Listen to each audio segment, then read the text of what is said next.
I have heard only tales of the Grand Preservers. I did not expect to encounter one aboard this vessel. That is not surprising, Hierarch.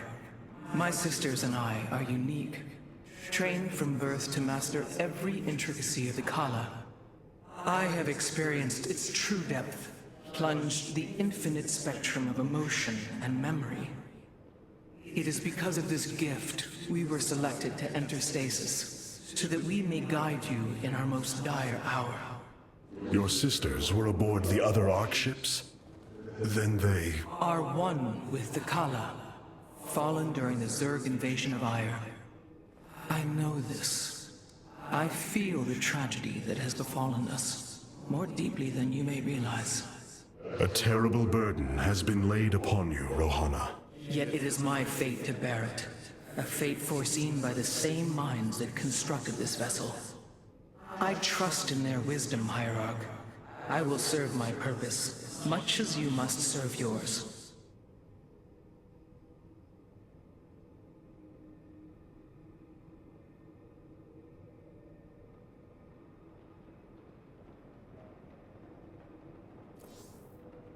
Hierarch, before our armies engage the enemy, it would... Karax, even without the Kala's light, I can sense your sadness, your pain. Does the spear of Adun bring you no joy? That is just it, Hierarch. Without the Kala, it is as if I am blind. I cannot sense your feelings, know the true depth of your thoughts. I cannot call upon the surety of other phase-smiths. I am... alone. I feel the isolation as well, as though thrashing within the vacuum of space. But you are not alone, brother. To think, the Dark Templar have endured this existence all this time. The days ahead will not be easy. We may not have the Kala to rely on, Karax, but we still stand as one. We will endure. There is no other option.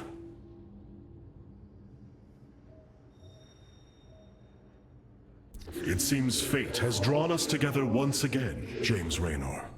I'd call it luck. Luck is a concept that is purely human in origin. We Protoss see the synchronicity of events, and know there is a grander design behind them. Well, it don't matter how you see it. The result's the same. So what brought you all the way out here, Artanis? Zeratul believed that the artifact in your possession, the Keystone, he called it, could guide us to the Xel'Naga. Where's Zeratul now? The Dark Prelate fell on Aiur. His last hope was that I would continue his quest and find a way to stop Amon. Damn it. Always knew there was only one way this quest of his was gonna end. His loss is great. I know you called him friend. I went through hell to get that artifact because of his damned fool prophecies. Lost a lot of good men. If he wanted you to have it, take it. It's yours. Right now, though, we got a city to save.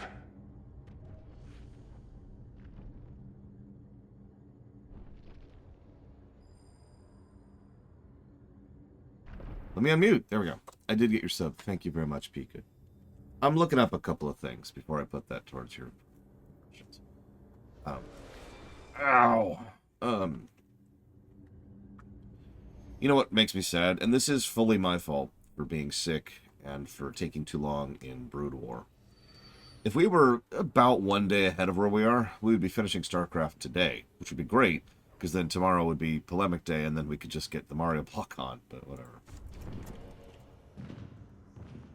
Let's get this going.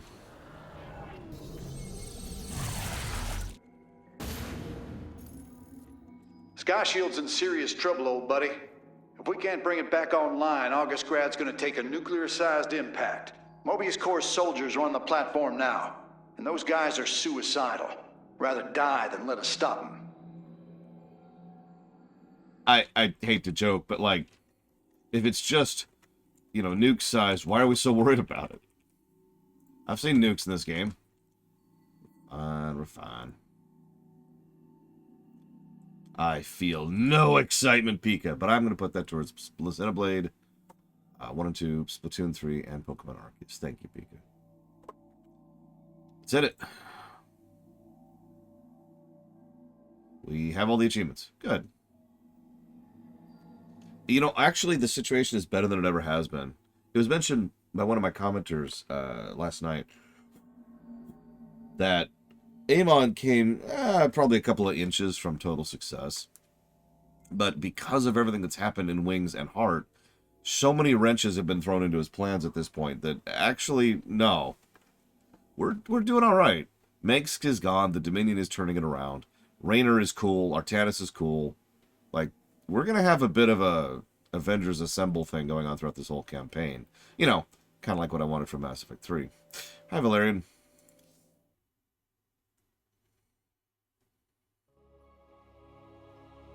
Kerrigan is off killing every hybrid she can. Like, she's probably the biggest reason why the hybrids aren't swarming worse than they are.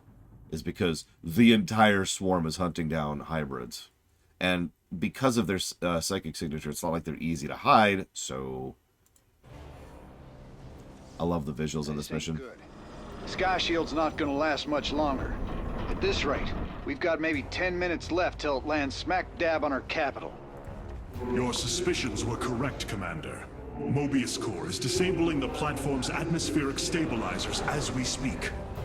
The damage appears repairable, Hierarch. Yeah, assuming Mobius Core leaves anything left to repair. Artanis, if you can clear out those troops, my boys can patch up those stabilizers. That should buy us some extra time. We must move quickly. It will take the combined power of all 5 stabilizers to halt the platform's descent.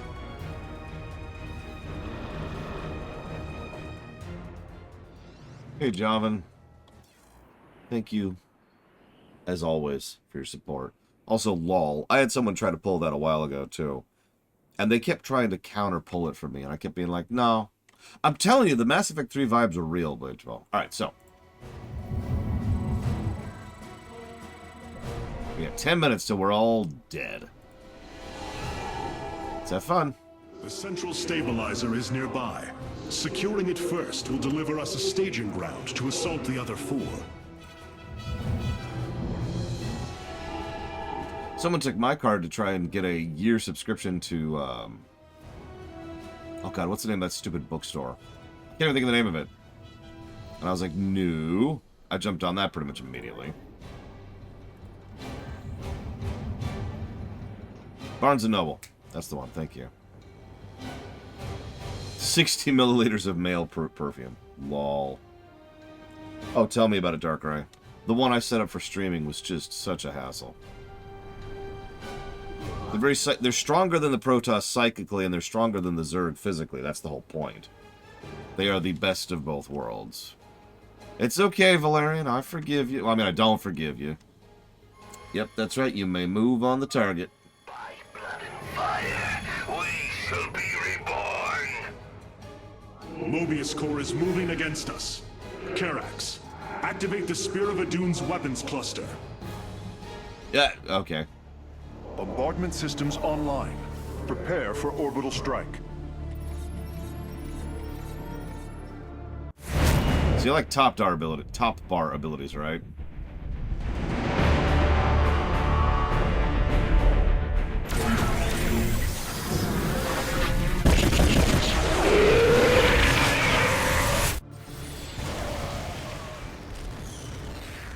Because I do.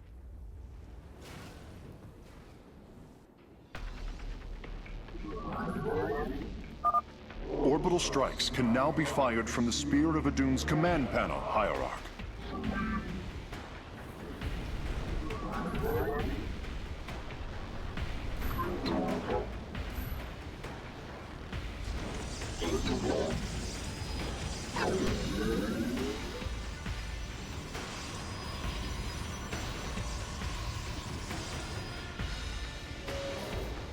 Yeah, hopefully the Protoss don't miss.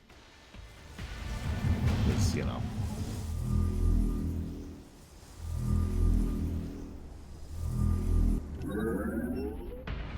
Fortunately, these Protoss actually care about not missing. Because we're pretty much officially playing the good Protoss at this point. Alright.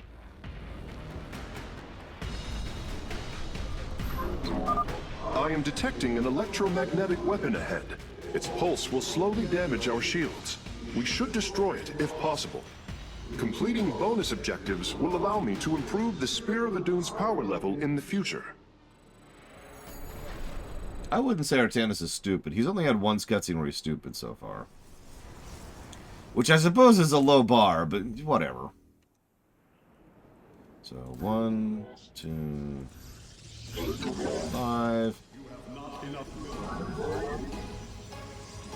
And that. So welcome to my new favorite honeycomb.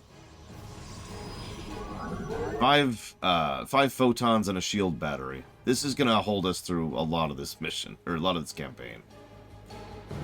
Meantime, let's get our production line going.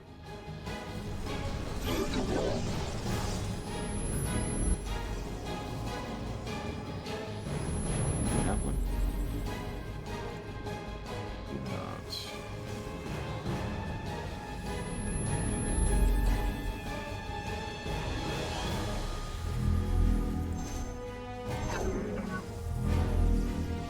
You have not enough minerals.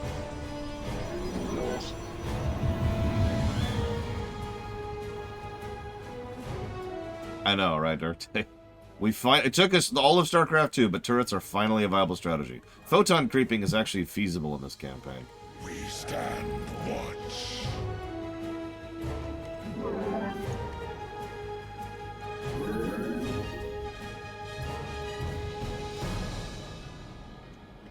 None shall.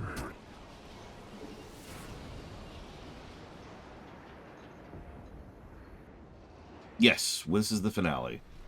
Well, there's actually 2 expansions after this, which I wanted to do earlier, but y'all are like, no. Never forgive you. Rally our defenses. Shall shield this world. Shield batteries have energy that slowly regens. They will automatically use that energy to restore nearby shields, like you can see them doing right there. They'll do it to buildings and to units. So, they're the Protoss heal unit. Batteries are so good. They're so good.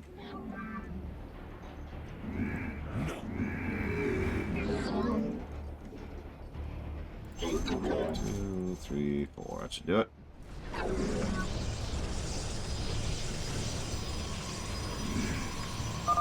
Sky Shield's descent is rapidly approaching critical. We must repair a stabilizer, quickly. Yeah. Give me a sec. We shall shield. Just a sec. Give us your I walk the shadowed path. We stand watch.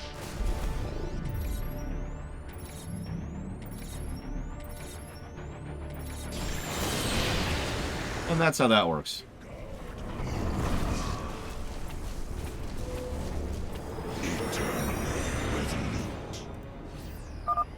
Durability calculations updated.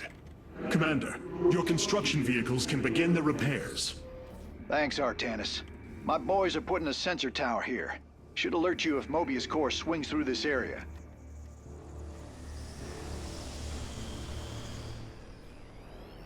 The Shadow Guard waits. I know, Joven. I know. Eternally resolute.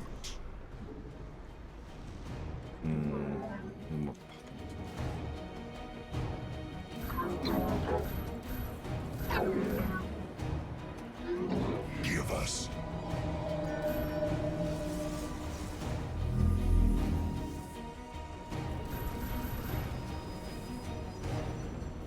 I walk the shadowed path. You have not.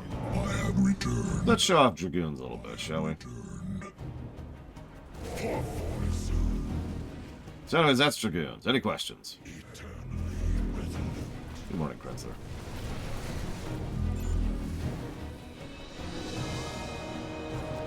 So be it. I like this song, by the way. Yeah. They fixed the pathfinding, which honestly by itself would probably have made the Dragoons more useful. But they also improved their attack speed. Just a little bit. And I swear they do more damage, relatively speaking, but I could be wrong about that. 'Cause they don't have the damage boost of the Stalkers, excuse me. Mobius Core is deeply entrenched in that location. An orbital strike would help weaken their defenses. Our pylon is under attack. Our blades meet the enemy. We await. I walk the shadow. Base is under attack.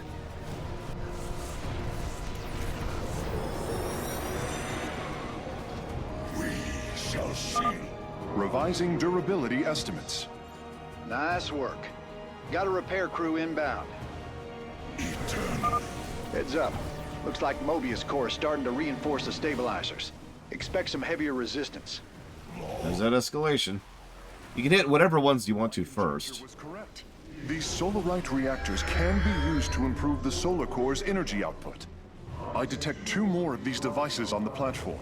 If possible, you should seek them out. Ahem. That's just, you can hit whichever ones you want to first. You're kind of guided to a few. But whichever ones you hit first, they get worse later on. Yeah, no, Dragoons and Zealots will actually both, just like the Lings and the Hydras, will be useful throughout the entire campaign this time around. Look at the size of those cannons. Alright, sorry. Ignore me. Let's go ahead and pull back and head north, actually. Wish I had another mineral field. The Shadow Guard waits. Hey, Zektaft. And hello, Krensler. If I didn't say it already. I mean, Dragoons with the ability to bunch. Your command is law. Upgrade complete. We shall shield this world. Eternally resolute. The guard moves.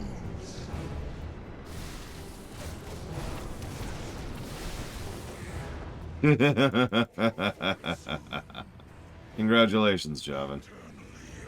Welcome to hell.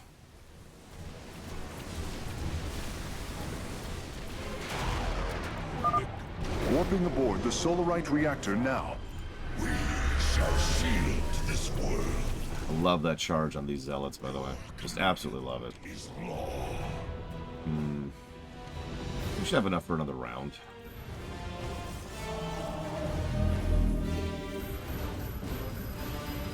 Oh yeah, we got a full round. There we go. I walk the shadowed path. Moving. The guard moves. Eternally resolute.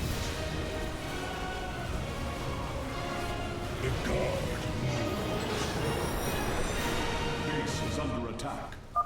A third stabilizer has been cleared of enemy forces. Gotcha. Repairs underway. Just showing off a battery in action here, because you notice. Man, you're sure pissing Mobius Core off. A lot of troops guarding the stabilizer. Look at that. Make sure you got enough forces to engage. I'm not super worried about that, Rainer, but thanks. Give us your command. Your command. Let's go and get one more round. I walk the shadow. I mean, everything works better in Starcraft 2. Your command is upgrade complete. The guard moves. I love all the Vespine canisters just all over the place. Our blades meet the enemy. Eternally resolute. Your command is law. We shall. The final Solarite reactor is being warped aboard now. I will begin installing them as soon as possible. I love that. Vikings show up. Yes, please land next to my Zealots. It's exactly what I want to happen here.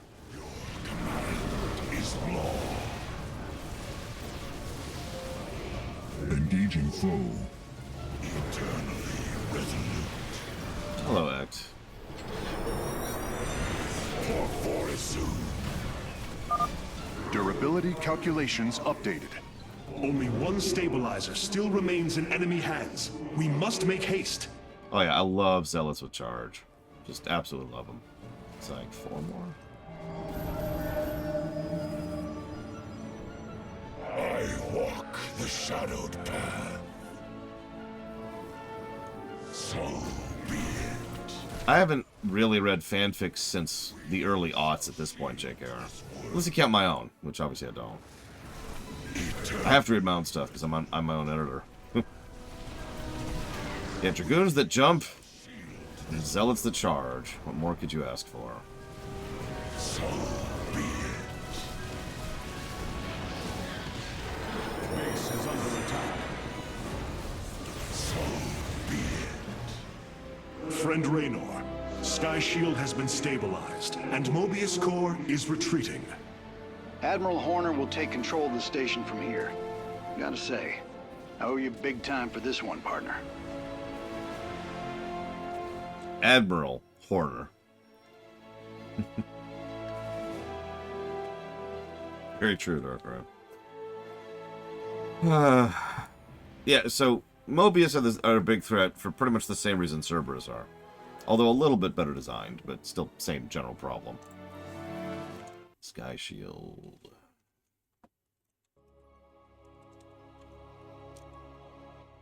That's a hell of a thing your boys did, Artanis. Sky Shield is back online. We're about to call down the cavalry.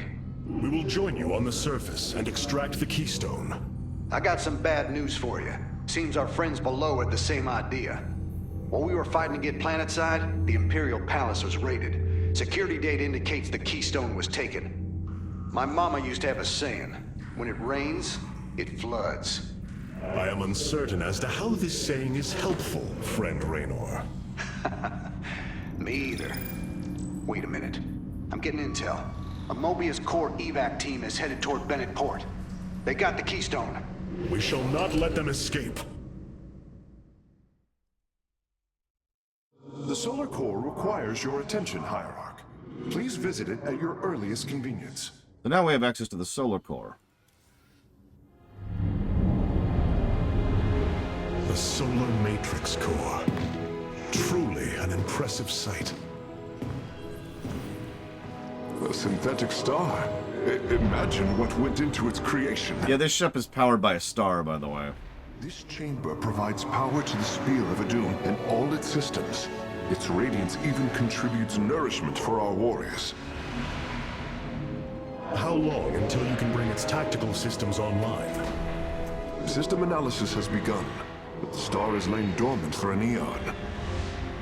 It will take time, and a powerful ignition catalyst like Solarite to restore it to full capacity. Solarite? The Firstborn haven't utilized Solarite in millennia. This vessel is ancient, Hierarch. We will need to exhaust even unconventional resources if we are to bring it to bear. Do what you can, Phase Smith. We will acquire what you need. Very well. You may begin augmenting the Solar Core whenever you are ready. By the way, a wonderful little bit of visual storytelling they don't even really call attention to is after Karax lopped off his colicords, he replaced them with some Doc Ock arms. So he has additional grapplers. To start reviewing your options, Hierarch. I love that. I mean, I like Karax, if it's not obvious. He's probably one of my, I'd say like my third favorite new character in Legacy One. But it's wonderful, the pragmatism of that. Like, it's like, well, got rid of that. Time to get something else going on. And considering the cords do directly tie into his brain, there's actually a logic to that in addition to just cosmetics. So, yeah, no, that actually tracks completely. You look different, Phase Smith. Ah, you must be referring to these mechanical arms. I constructed them to improve my efficiency while running the Solar Core. So far, they have been quite helpful. Yeah, Protoss, ladies and gentlemen.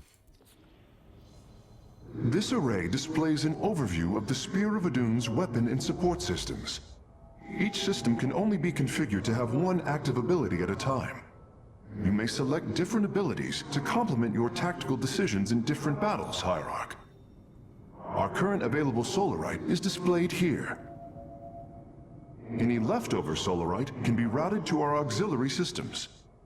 You may begin diverting Solarite now. By the way, you notice how each of these campaigns has just gotten slightly better and then even slightly more better with regards to the customization. Yeah, there's unfortunately only 19 missions in Legacy of the Void. We're going to smash through this relatively quickly.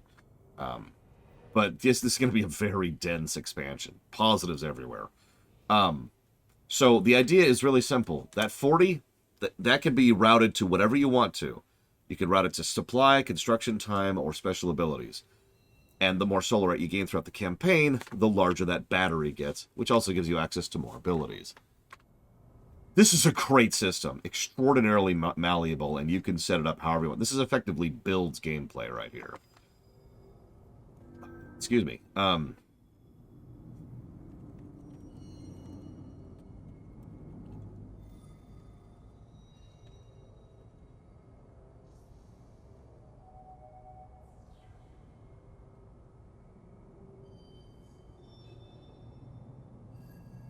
So, everyone knows Chronosurge is king, so we're going to go and grab that. Chronosurge increases units' warps in and research speed by 10 times for 20 seconds, or by 1,000% if you prefer. And we'll put the rest into... So you can start each map with extra supply or reduce the amount of time it takes for things to build. Both of these are useful, obviously. Oh. Well.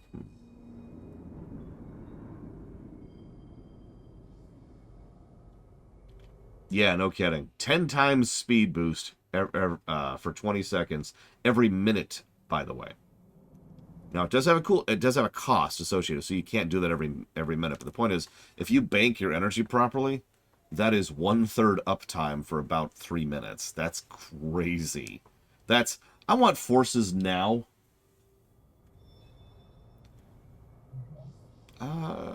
Let's go speed, since we're just kind of leaning into speed heavily here. Let's go with that. I must remind you, our sacred law, the Deul, clearly forbids us to interfere with lesser beings. Unless there is a direct threat to the Empire. Your choice to aid these Terrans is perplexing. Why do you assume that they are lesser beings, Rohana? I do not make an assumption. Gaze upon them. Unsophisticated, primitive. They communicate through orifices, mouths. Many, including myself, once thought as you do. But I have seen their nobility. In time, you will also. Yeah, so she's our racist old grandma, by the way. I'm barely joking about that. Yeah, I think we're going to stick with Dragoons for now, because Dragoons are awesome. And I think we're going to stick with Chargers for now, because Chargers are awesome. Yeah, she's our Javik, by the way. The Mass Effect 3 parallels are real in this game. It's a little scary. I don't know how much of it is deliberate. It's looking bad, Artanis. A lot of dead people down there. We gotta take these bastards out. What could have led these Terrans to come under Amon's thrall? They were assigned to some top-secret details, running security at Dr. Narud's hybrid research labs. After Valerian re-established the government, the Mobius Foundation went dark. Last transmissions were chaotic, crazed. Next thing we know, the attack started. Then Amon has turned them into his slaves. An army. They are dangerous, but they are only the start of the war to come. You always were the optimistic sort. Oh yeah, I don't want to go down the list, but basically it makes more sense that Mobius has an army than it did Cerberus, and that's all I'm going to say to that. Moving on. Mobius Corps is making their way to Bennett Port with the artifact. We gotta stop them before they get away with it. Destroy 80 or more enemies affected by the disruption. How did I not get that last time? God, there's so many achievements I just heard that, like, why didn't I get that achievement last time? Whatever. We get Immortals now.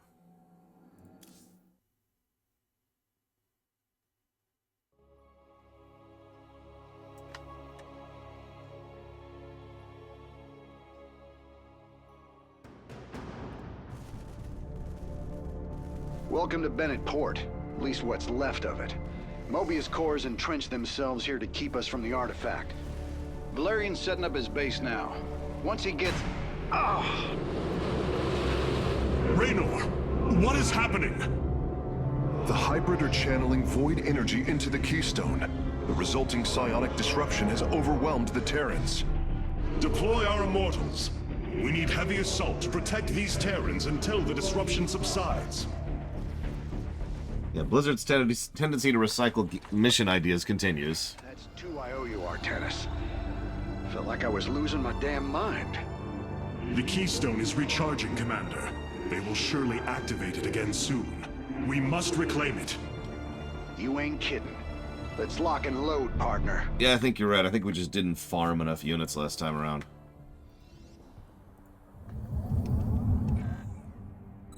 Oh, by the way, me talking about them recycling mission ideas is not a complaint. Just for the record. We can construct immortals from the robotics facility. They are quite effective at sieging enemies or defending our allies. Yep. All right. My boys are taking this fight to Mobius Corps. And once you got your defenses in place, bring the heat. So, damn. It does need to be pointed out. But I mean, Blizzard have been recycling mission ideas since Warcraft 2, when they first came. Well, I say they. This disruption has hit my forces hard. We've taken heavy casualties. Valerian! We're going to need more time to establish our fortifications. Sorry. Do what you can to keep them at bay. Already on it. Your position will be secure till they fire off that Keystone again. In 2 minutes. Our cannon shall fit. It is destined. Exactly, Wandering Doll. Exactly.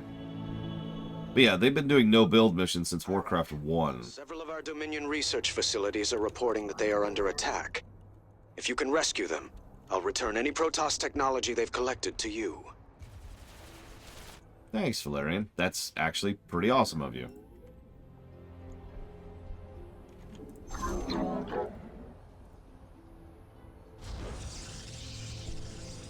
Looks like we don't have a forge. Or a bay.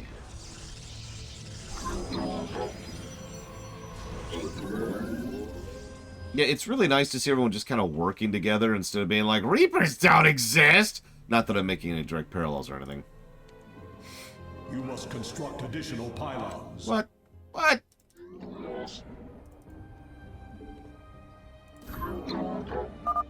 The Keystone is reaching full power, Hierarch. We will need to defend our allies from the hybrid once more. Pores alarm.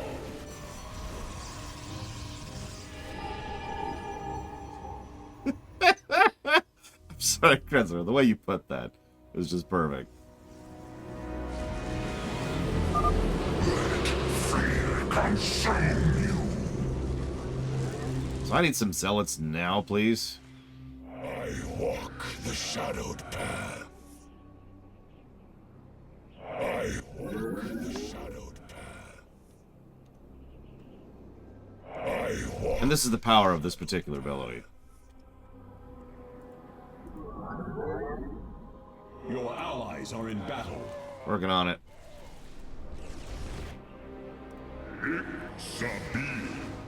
No, hang on, let's wait. We need our screen. There they are.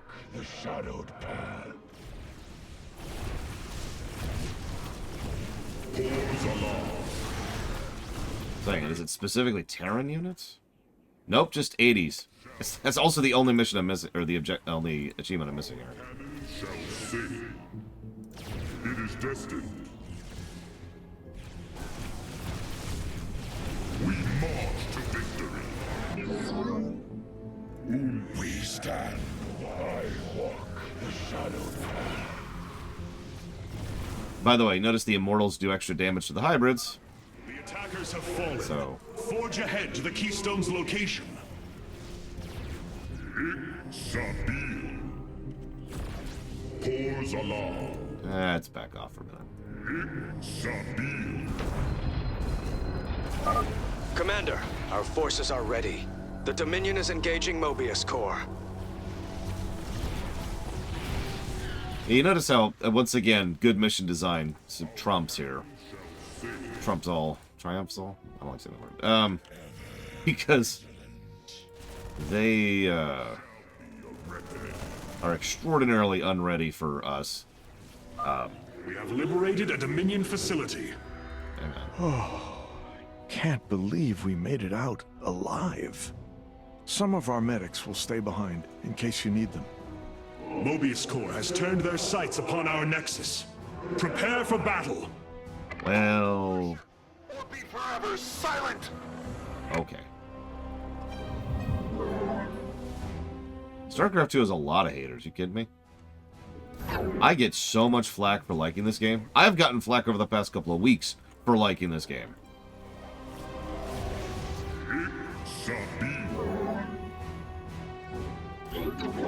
For real, I have had comments, especially in the Starcraft 1 VODs, which essentially boils down to what the hell's wrong with you.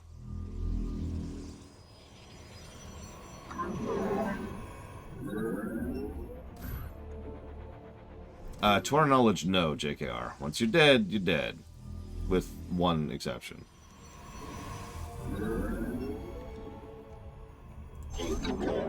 You require more Vespine gas. We've God dang broken it. their defenses. Let's get some bunkers out there. This is also kind of a lane situation. As they take, they claim. So that's cool, too. But I'm stupid and forgot to do something. So let's try to fix that problem, shall we?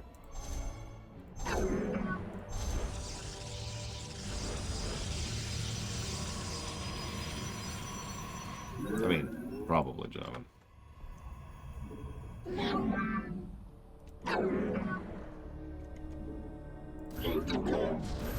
So let's make sure our base never has to worry about defenses. Another disruption will occur soon. Remember, we can use this time to protect our allies from the hybrid, or attack Mobius Core. We're obviously going to attack Mobius Core because we need an achievement. Forever.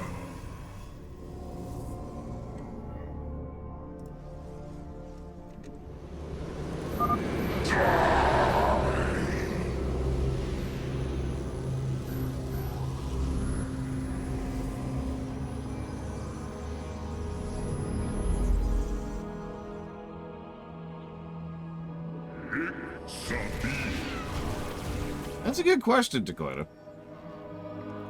I don't have an answer to that. Pours along. It is destined. Eh.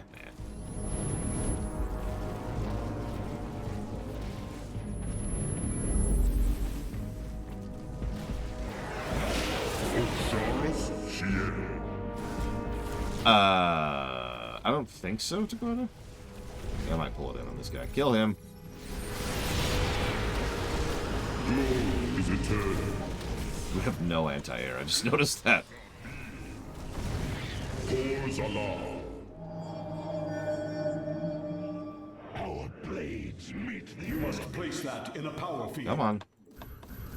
I walk the shadowed path. I have returned. I have returned.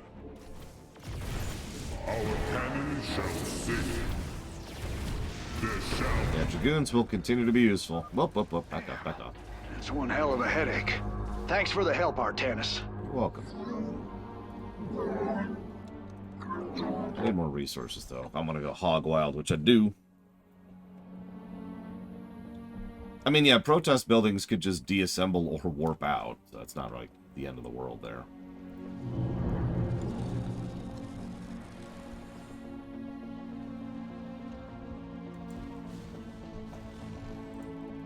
Oh yeah, notice how both allied bases are less worthless than Raynor was back in the final Zerg mission.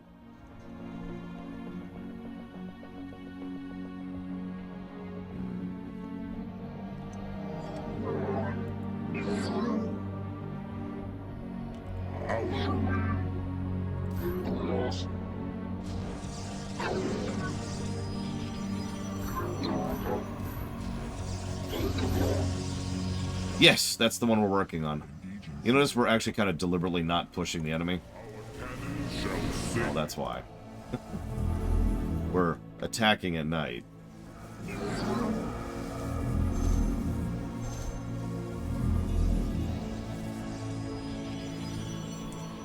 Yeah, we might actually have trouble getting the achievement, just by virtue of that.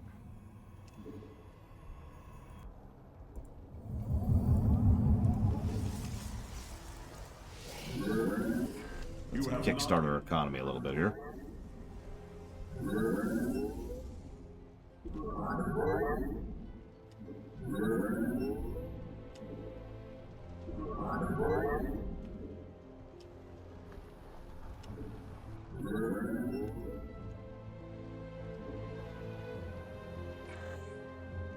Oh, they ran out. I mean, an Odin is the obvious answer. But if you mean... Oh, settings. Sorry, Gum Gum. Yeah, Red Dead Redemption. Easy answer. Although that's kind of cheating because every frickin' character in this... every Terran would fit an RDR. Keystone is emitting powerful energies. I expect it will fire again soon. Upgrade complete.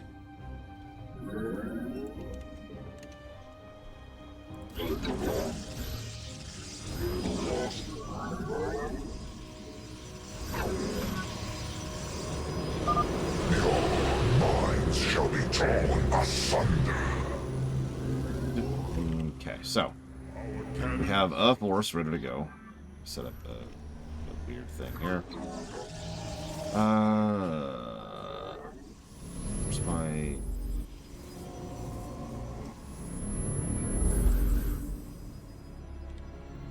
We shall walk. Your allies are in battle. Was this game always as good as it is now? No, of course not. But and StarCraft 2 did have a bit of a launch problem, which we do actually need to talk about at some point. But was StarCraft 2 always a good game? Yeah. Pours along. It is destined. Like, even when it was just Wings of Liberty, this was a good game. Pours along. We march to victory. There shall be a reckoning. Yeah, it was... We have survived the Hybrid's assault. Continue onward, warriors. Yeah, let's start killing some units. I heed the call.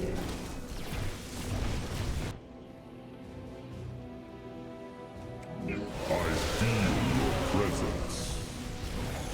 We march to victory. And back up. Went dark there for a while. Good thing you've got our backs. That's what we're here for. That and getting achievements. Alright,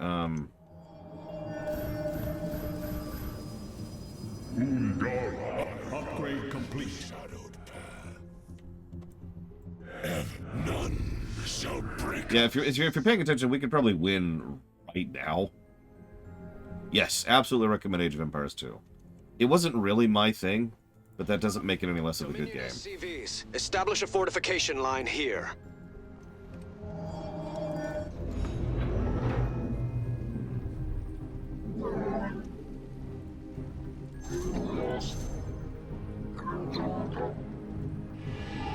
My forge done. Okay, that's almost done. But yeah, we're kind of taking it easy because of the fact that I want that achievement. I do apologize for that. I hope you will forgive my indulgence. We shall serve forever. Hey, could you hear me? Heal me, please? Sabil. Hey, look, it medics can heal Protoss. Hey, Protoss, there's something you can do. Yeah, I noticed they were a different color of blue, even though it says Rainer's Raiders. I don't know if that was deliberate or not. I mean, obviously it's deliberate. I guess what I mean is I don't know why. I have no idea, Gum Gum. You're asking the wrong person. So that's...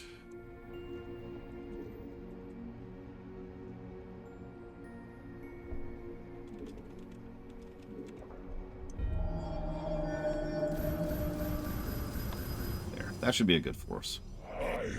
I was saying, I'm sure it's some gameplay reason. That would make the most sense, right?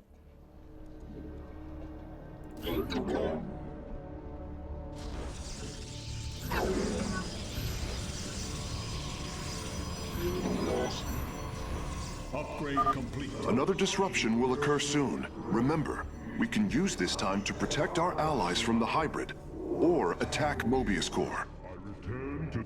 Thanks, Karax. There shall be a reckoning. Only thing I don't like about Immortals, they are a little slow. All shall submit.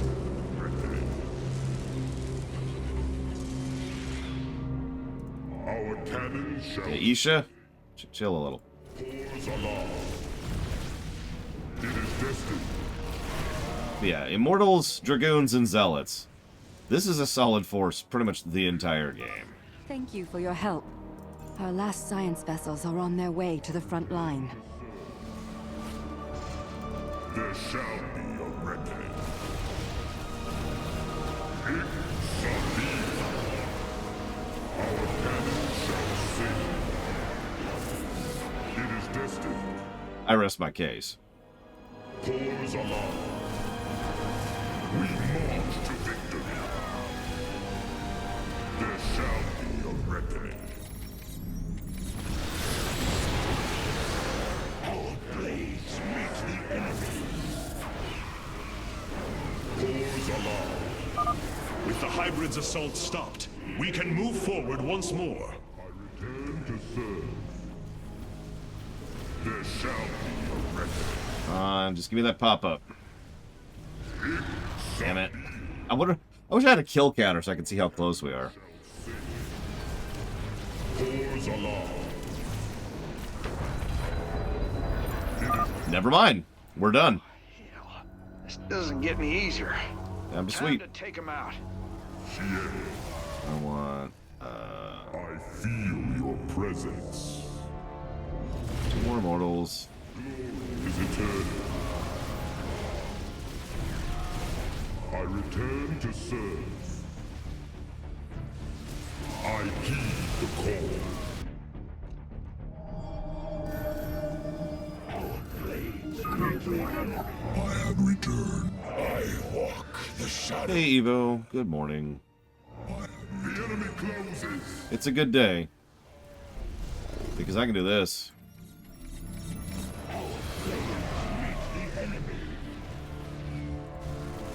Any questions? I think if I pulled up the achievement window, it would actually track it, Dark Day. I return to serve. There shall Don't quote me on that, but I do think it would track it. Marines, push the battle line forward. Osharas Shien.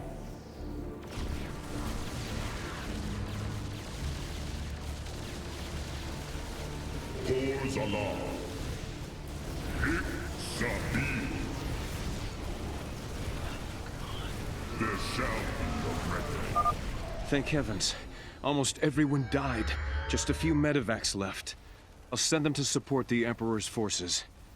Emperor Valerian, we have secured all of the threatened facilities. I promise you, I won't forget this kindness, Hierarch. As an aside, I do like how they specifically go out of the way to say Emperor Valerian instead of Emperor Megsk, even though his name is Valerian Megsk. Point in fact, it wouldn't surprise me if sometime down the line Valerian changed his last name just to avoid that particular stigma of his father. Our blades meet the enemy. Mineral field depleted. Good morning, Bragwin. The Keystone is emitting powerful energies. I expect it will fire again soon. Field depleted. I'm going back off a bit there. Mineral field depleted. Glory is eternal. He's now Valerian Valerian. Our cannon shall sing.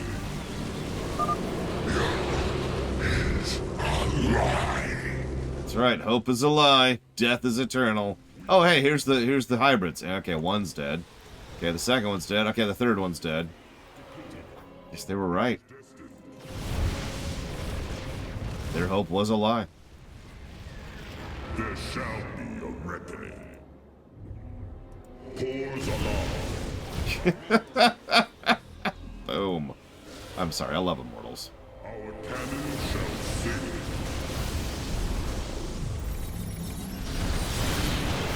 I feel like we tried to move out of that. And did not succeed at that task.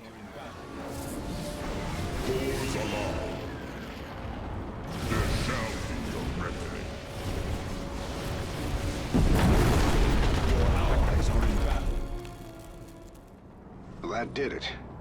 We pushed Mobius core back.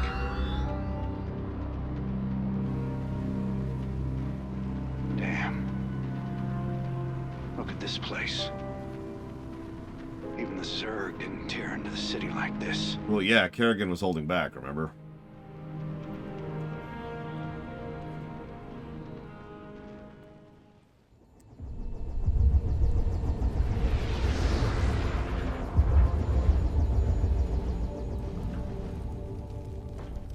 I will have to, yes, out. It's incumbent upon me.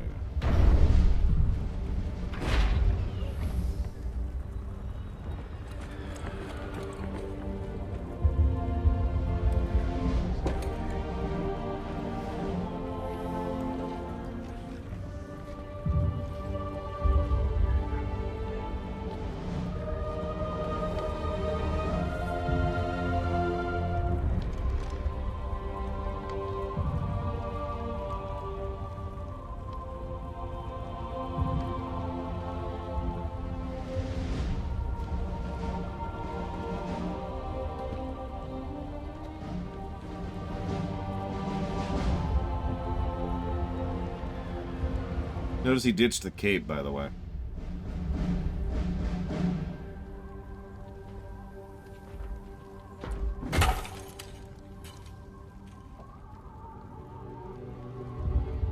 Did you know this warrior? No. But I know his story. I know all their stories. None of them ever think it'll end like this. Reports been coming in from all over. Dominion worlds overrun. Outposts destroyed. A lot more dead boys out there. Warriors. Death is the fate of all warriors. A fate we too may soon embrace. Fate ain't written, Artanis. The way I see it, if Zeratul believed you could make a difference in all this, then this fight's just begun. It is your custom to shake the hand of a friend, is it not?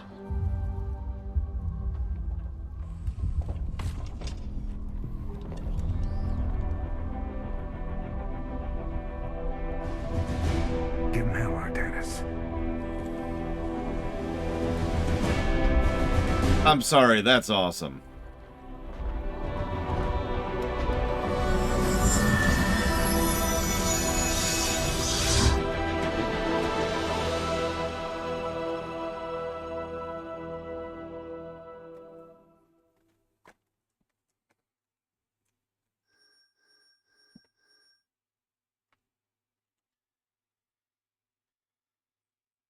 Yeah, you notice he believed in Zeratul, not the prophecy. Nice little touch. Nice little touch.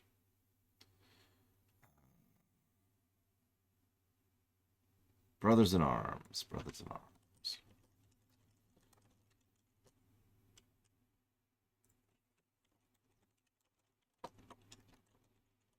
Yeah, Raynor has some really good scenes in this campaign. I hope you enjoyed the ones you've already seen, because you're not going to see him again for a while. He'll be back, but he's mostly left the narrative now.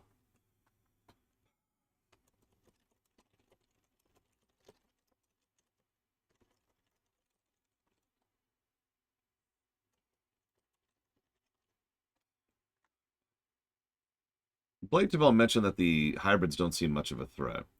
I'm going to kind of disagree, and I know you're sick of hearing me make this comparison, but screw you. The hybrids here are exactly what the Reapers should have been.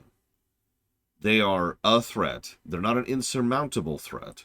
And if you have a focused and reliable force, especially a combined arm force, you can push back and beat the hybrids, which we will do consistently. The problem is the hybrids have been building up for this for literal years, actually a whole lot longer than that, and they are infiltrated basically everywhere. And that's kind of the point, is that we can beat the hybrids conventionally wherever we can actually focus our forces. And even then, we take hits, right? As Raynor just mentioned there, the actual real damage the hybrids are doing to the Terrans is over there, off in the distance. Even Korhal got hit pretty hard, but managed to survive and push back because this is where the Central Army was. This is the home army, right? But they're hitting pretty much everywhere simultaneously because they can do that. So there's your problem. And I know you mentioned gameplay. I'm probably understating it because the hybrids actually do a lot of damage. You probably didn't notice, but I took losses every single hybrid I fought. Whoops. There we go. Anyways, another excellent mission. I know. Shocking. Inverted Outbreak. Brothers in Arms. Oh yeah, that's another problem with the hybrids. They're not here to conquer. They're not here to claim. Their only goal is to burn. It's actually pretty much the exact same reason why the Burning Legion is such a threat over on Warcraft. Oh god, I've fought brutal hybrids. They're fun. I fought brutal plus hybrids. In fact, I've fought hard hybrids. I've done that on camera. So I have nothing to prove there. But no, you are right. They are... so the hybrids, remember, they don't do damage and health scaling in difficulty in this game because this game has good difficulty. But what they do is they change which hybrids are where and the composition of them. So rather than, say, facing two of the big behemoth dudes, we'll face two behemoth dudes and one of the mage supports. Or two mage supports and one behemoth dude who's just kind of pushing through. And stuff like that, right? The composition changes, and that makes them meaner. Because good difficulty. I think I'm going to give one negative to the game for launch. I've actually been thinking about that for a bit. It's not that bad, really, compared to some of the games we've covered, and they fixed their issues pretty quickly. But one of the biggest issues I personally experienced at launch of Wings of Liberty was it required always online. You had to log in to play the goddamn game. And their servers were extraordinarily unready for the cavalcade that was the initial player base of Starcraft 2. There were other issues, but that was the big one. Yeah, pretty much the exact same issue that Diablo 3 had, although not as bad. Also the same issue that a lot of WoW expansions have had while we're on the subject. You might say, well, they're never prepared for the initial onslaught. It's actually more complicated than that. If you... Agreed, Javan. If you decide to... How do I explain this? Javan could actually probably back me up on this, or anybody familiar with networking. You don't want to prep, as weird as this may sound, for the massive amount of players you're going to have at launch. Because that player base will shrink, guaranteed, whether your game is perfect or not. The initial launch is always going to be more people playing simultaneously, and then it's going to filter out over time. That's just life, right? There's hundreds of reasons for that. Everybody has their own reasons for that. So you, generally speaking, don't want to prep the servers for the initial launch, because within months or even weeks in some cases, that's going to lead to a lot of extra hardware and software and time and effort and work that is just sitting there spinning their drives because no one's actually using it anymore. Now, there's actually a gradient in between option here, because especially with the advent of VMware in virtual servers, there's a lot of way to spool up additional virtual servers in order to help with some of the additional load, and then spool them back down when they're no longer needed.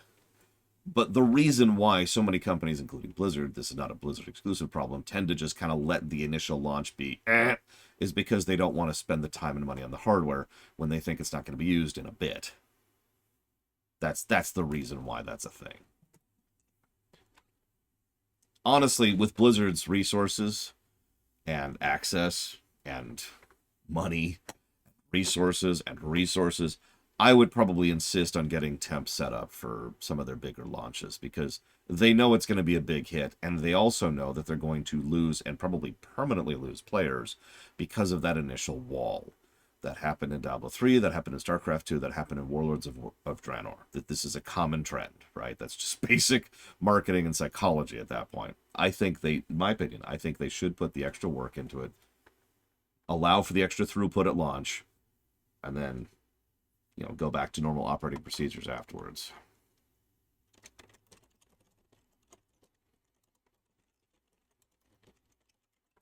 Okay. Oh man, Jobbin. Well, Classics launch had the exact same problem too. 1,000 people in the queue per server.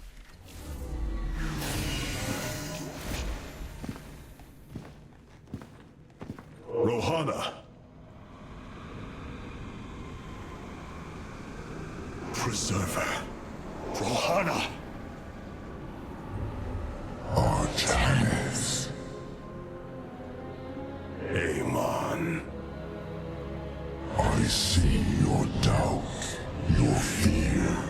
You were so alone, mewling in the darkness. Let me release you, all of you, from the suffering of this life. The infinite cycle of strife and anguish is at an end. Your words are little more than poison, Amon. Your actions bring nothing but death. They bring purpose, an end to a cycle none within had chosen. Your resistance will only bring unneeded suffering.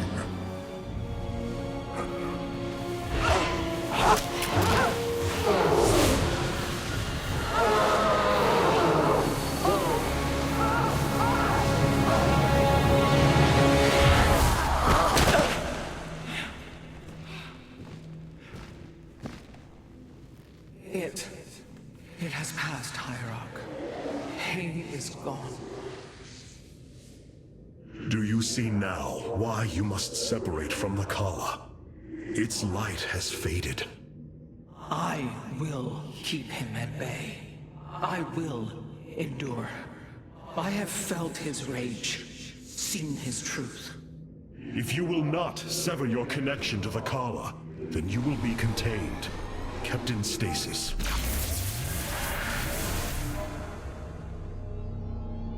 I will preserve the Kala however I must.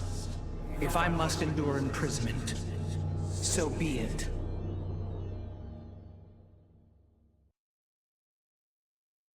They never really define Amon's powers, no.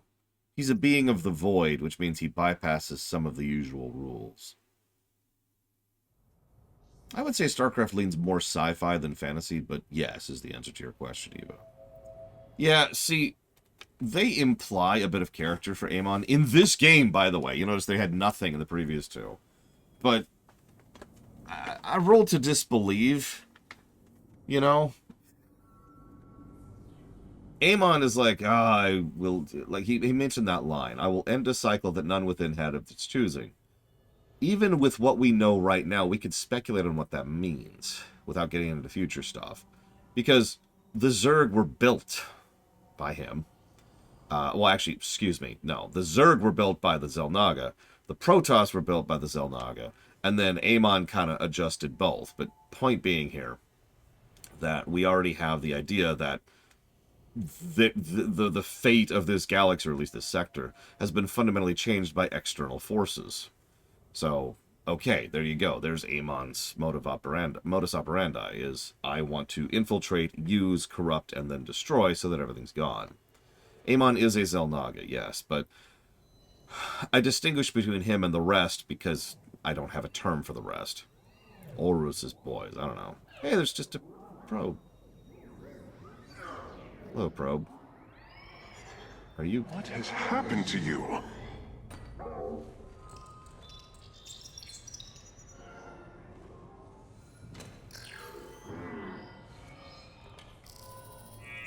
Exactly, but that's actually a good comparison.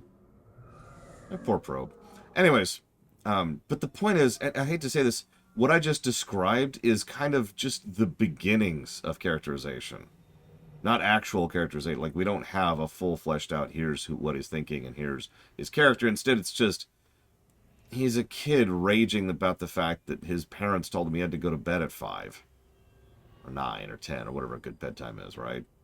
And that's it. Now, that is a good starting point for a character.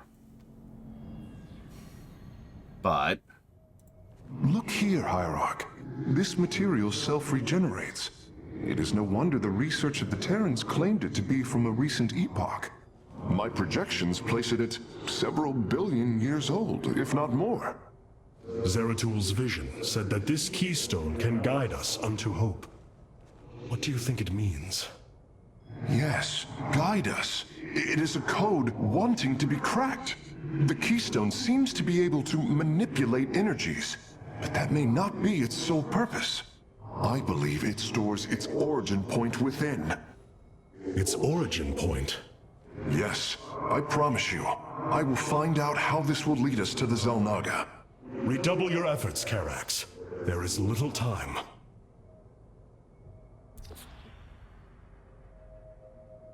yeah, we are always racing the clock here.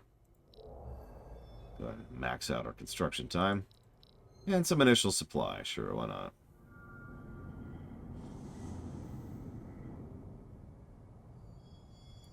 We could also, at this point, I think, afford warp-in reinforcements, which warps in a pylon, 2 melee, and 2 ranged warriors to any visible location. Not exactly shabby, but, you know. And Solar Lance strafes the area with laser. We'll show that off at some point, trust me.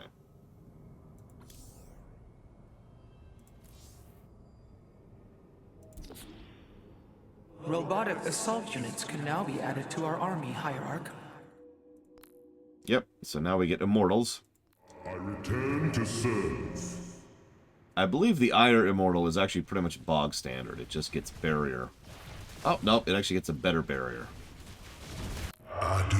Or we could go with the Annihilator, which is the Dark Templar version. Gives them the Shadow Cannon. Heavy damage to enemy ground or air. So, do we want them to be more tanky, or do we want them to be more DPS-y?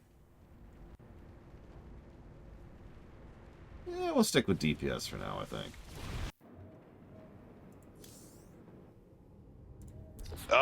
Hey there, your Royal Ness?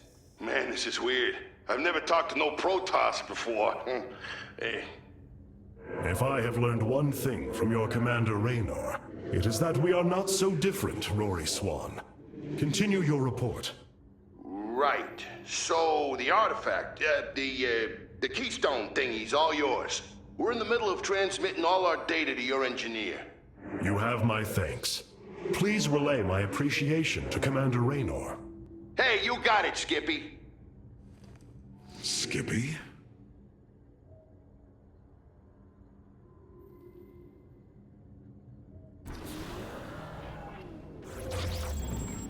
So, we could go to Glacius, but no, let's hit Shakuras. Zeratul, old friend. I have the keystone you believed would lead to our salvation. And yet, faith alone will not defeat Amon. The Nerazim of Shakuras ritually sever their connection to the Kala. Because of this, they are now the last free Protoss. I must reach them before Amon's armies. Oh wow, only 194 million people on that planet.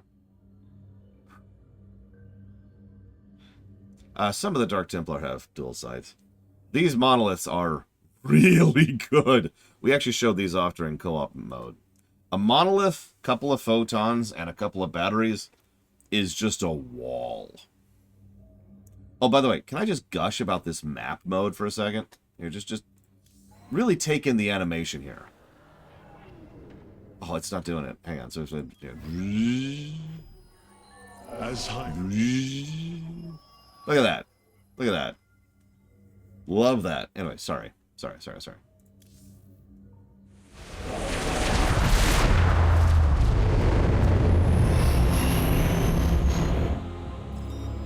No.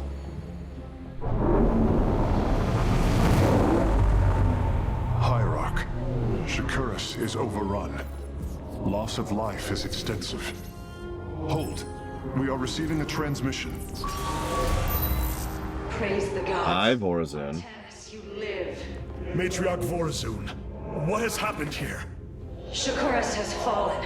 The warp gate linking this world to Ire has been reopened. Countless hybrid and Zerg pour from the other side. They've obliterated our cities, decimated our Shadow Guard. We are trying to evacuate the remaining population, but I am uncertain whether we can hold long enough to get them safely away. We will give you the time you need, Matriarch. My Templar are inbound.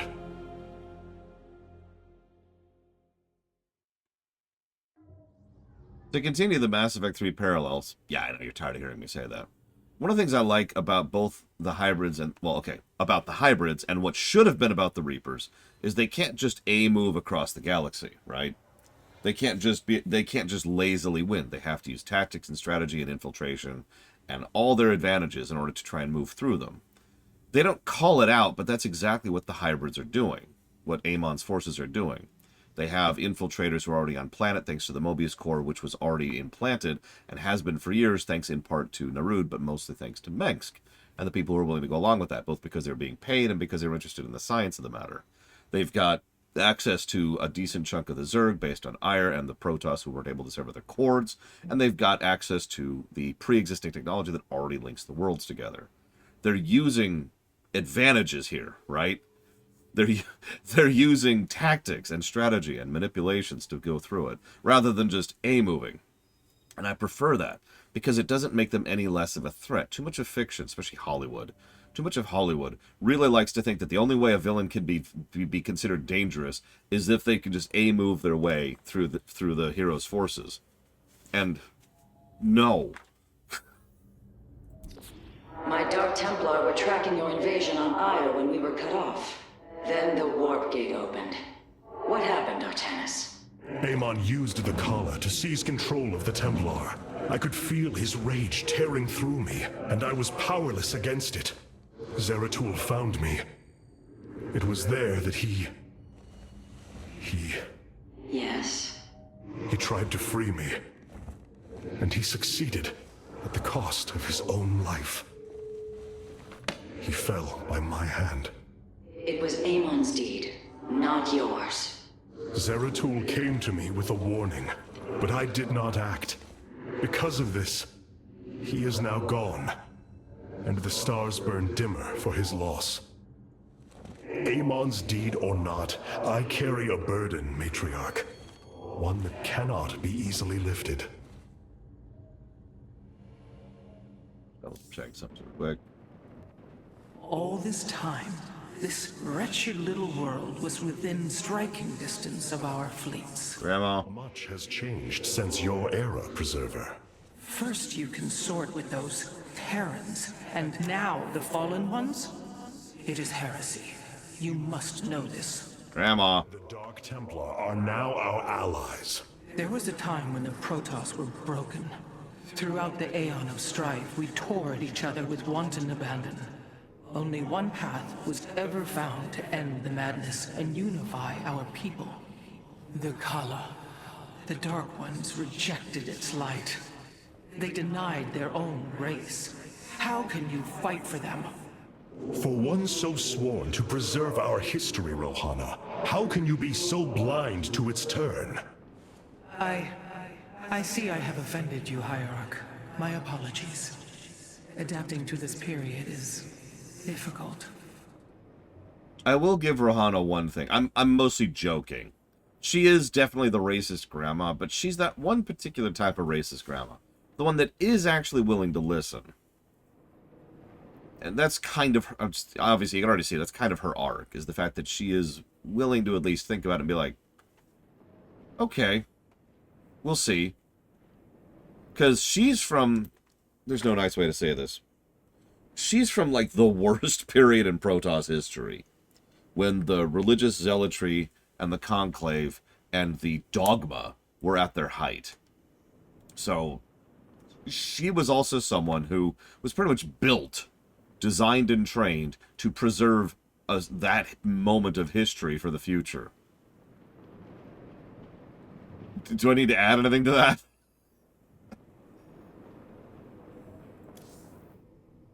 I've been trying to isolate the major population centers in need of evacuation. The Zerg signatures far outnumber those of the Protoss, but most of the survivors seem to have gathered within Talametros. There must be Nerazine phase-smiths you know among them. Those who stayed behind. I am not seeing any Protoss life signs from within the engineering base, Hierarch. Then they have met their fate. Or perhaps they fought their way to safety. The Dark Templar do not follow our caste system. Some of their phase-smiths are trained warriors, skilled as any of ours. That does give them an advantage I had not realized. But then, our people are very different. Of course, Hierarch. You want to hear something sad, Javan? Until you mentioned lightning, I didn't realize who you were talking about.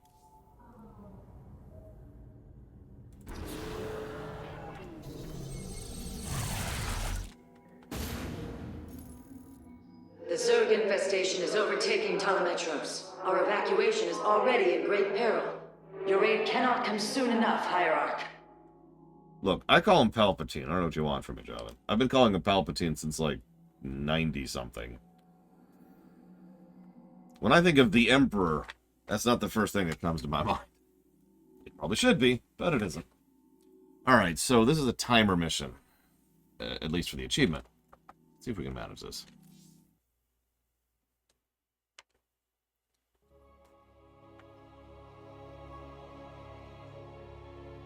I give you pain pills, Evo. I will say Palpatine actually has a lot of presence, even in the original trilogy. And obviously in the prequel trilogy, but even in the original trilogy, there's some cool stuff there.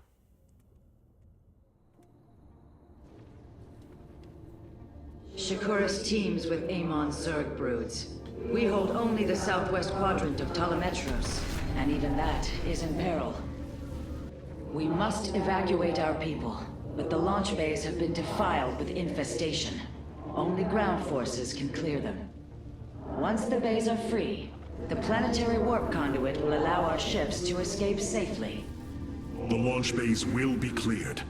Your people will survive, Matriarch. This I swear. They might die in the process, but they will survive. Vorzin's like, You will need the aid of my Dark Templar in this battle. They can strike from the shadows without fear of reprisal.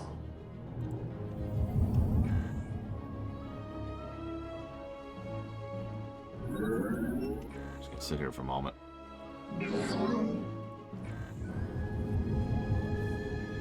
Whoops. No. Okay, it's the song I don't like. I am but a phantom. Ah! Artanis, I'm detecting a rift opening near your... God damn it. By the gods, it's sieging the warp conduit. Warriors, we must slay it before it destroys the conduit. Strike as one, Templar. 194 million, Dark Day? I am the blade of the Nerazine. Oh, there we go. Let's jumpstart our economy. You have not enough minerals. You have not enough minerals.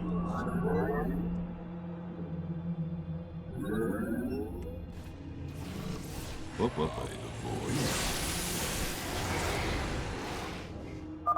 The Thrasher is slain, but it will be for naught if the launch bays remain infested. Come on.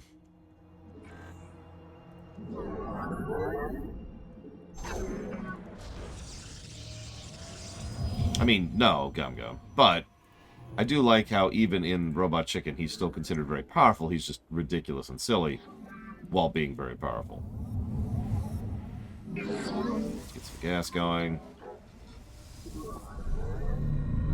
Look, we gotta be voidy. Voidy?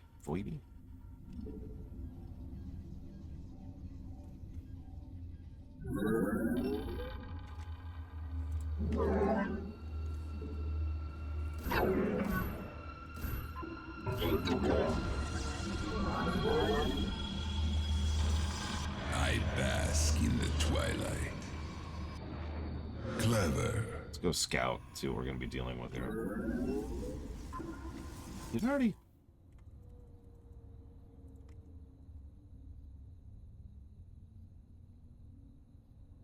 I did not. I think. Oh, Jesus. Hang on a second, hang on a second.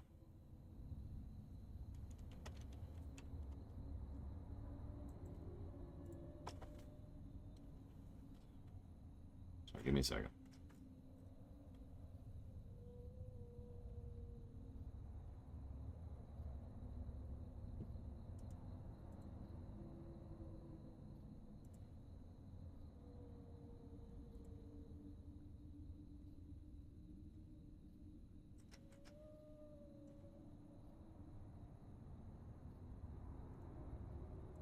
Okay, sorry, making sure.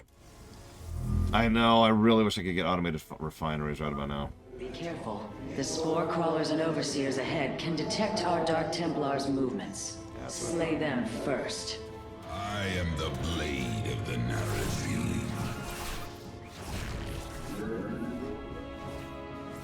I am but a phantom.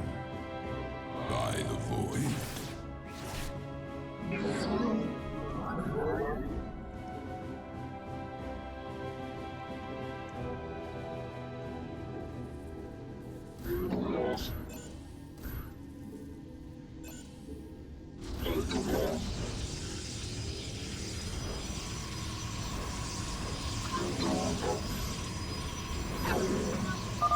Shore up our defenses. The Zerg are moving to attack our nexus point. Working on it.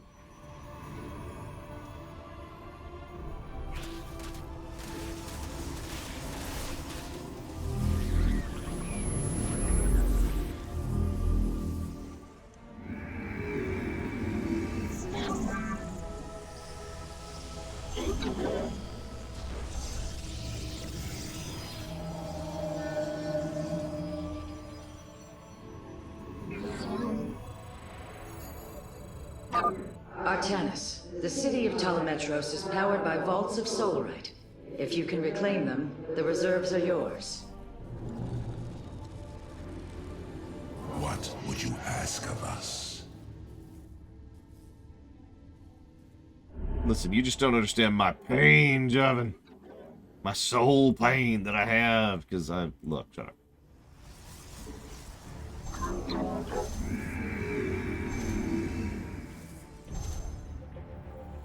Which is funny, I'm probably more familiar with pain than everyone who's ever worked at Blizzard before. That's not a brag, it's just a random thought that just occurred to me. Is under assault.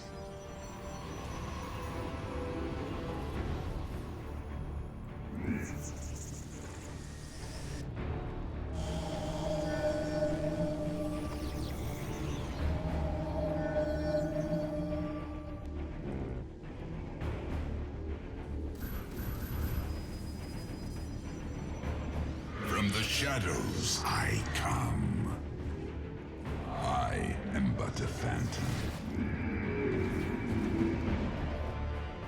Clever. By the void.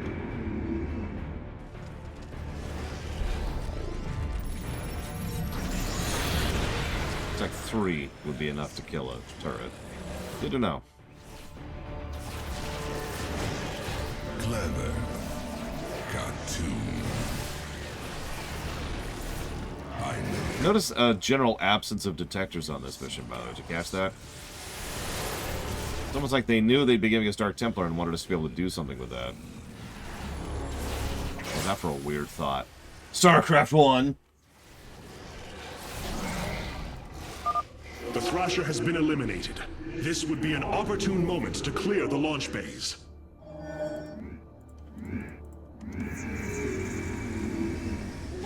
Upgrade complete.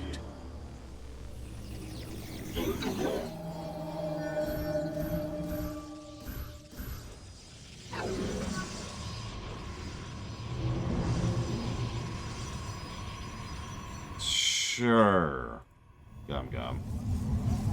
This is something I want in my life.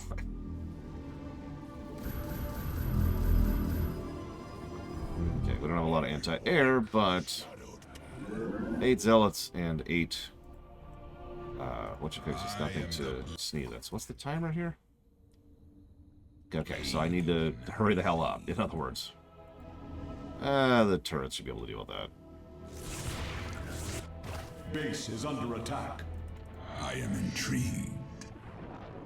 Cartoon. Clever. I am but a phantom. By the void. I am the blade of the Narazim. He used the Force. The first launch bay has been cleared. Continue evacuating. I can't tell if you're trying to make fun of me or not. Come. Battle is upon us. I have returned. I have returned. I am but a phantom.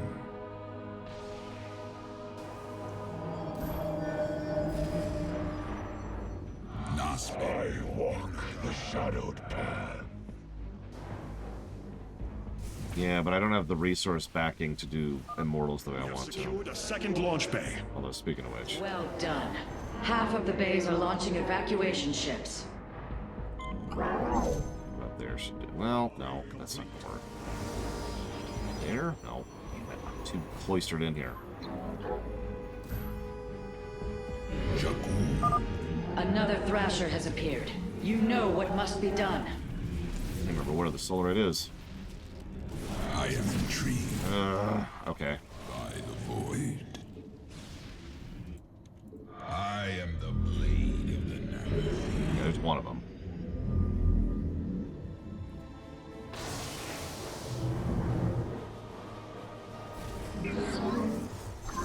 What to do?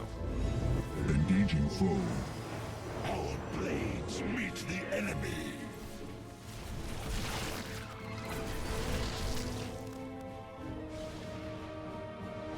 Look, I don't see any problems with doing Immortal only. I'm just saying. Immortals are great. We surrender our will. Oh, wait. Sorry, wrong thing. I am the blade. There we go. Okay, so there's 2 of them. At least we know where 2 of them is, more accurately. So there's 1. Solarite, please. Okay, it worked. It worked. Let's go. We got time. We got time. Cartoon.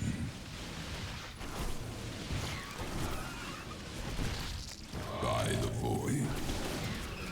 I have no idea what you're on about, Von Falkenstein. I will comply. Cartoon. Base is under attack. I am the blade of the Narazim. Our blades meet the enemy. I walk the shadowed path. I walk the... Upgrade complete. I will comply. I am the blade of the Narazim. They might, Crazy Norse. Who knows? By the void. Now, you want to see a plot hole with regards to Protoss, we'll have to talk about the Tal'Darim in a minute. Battle is upon us. Kill all that. But a phantom. I walk the shadowed. Wait. I bask in the twilight. Is it up there? I will comply. I got this thing. We have purged the infestation. Only 1 launch bay remains disabled. I am but a Hang on. phantom. We're gonna scout a little bit. Just real quick. See if what we want is up here. If it's not, we're just gonna avoid this. The blade of the Narazim. By the void. I am but a phantom. Looks like not. Okay, cool. Reload.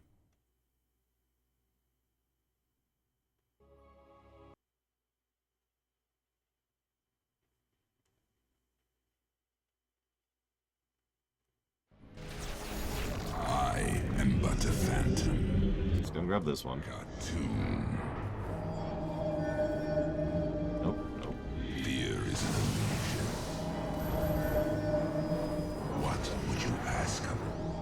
the shadows I come.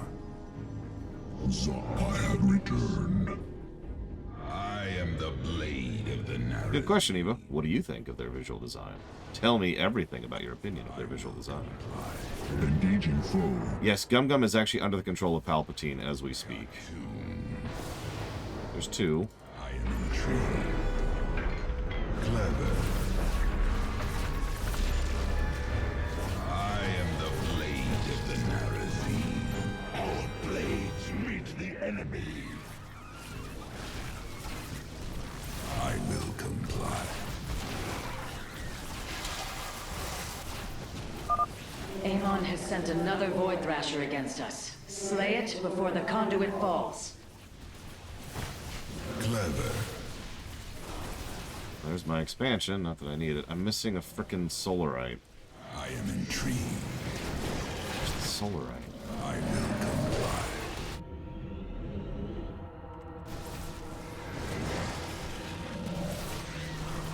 By the void.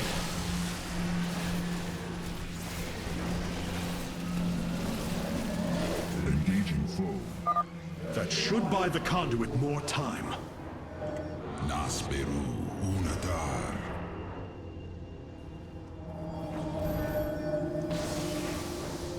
What would you I walk the shadowed path. I am the There it is. blade of the Narazine. I will come. Our blades meet the enemy. I Jakku Ina. We are recovering the last Solarite reserve now. The solar core should I think be I was too augmented slow, by the though. time our forces return, Hierarch. Nope, we're good. The launch bays have been reclaimed.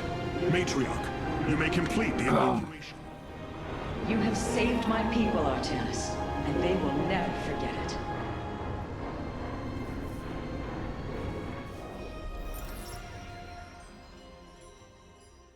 No, I'm with you, honestly, Spartan. StarCraft 2 actually does more than any other RTS I've ever played to avoid the audio spam problem.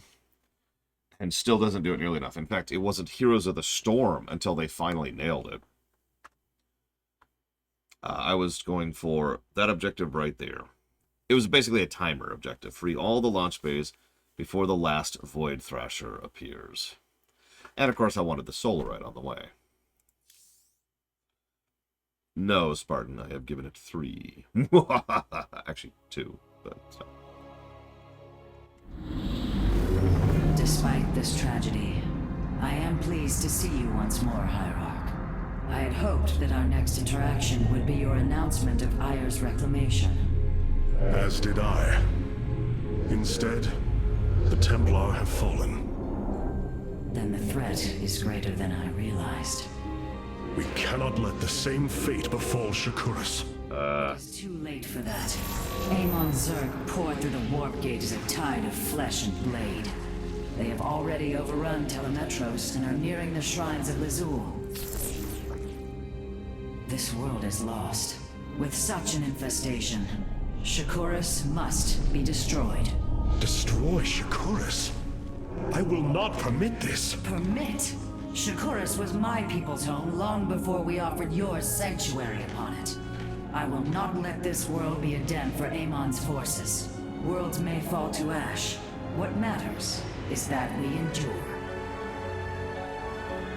To lose Shakuras and Ayer. We are a vagabond people, Artanis.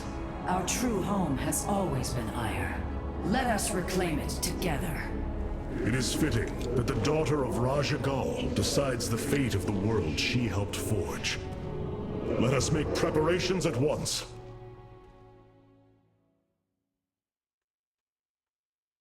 Hierarch, I have powered up a new ship. Sorry, real quick, I gotta look up something.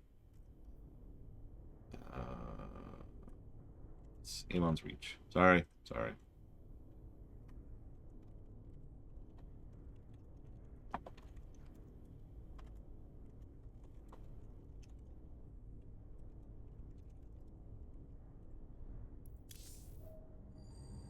Of all the Templar, You never wavered in the belief that our two peoples could live in unity.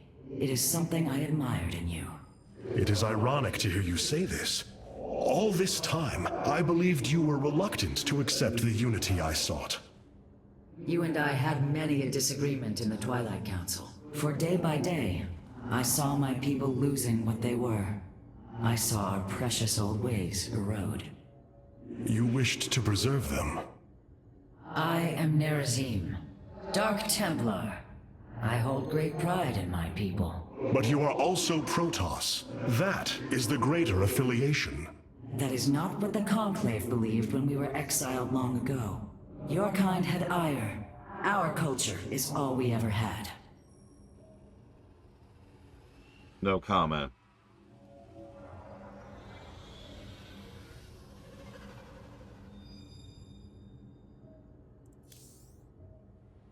What have you discovered about the Keystone, Phase Smith?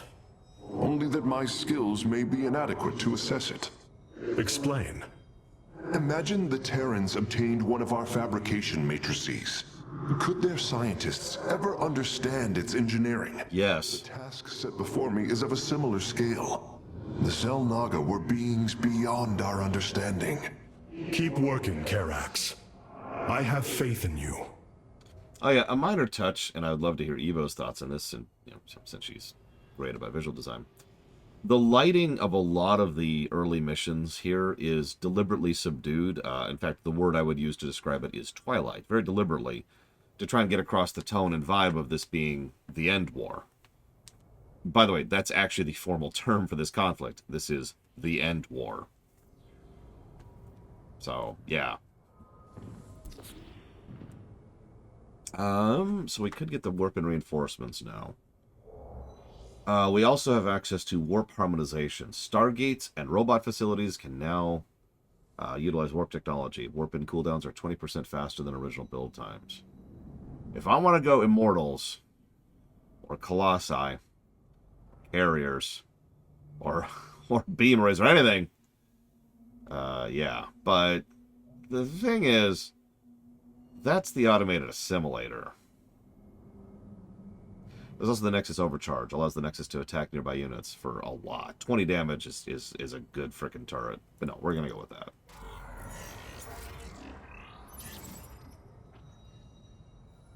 Moonlight. It's a good word for it. See, she's so much smarter than I am. Chrono Surge is neat and all, but I think I'm actually going to hold back on that. And get that initial bonus supply.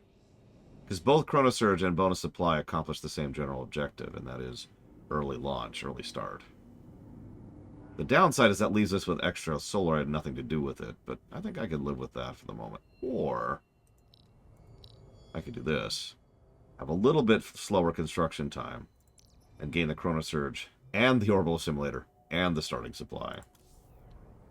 I love this system so much. Hey, racist grandma. I'm joking. So, what do we have for the Dark Templars? So, typical Dark Templars have that attack, which is exactly what it looks like. It's freaking Omni Slash. But we can also give them the Ire version.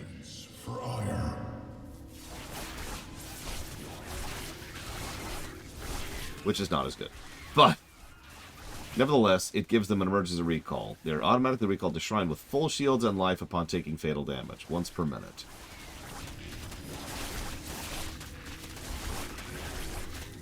Yeah, the unfortunate reality here is, unlike every other combo we've seen so far, this is objectively worse.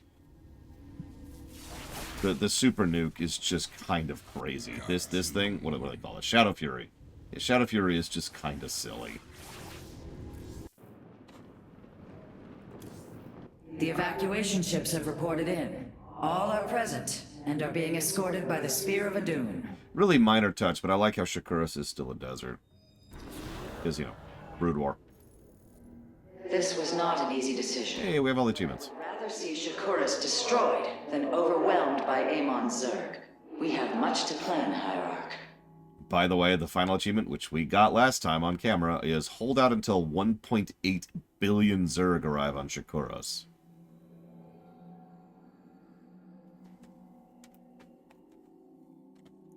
That should give you a little bit of an insight into what we're about to do. Yeah, billion with a B. Tell me, Vorazun, how will we bring destruction to your world? The Zelnaga Temple's phase prism can be overloaded, forcing a spike of energy into the planet's core. Enough of a charge, and the planet will shatter. Amon will not possess my world. I have been thinking about this choice. Are you reconsidering? No.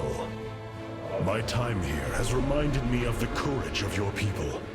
That we must fight.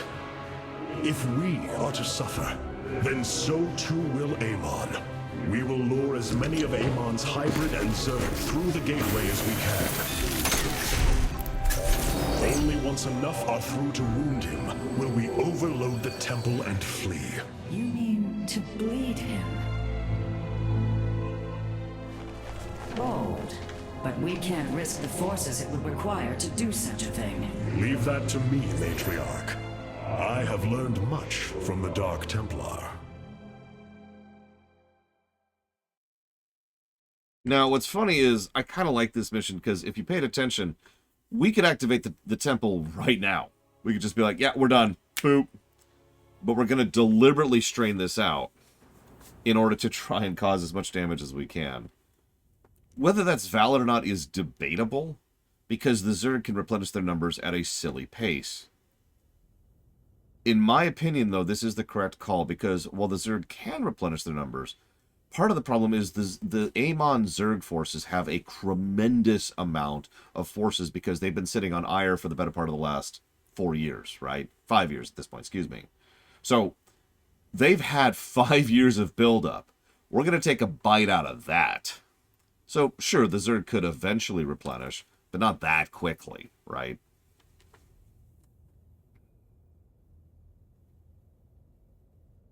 It's actually not in the game at all, Ghost Rider, which is why we're not showcasing it.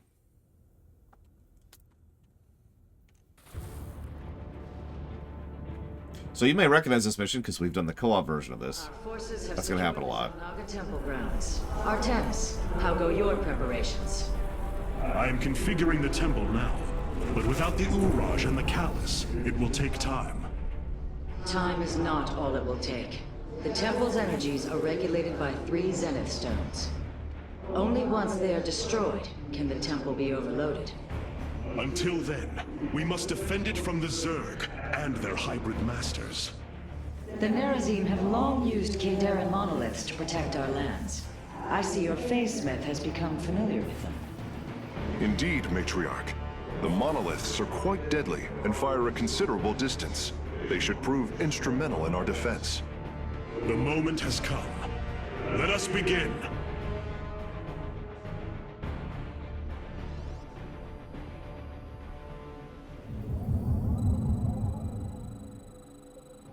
Okay. The sooner the Zenith stones are destroyed, the better off we shall be.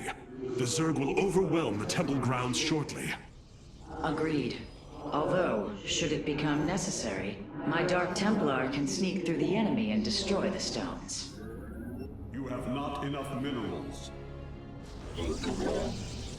Listen, Javan, there's not enough time. In all fairness, I'm not bothered by that, you know. There really isn't a lot of time here, and it's not like there's a hard ticking clock, but every minute they waste, more people are dying, their forces are shrinking, and Amon is just kind of pushing forward, so, you know. But yeah, the Protoss defense ball has just gotten even worse.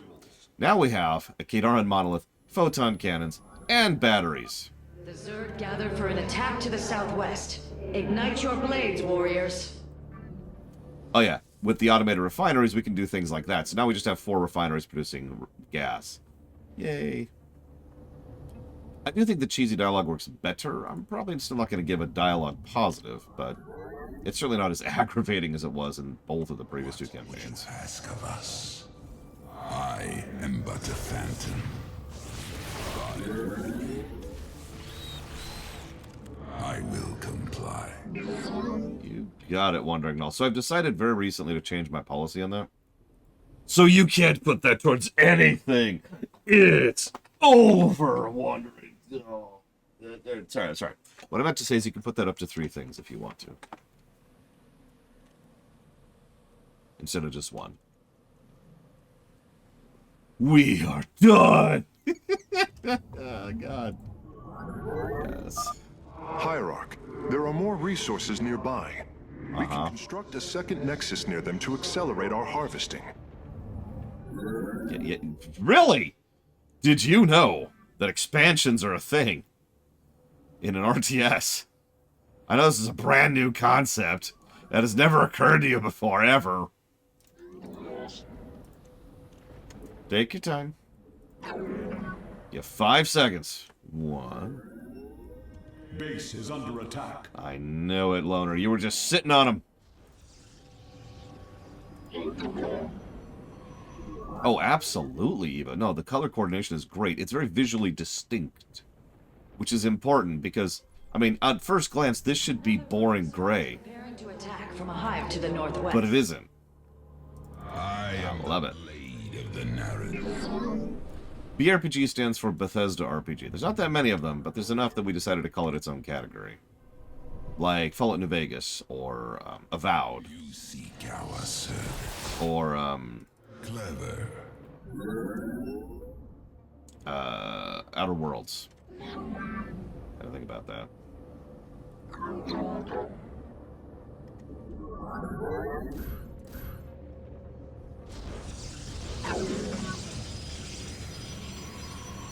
Yeah, New Vegas is in the BRPG block. Because it is a BRPG, that's how that works.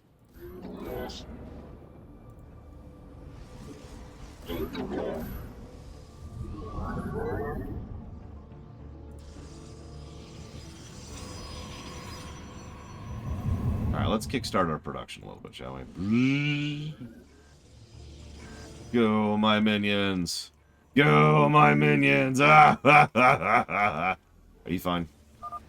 If possible, we should warp in more photon cannons. Yeah, they're fine. They will help our nexus point defend against enemy incursions. Well, it sucks to be Japanese devs. I admittedly don't get that particular complaint, Artemis, but that's okay. Our observers Just are gonna let reporting that a go. vast number of Zerg have poured onto Shakuris. And yet, not a single hybrid. Amon is testing our resolve. And yeah, notice we do want hybrids here. It's kind of a weird sentence, but there it is. It probably helps that Amon's a frickin' moron, too. You ever notice that? He's dumb. He thinks, me good, me strong. That's what Amon sounds like, I mean. I am your... and your beginning, and your middle, and maybe something else, too. Zerg approach the temple from the southeastern access way.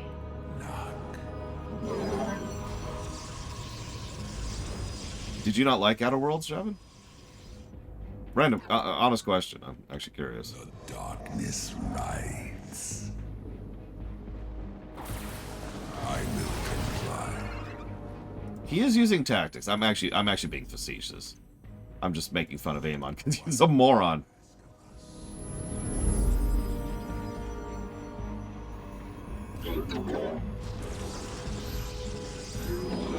Hi, Elizar. You know, we can afford this. Ready yourselves, Templar. The Zerg are moving to assault both sides of the temple. Yeah, he's a universe-ending bad guy, so... Fear is an illusion. Fear's an illusion. Choice is an illusion! Sorry. I don't know why that one quote is just stuck in my head. Just living there rent-free. We done? No. Hang on, let's kickstart our economy again. I'm just printing money is what I'm doing here. Printing money.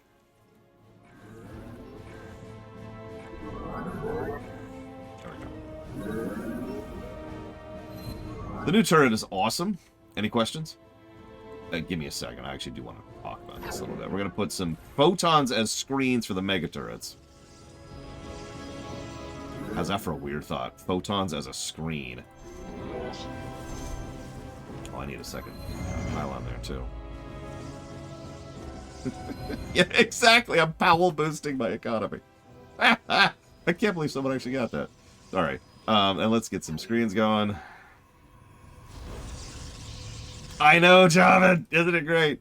It's okay. I hope that more people take the BRPG concept and run with it. I'm looking forward to Avowed, to use a specific example. We'll see what they do with it. Yeah, so, okay. The big ol' monoliths. First of all, they have much more range, which means they kind of bypass the problem every turret has ever had, ever. Which is the problem of, you know, siege units outranging them, right? Which you'd think, well, yeah, but no. In practice, that's just irritating, right? When siege units just sit right outside your turrets and you're like, ugh. Right, that's just irritating. It's always been irritating. So these things bypass that problem because they've got that range. They also have wonderful visibility. Like look at this. Look at that range. Look at that. So yeah, they're basically artillery cannons, straight out of Total Annihilation or Supreme Commander. They do 100 damage.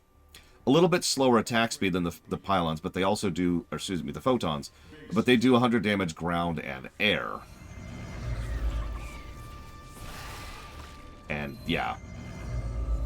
Yeah, these are artillery, put simply. Now, they are more expensive. A photon is 150. A Kadaran is 300 plus gas.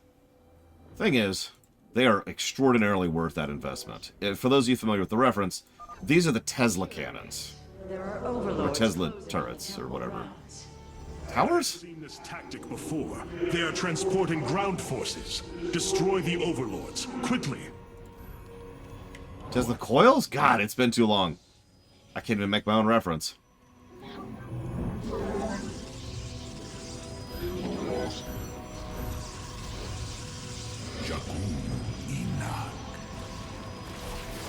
I can also reference the Obelisk of Light from the same concept.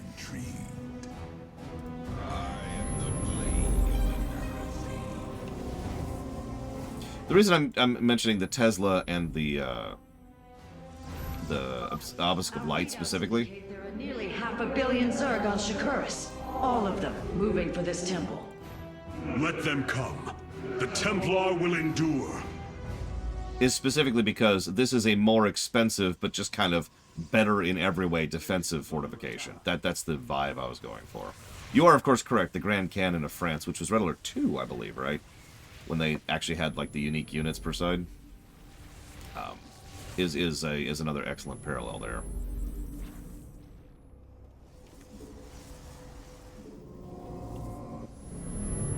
What, Elizar? Huh?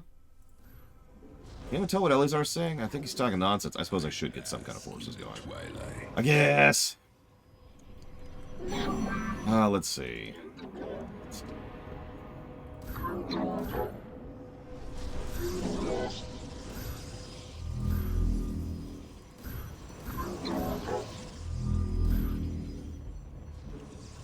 Lord knows I got a bank going right now.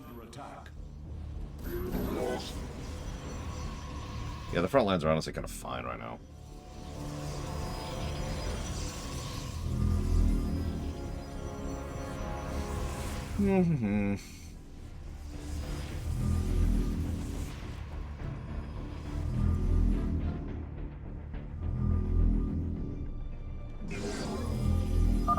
Be on guard, warriors. The Zerg are attacking the temple from all 3 sides at once. Oh no.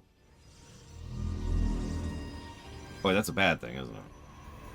Oh no. What, Elizar? I think Elizar's just talking insanity. I don't know. Do you understand? I don't know. Base is under attack. Base is under attack.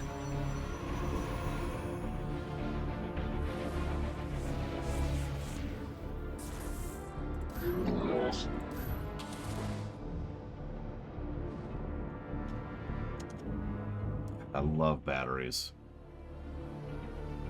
Yeah, you remember how the Protoss were really good at turtling up back in StarCraft 1?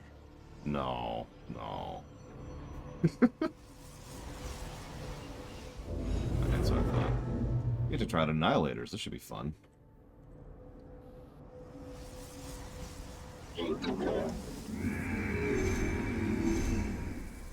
I'll put one right there.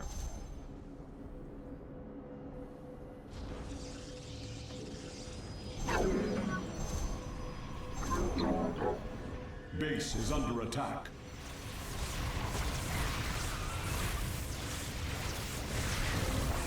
Man, I remember this being really brutal. So if memory serves, what's going to happen is the enemy attacks are kind of mild until you get to the relevant point, which is 1 billion. And then the enemy attacks scale up very rapidly. Falls on your shadowed world. By the gods, I have never seen such abomination. Warriors, focus all cannons on the hybrid. We must defend the temple. You've killed hybrids already, Dennis. Like before now.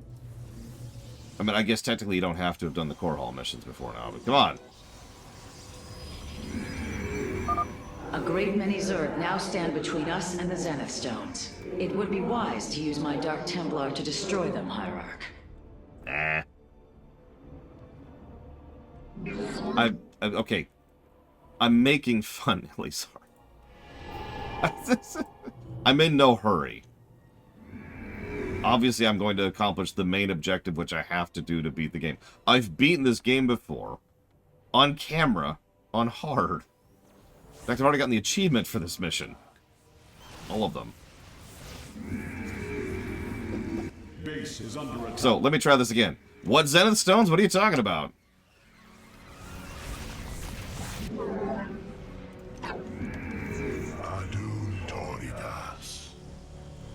Oh, Annihilators look cool. Look at them. Look at them.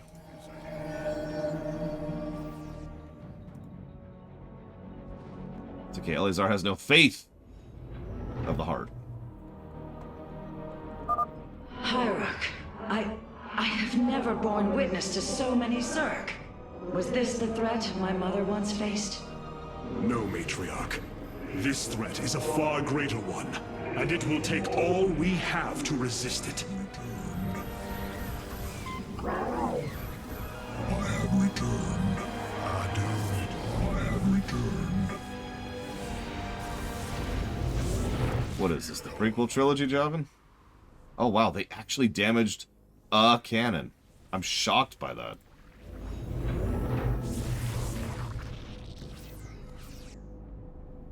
She was off yelling at Aldaris. It was a meet cute. They fell in love. It was neat. No, it is not, Elizar. Although we'll read all the lore stuff later. Base is under attack. Oh wow, they actually took out a Kadaran too. Holy crap.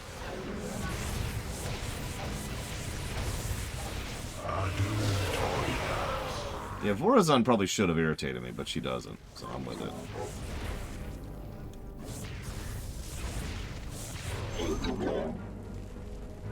No, we can't get through. That's okay. We can't bypass our own defensive lines conventionally. Very well. Come on, you can do it. You can do it. You can do it. There you go. Base is under attack. Oh no, it's hybrids. And I brought Annihilators. As the shadow Adun Toridas. Our triumph is at hand. Listen, I'm just going to A-move. I'm definitely not going to try and be specific about this so I can minimize my losses or anything, because I'm kind of scared because I took too long. Kind of on purpose. Exercise caution when attacking a Zenith Stone. The energies within may become volatile as it is damaged. Whoops. You didn't see that.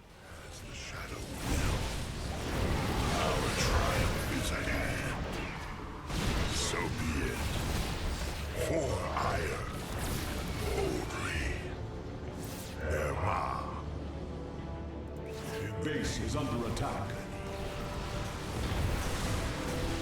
And goodbye. Yes.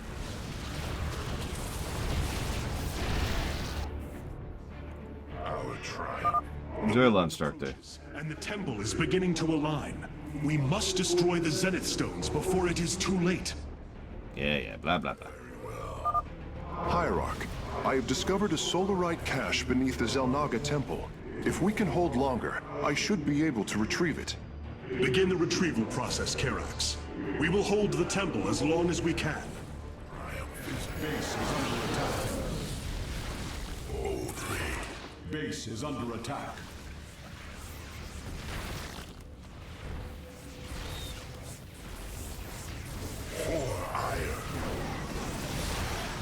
is under attack. So, the specifics of what happened is, I was doing I do a moving, but I do it specifically to try and navigate and control my units where they're going, what they're doing at any given point in time. Pretty basic stuff, right? So I was A-moving to the upper right of the area to pull back my melee units, and then moving, and then A-moving, and then moving, and so forth and so on. Pretty basic stuff, right? Well, do you, like, do your jobs, please? Anyways, as a direct consequence of that, one of my own units wandered under my mouse cursor when I hit A, and then clicked. Base is under attack. It happened so fast that I had no chance to prevent him from instantly being destroyed by his entire allied force.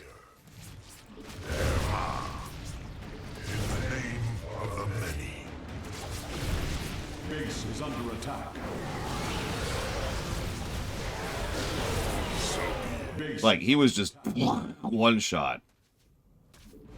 It wasn't immortal, too. So, whoops. Base is under attack. The southwest line is actually having issues. We need to hurry. It was a spy for Amon. I knew it. Yeah, he was. If he wasn't out of formation, just saying.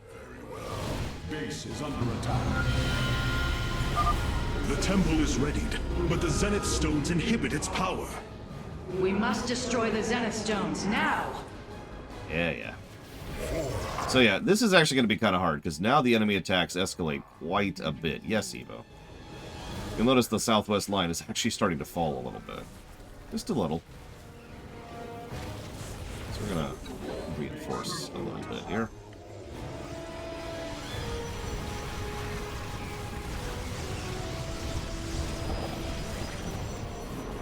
Base is under attack.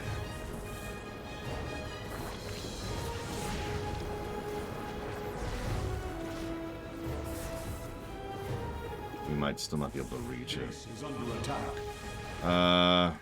We'll find out in a minute, Shaman. The best part is we can't physically reach the northwest quadrant because they have yet to break down enough of my own troops to make a line for me to get through. So I need to attack my own cannons now to make a hole so I can get through. Base is under attack.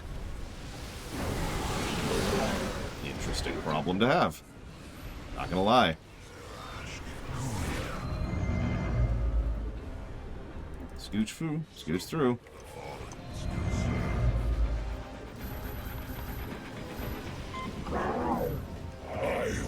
Base is under attack. Base is under attack. I mean, I'd be curious to know what the actual record is for this mission, because I imagine with the escalation getting worse and worse and worse and worse and worse and worse, which is exactly what's happening, by the way, at a certain point, yeah. But we want to hold out for 1.5 anyways, so I need to be getting more defenses going. Base is under attack.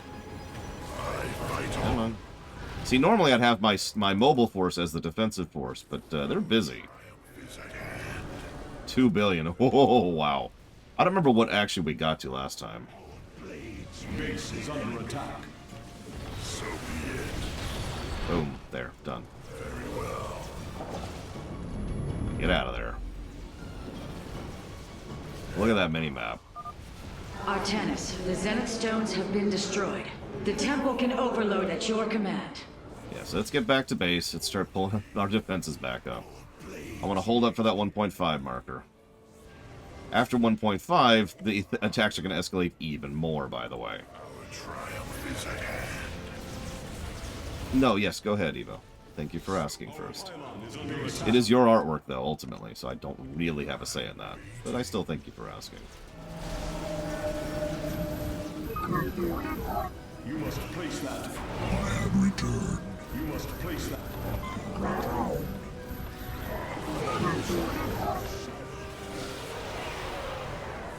So the northwest line is actually fine. We're going to try and reinforce over here. Yeah, there will be a point at which this is just absolutely non-stop attacks. And if you think this is non-stop attacks, no, there's actually pauses in between attacks. Did you kill the question bot? You killed the question bot. How could you? Pylon is under attack. So, yes.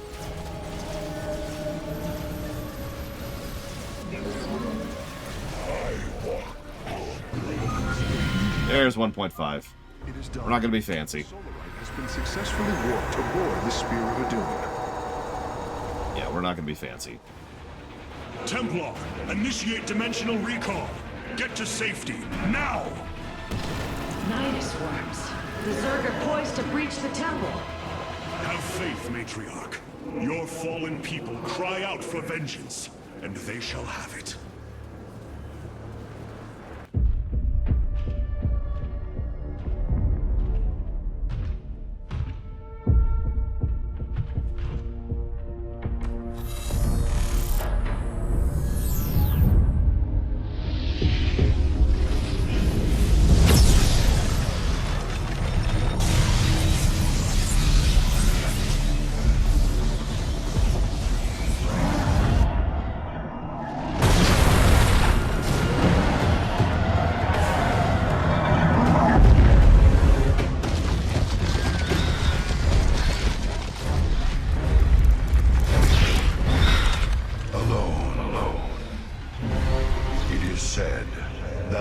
Of our kind suffer, separated from the glory of the Kala.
It is within reasonability they could have used the temple the same way they did last time, even though they didn't have the crystals handy. But they didn't. That was their judgment call. Screw it. Blow up the planet. Also, they didn't have the crystals, so there's that going against them, too.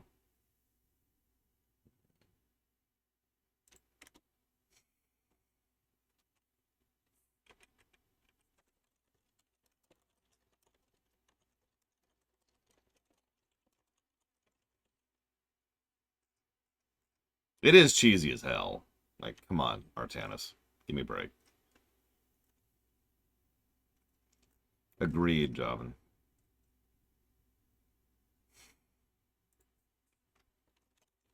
Anyways, another very good last stand mission. Or last stand. Hold the line mission. As usual, Blizzard makes good hold the line missions. We have not just slowly escalating enemy units, which is pretty standard for this kind of a thing, but their actual structures and defensive fortifications slowly push forwards down the lanes towards you, in addition to the different lanes being opened up over time, and the fact that you have an objective to go ahead and push out there, and the fact that they keep escalating even up to and past the bonus objective, and apparently even past the achievement. That's a good mission. I feel like I'm explaining why a circle is a good shape. I apologize. There's a lot of moving pieces there, and all of them pretty much sit perfectly alongside each other. And of course, they give us the super turret for this mission.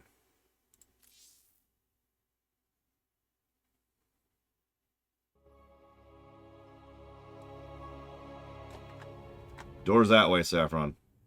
I did it on hard last time.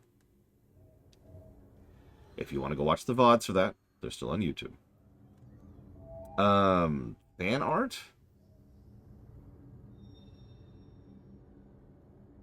I don't know if reimagining really qualifies as fan art. Like, sure, that's Kane, but no, it isn't, right? Like, that's kind of a gray area. No, I didn't. Sorry, Lazar. Other than, we are done! That's it! We're done!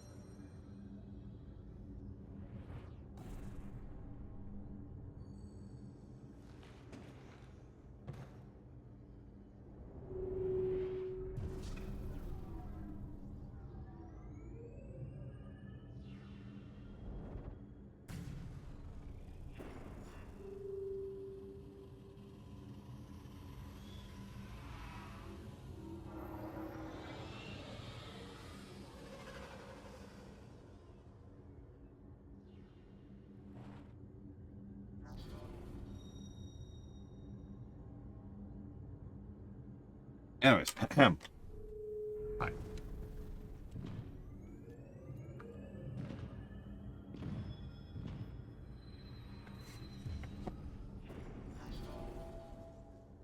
Shakuras is gone.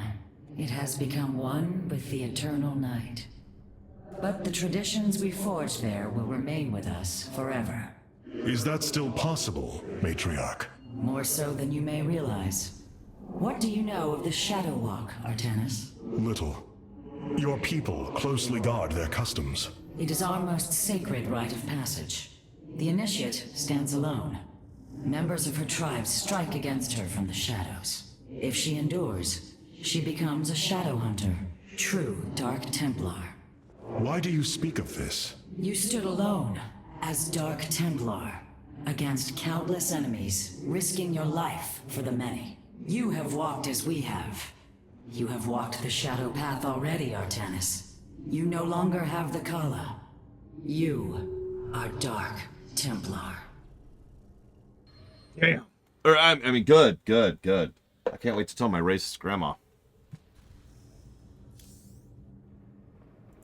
The Nerazim fought valiantly beside us, even unto the destruction of their world. Why?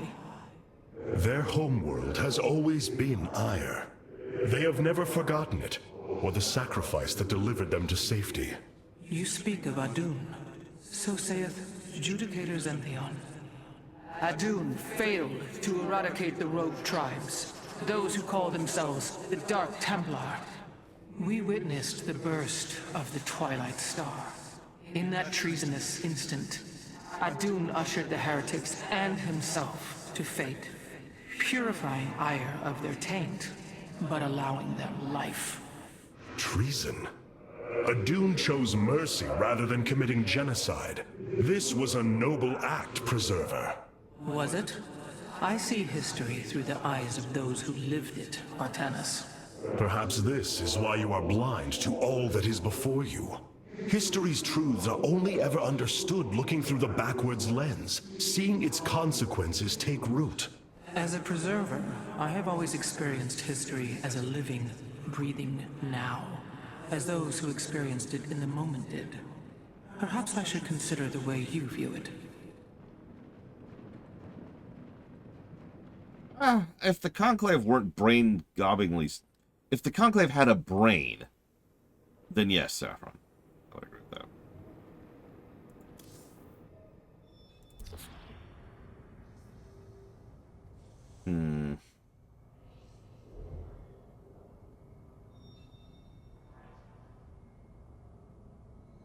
Anybody who's willing to challenge their own beliefs and think about those qualifies as having a brain in my book.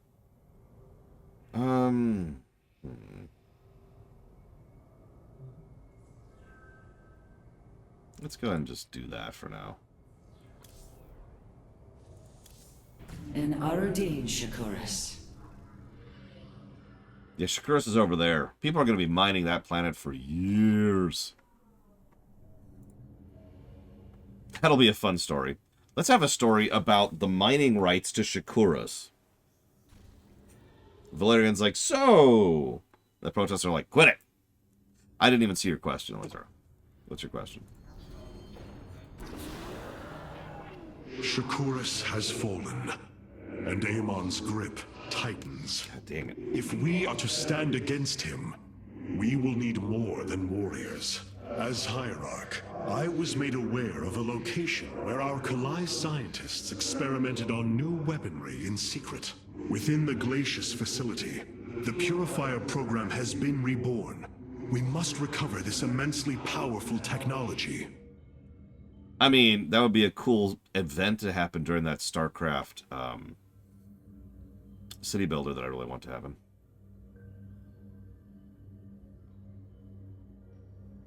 Right? Like, we're trying to negotiate the rights to minerals and excavation from Shakuros. We don't want to step on the Protoss' toes. We do have a thing. What should we do? And give a few different options which go down in some different quest paths. Let's see. God damn it. Oh. Okay, so for those of you who haven't followed me for a period of time, you may not know this, but I've actually been building the so-called Starcraft city builder in my head for a couple of years at this point. Nothing too extensive, but just random ideas that I've been piecing together and taking notes on. So one of the ideas I had was the concept of, obviously you just got your city builder stuff, but then there's challenge modes, right? Where you have to build under a set of circumstances or limitations or build on a very, very hostile planet, right? So what about a city builder where you have to build a Protoss city on Shakuras as it is now? And everything that means. Probably like some benefits for that. But massive detriments, right? Like, it's super duper hard. But, like, access to resources just flows freely because it requires so little to mine them. Or maybe it's an extremely defensible location, so you don't have to worry about that side of things, like, at all. Something, right? Let's see. So do I think it's more of an emotional reaction to his first gut reaction? Honestly, no. I'm sorry, Elizar. I'm glad people like that scene, really. But, oh my god, Javid, no! No, don't do that to me! Why would you do that to me? I'm going to put out a hit. I want someone to assassinate Javid immediately before he gives me more terrible ideas that will never be. God, I don't know, Ghost Rider. I mean, all he was fighting was a bunch of Lings. So sentries are great, but you know what's even better? 5,000 Protoss on this planet. You know what's even better than that? Purifiers. Glacius facility. Within lies the greatest weaponry the Empire ever developed. It is the site of the Purifier Revival Program. Purifiers? The forbidden weapon? They were sealed away by the Conclave, never to be restored. The ancient purifiers are not kept here, Preserver. They are still locked away. Here, on Glacius, our researchers have been developing prototype weaponry inspired by that ancient technology. You speak above your caste, Kalai. This is unimaginable heresy. We are outmatched by Amon's forces and facing annihilation. If this technology may help us, we will use it. I would enjoy a space-bound RPG in just about any setting, Blade Taval, as long as it had actual frickin' content. So, yes, inject that directly into my veins. What are those? The Tal'Darim. Here, they are attacking the facility. Amon has unleashed his servants. Ready our warriors. Dun dun dun. Thank you very much, Savicom. We'll get to the Tal'Darim. We haven't really talked about the Tal'Darim yet, and there's a good reason for that. So Savacom is putting that towards the Wario Land block. Put that one first. But the other ones are... Hang on. It's already scrolling off my screen. Busy chat today. Ah, the comparison blocks. You got it. Always appreciate you, Savacom. Thank you. Shut up, Serrani. It's true. Can't argue it. Any other dialogue? Yeah, here we go. The Tal'Darim. They have not been seen since the Aeon of Strife, before the Protoss were united by the Kala's light. I'm afraid they returned some time ago, Rohana. We thought them fanatical servants of the Xel'Naga for years, but in truth, they had enslaved themselves to Amon. Why would any being willingly follow Amon? That is unclear. The Tal'Darim call themselves the Chosen. What Amon has chosen them for, we do not know. They are dangerous foes who have helped forge the hybrid and shed blood in the name of our great enemy. Protoss turned upon Protoss. The Deul demands retribution for such offense. They must be destroyed. If it is their fate, it shall be. Oh yeah, by the way, so another one of, just really quick, another one of those, you know, city builder StarCraft scenarios. Oh god, that's a long... What's World War II, Eleazar? It was a big conflict back in the day that was kicked off by them kicking the last of the Xel'Naga off their planet and led to a massive war of death and doom, and they settled it by being like, here, caste system, religious organization, conclave. And that's led to the foundation of the Protoss Empire. Alright, so... That's the super summary. It is actually detailed in the StarCraft 1 manual, which you can find online in PDF format relatively easily. So, city builder, platform, right? No resources. So, all of your income has to be imported, which means you have to figure out something to get those imports going in order to actually, you know, keep your city functional. So you probably can't build wide. You're kind of probably encouraged to build tall, but at the same time, you could build wide if you knew what you were doing, and then get enough service industries going or something. Maybe make it a major trade hub. Maybe try to encourage tourism, something, in order to keep enough money flowing in order to keep buying the resources you need in order to keep building out the city. God, I want that game so badly. It's never gonna happen. It's never happening until I take over the world and make it myself, because I'm just the Thanos of reality. I'll do it my frickin' self. The purifier weaponry that has been researched here could prove to be a valuable addition to our arsenal. That is what I am hoping. Is there any merit to Rohana's fears? The Kalai on Glacius have prototyped the technology with successful results. It is said that these experimentations are no different than the Templar they are replications of. A byproduct of quantum predictive analytics. They were and are still only machines. Do not give them such credence, Karax. We too are machines of a biological nature. I often marvel at the architecture, the design, the careful construction of our form, our machinery. The Xel'Naga forged us as we forged the original purifiers. Yeah, Artanis' "they're not real people" thing is extremely dumb and like 60 years out of date at this point. If you start StarCraft 2 right now, no, you'll be fine, Comatoads. If you start Legacy of the Void right now, you will be completely lost.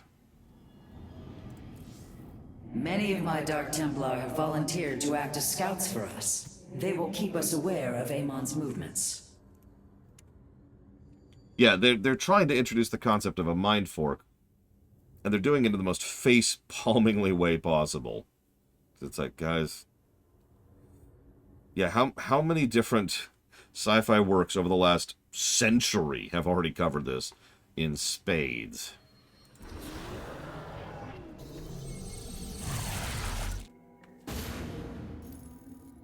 If we are to obtain the purifier technology, then we must move quickly. The Tal'Darim are preparing to fire upon the facility. Sentries are awesome. Great support unit, but actually pretty good in a group. I actually have already shown that off, too. You know, I would agree with that sentence, Wandering Doll. Don't forget, you still have 2 more things to go. If I was in charge of Microsoft, what game would I produce first? Or do a sequel to? Okay, sorry, that took me a second. Let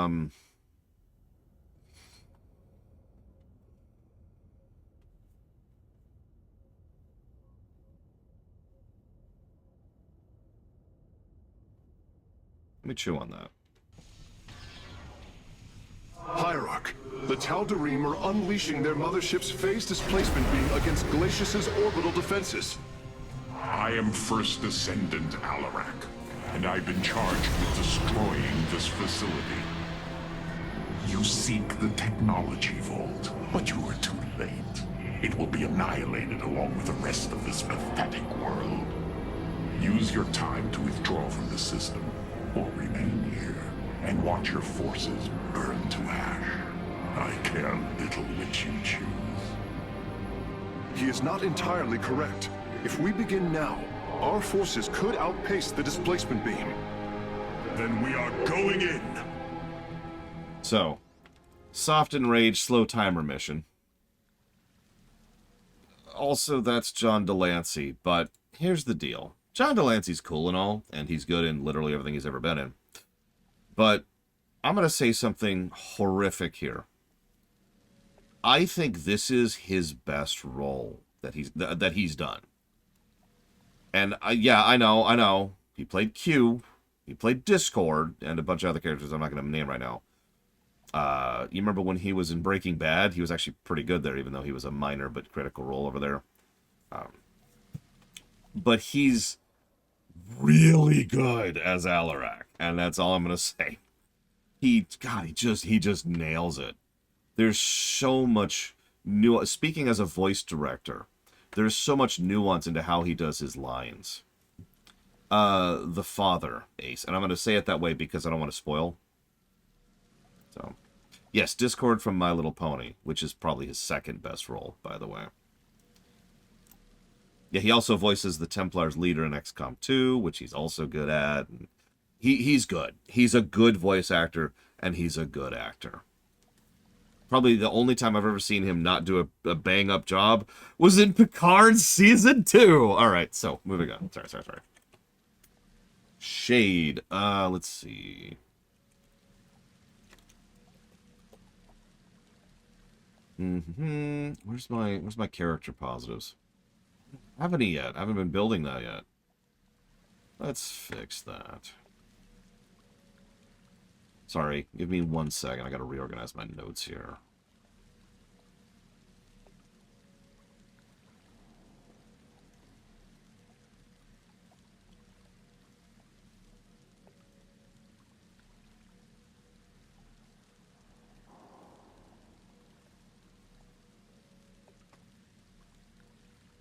I've never heard that act. In fact, every time I've seen John Delancey off camera, he's been pretty chill.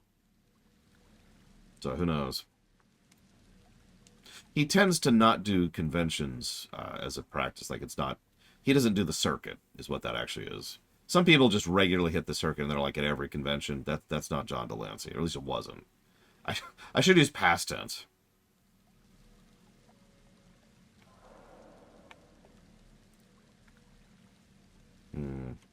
Maybe it's not a crowd person. Gum. Seeing some... I'm going to let that go. I mean, the argument has always been that Discord and Q are the same person. And when I say that, I mean even the writers of MLP have said they wrote Discord as Q.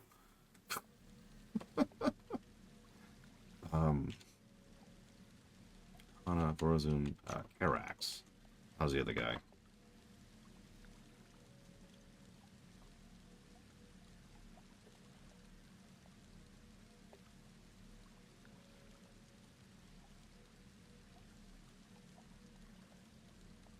Oh, you'll see, Evo.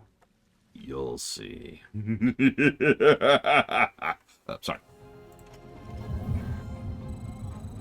You have not enough minerals. Some free gas going in a minute.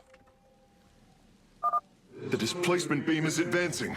We must reach the vault before it is destroyed.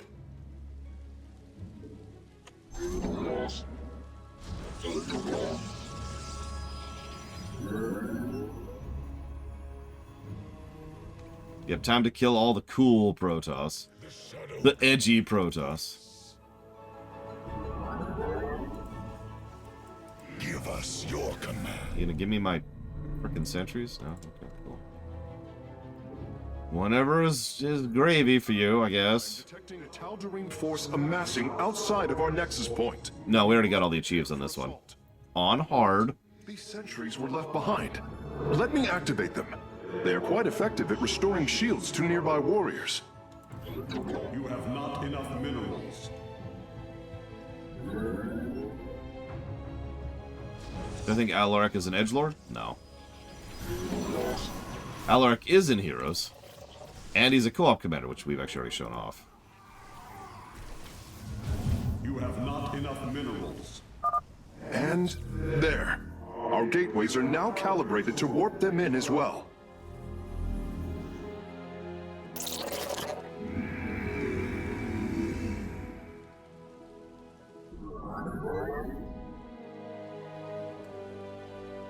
Alaric is arrogant, confident, intelligent. He's what we would call a smart Sith.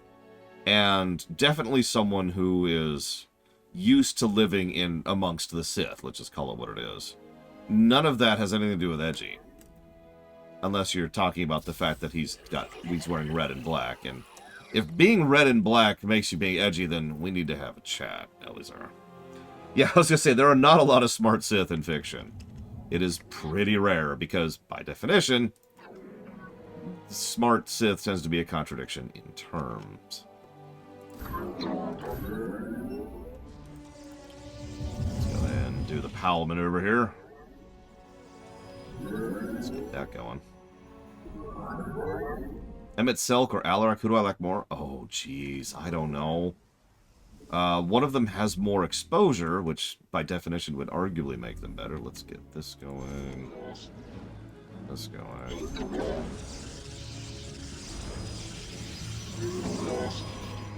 Oh yeah, this is what we're racing, by the way. Slowly advancing walls of doom, like you do.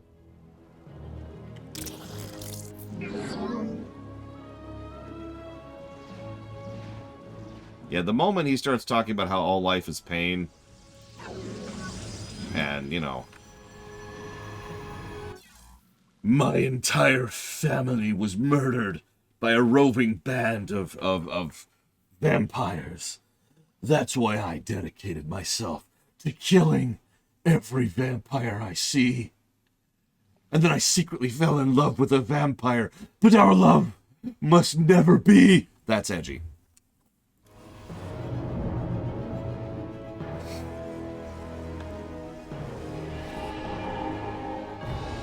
No, I'm with you, Tara. I suppose I don't have much more of worth to say than that, but I do like your point. No, Draco's what we call a non-character.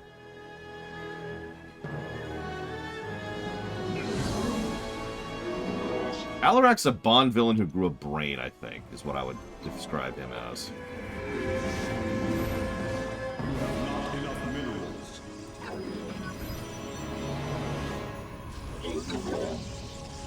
I'm not disagreeing with that, I think that's the distinction.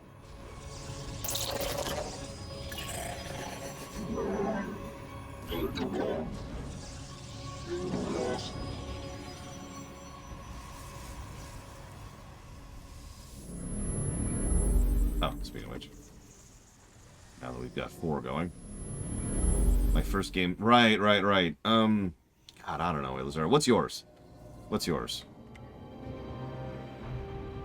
I turned the question around on you.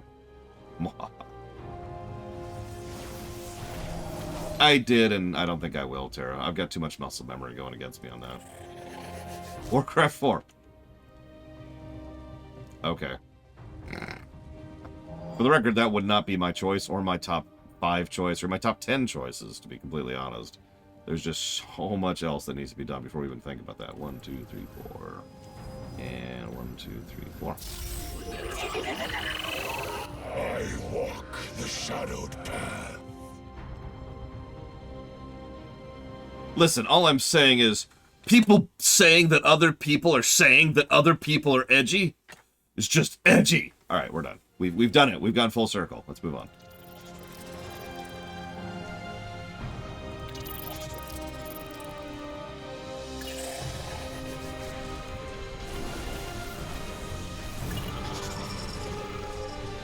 Our forces are near the displacement beam. We must remain alert and stay out of its range. Yeah, yeah.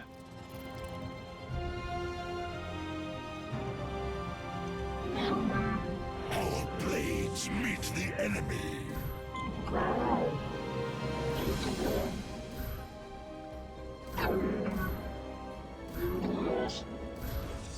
Our blades meet the enemy. If I could magically make it be good, which would I prefer? Warcraft 4 or Dragon Age 4?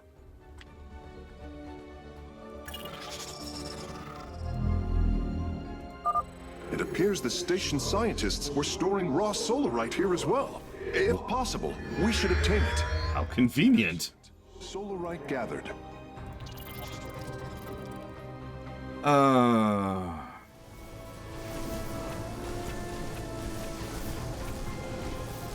Okay, is it the Warcraft 4 I want? Or do I have no control over that? We need to destroy its power source to clear the way. Ah, we've discovered more sentries. I will activate them now. Thanks, Karax. Appreciate you.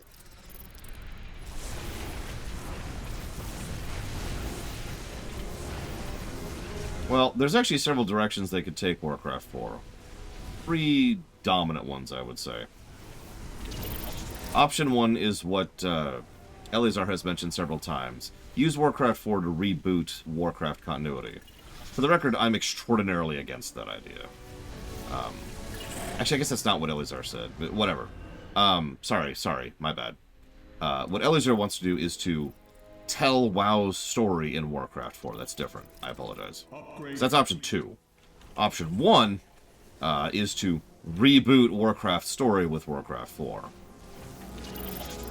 That's more likely to happen, although I'm not sure that's a good thing.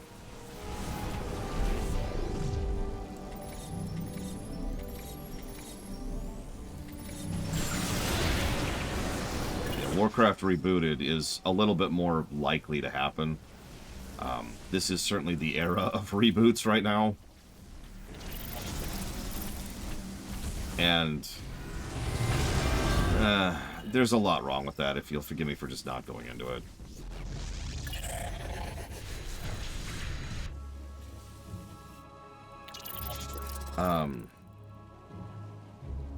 No, Gum. Let's do 8. I have returned. I have returned. There is one last choice between the two. A hard reboot, although they could do a soft reboot if they wanted to keep WoW as canon. Yeah, exactly, Chobin. The amount of lashback, especially from more normal players who have just been told, hey, all of WoW doesn't count anymore, that would not be great. But no. The other option is actually very, very simple.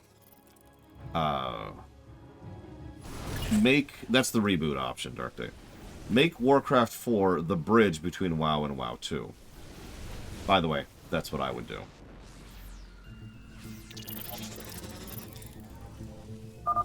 Bringing nearby sentries online.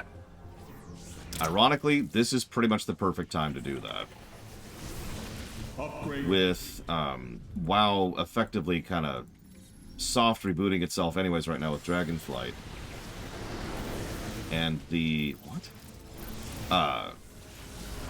And the fact that WoW is taking a bit of a high, this is pretty much the perfect time to go ahead and let Dragonflight, that is to say WoW 1, go on maintenance mode, and just kind of let it sit there for a while we work on Warcraft 4, and then into WoW 2.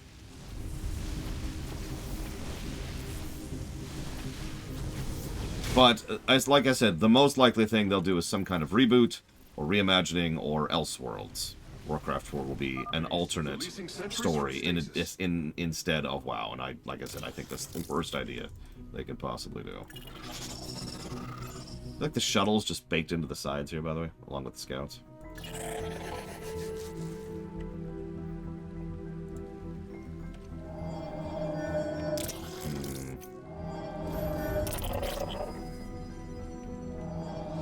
Whoops.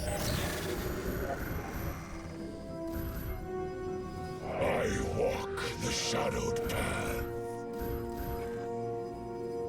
Oh, how much run out? Walk the shadowed path. Probably Thursday, I would say, Pika, is when we'll start the Mario block.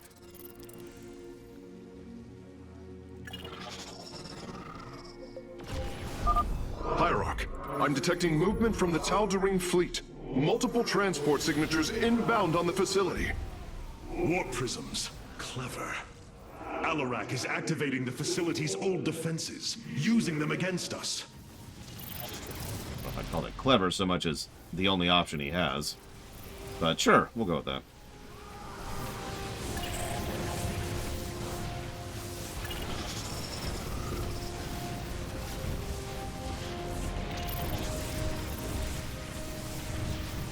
Yes, Zactat.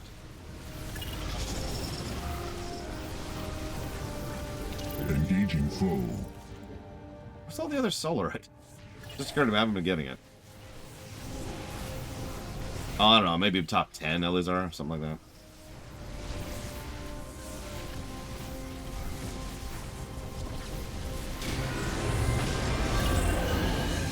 Maybe 20. We keep going. There's some Solarite. Yay, Solarite.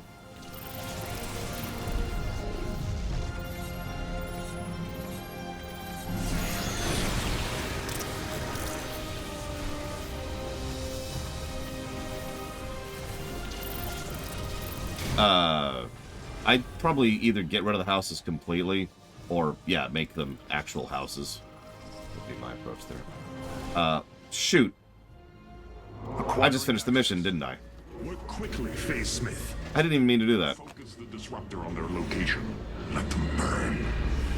I have its coordinates. Hang on. I didn't mean to finish the mission. As a reminder, tomorrow will be a great day for Q&A because tomorrow will be nothing but Q&A. I'm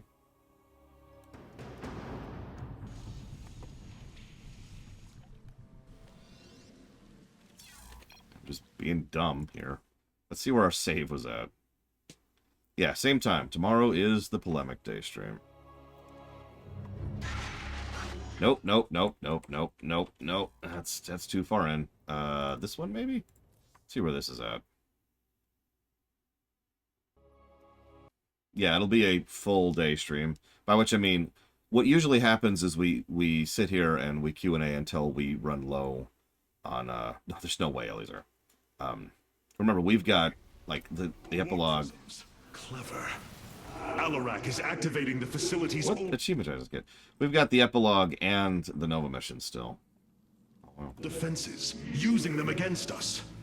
So yeah, what usually happens is there's a point in time at which the questions just wind down. People have run out of things to ask, and so we go ahead and just wind down the stream and kind of walk away from it. It's like, alright, we're good. So, I feel like I missed a Solarite in the southeast. That's true. The Kittens for Free Food Party. Which I hate! Them kittens gotta earn it, just like I did when I was a kid. I didn't get no free ride. Why should kittens get a free ride?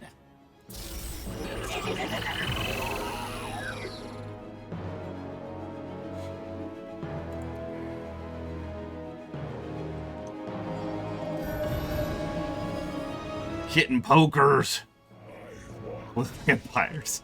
So it's now not accidentally beat the mission. Cute things are tastier. It's a law of nature. You ever heard of nature? It's that thing out the window but you would never see because you're just too disconnected with reality. Where's my goddamn... So...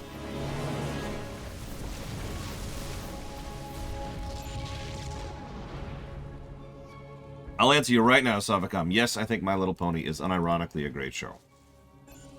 Although, I gotta be clear nowadays, because there's actually like 5 MLP shows. The one I'm talking about is the one called Friendship is Magic. Where's the last Solarite? Is it up there? It's probably up there. Base is under attack. You can ask anytime, but only answer tomorrow. Yeah, it's like MLP is Gen 4, and the most recent one is Gen 5, so yeah, no, I'm pretty sure I'm right. I'm pretty sure there are, in fact, 5 MLPs. And all of them suck, except for the only one I care about, which is the one I keep referring to. There it is! We have acquired all of the raw solarite samples. They are still in superb condition. You should see them. Yeah, I'm good. Thanks, Karax. Sorry, Ghost Rider's mother. I'm just talking about how kittens are delicious. This is what Ghost Rider watches all day, is kitten talk. Oh man, screw that one, Evo. Screw it in the ear. Anyway, so now that we have beaten the mission, let's go beat the mission.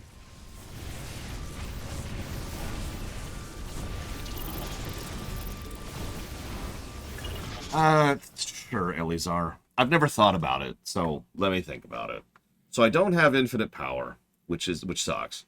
And that means I have to work within the bounds of reality. That means I have to acknowledge what the audience would want. I would have to acknowledge what the market is going for. I would have to acknowledge the horrific reputation that Activision Blizzard has had for years at this point. So we need a win, and unfortunately, there is a fairly good textbook for what should happen here. What they should put out is they should put out a simple, safe game, which is designed to be kind of a return to form, that doesn't really do a lot, but kind of gets people in the mindset of they're good again. That's what needs to happen for the first major game that Activision Blizzard puts out under the new label. So, also I need to fire a bunch of people, but that's unrelated. That's not the question. No, the question was, what game do we make? That's the question. Not revive Heroes of the Storm, nothing like that. What new game do we make?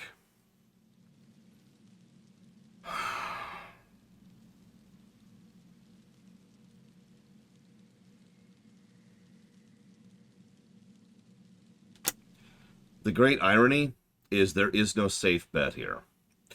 Because Starcraft is in a weird place. It's been a little bit too dead for a little bit too long in too many markets.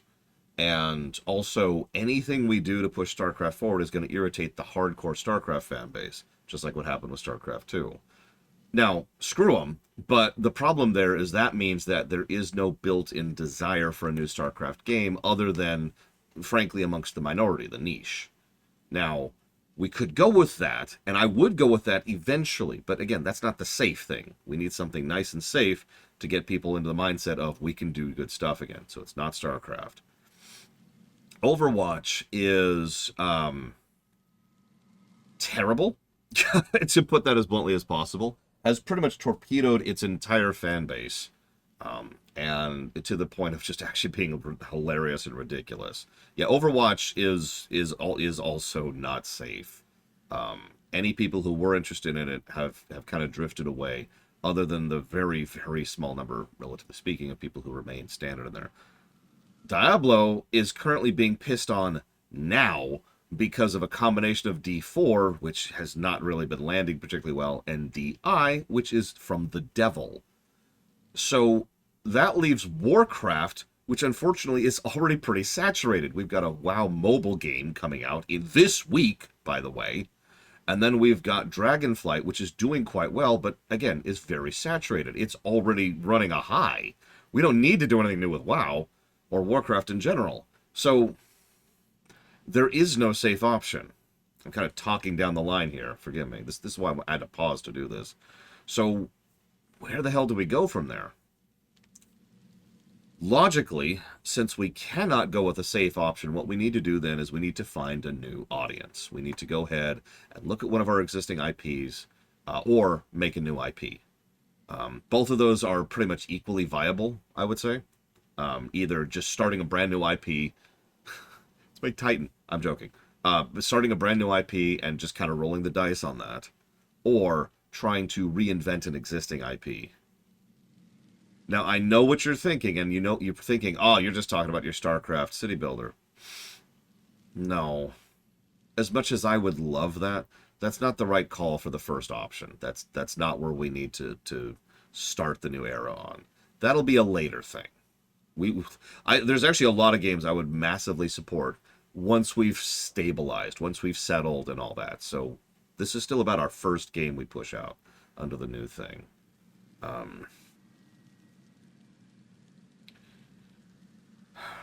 Well, it's my call now. I'm in charge, Darkday. Ironically, going into a new RTS IP is absolutely not really an option. Not only did we just lose most of our RTS developers over the last 5 years, but most of them went off to make 2 separate competing StarCraft 2 clones to try and push RTS forwards. So I feel like that would be the wrong call pretty much top to bottom. At this point, it would look like we were bandwagoning after them. In fact, it would probably generate them more interest in marketability than us. It's funny you say that, Crazy Norse, because I know my answer. I've actually known my answer for a few minutes now. I've just been trying to talk through the logic chain so you understand where this is coming from. Because I think the best and most logical answer is to do a single-player Warcraft RPG. Probably done in the style of Baldur's Gate 3 / Divinity Original Sin 2. Proper CRPG. Proper Warcraft CRPG. I think that would be the best direction to go in. It would be something that there's so many different stories you can tell in Warcraft setting that it could run in the background or concurrent with WoW without any kind of bleed over or difficulties with the two. And people in the background have been clamoring for a Warcraft single-player RPG for literally years. Where do I take the story on that? I haven't even thought about that. That would take a whole other bit of thought, because there's a lot of directions you could take that narratively. We could do that in the manner that I mentioned earlier with Warcraft 4, where it acts as a bridge between WoW and WoW 2, which is probably what I'd do if you put a gun to my head right now and made me choose right now. We could develop something in the past. We could develop something going on the sidelines. We could see what's been going on in Outland this entire time. Remember, Outland's story kind of ended, but is still going in the background. We've seen bits and pieces of how Outland is developing as Azeroth's story keeps going. You get it, right? There's lots of different options we could do in order to push that. And so that would probably be sitting down with the meeting room, with the writer's room, and being like, all right, we've got a billion options for where to take this narratively. Where do we go? Because it doesn't matter, really, as weird as that may sound. It doesn't matter where we put it. Now, Javan and Fife's idea is a fascinating one, because there's branding potential in releasing a CRPG called Warcraft 0. It's kind of immediately indicative of what they're going for and where it sits in the setting and what it is. There's the possibility of a little confusion there because it's not an RTS, but like, there's some branding potential right there, right? So setting it during the Null War, or the War of the Ancients, or the Troll War, or even setting it right before Warcraft 1, right before the opening of the Dark Portal. Like I said, all of these things could work.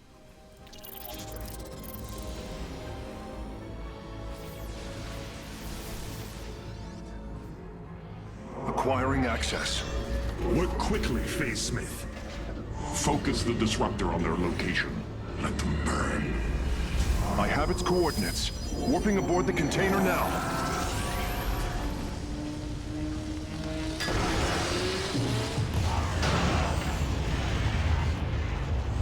You are not as weak as you appear, Artanis.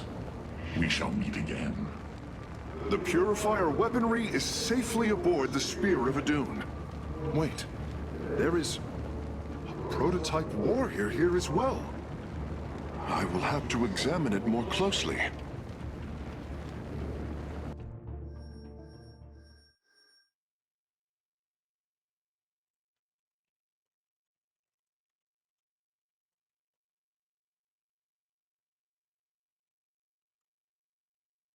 I do like city builders. But like I said, I don't think I would open with that Wandering Doll. By the way, you still owe me 2 picks. I think I'm forgetting.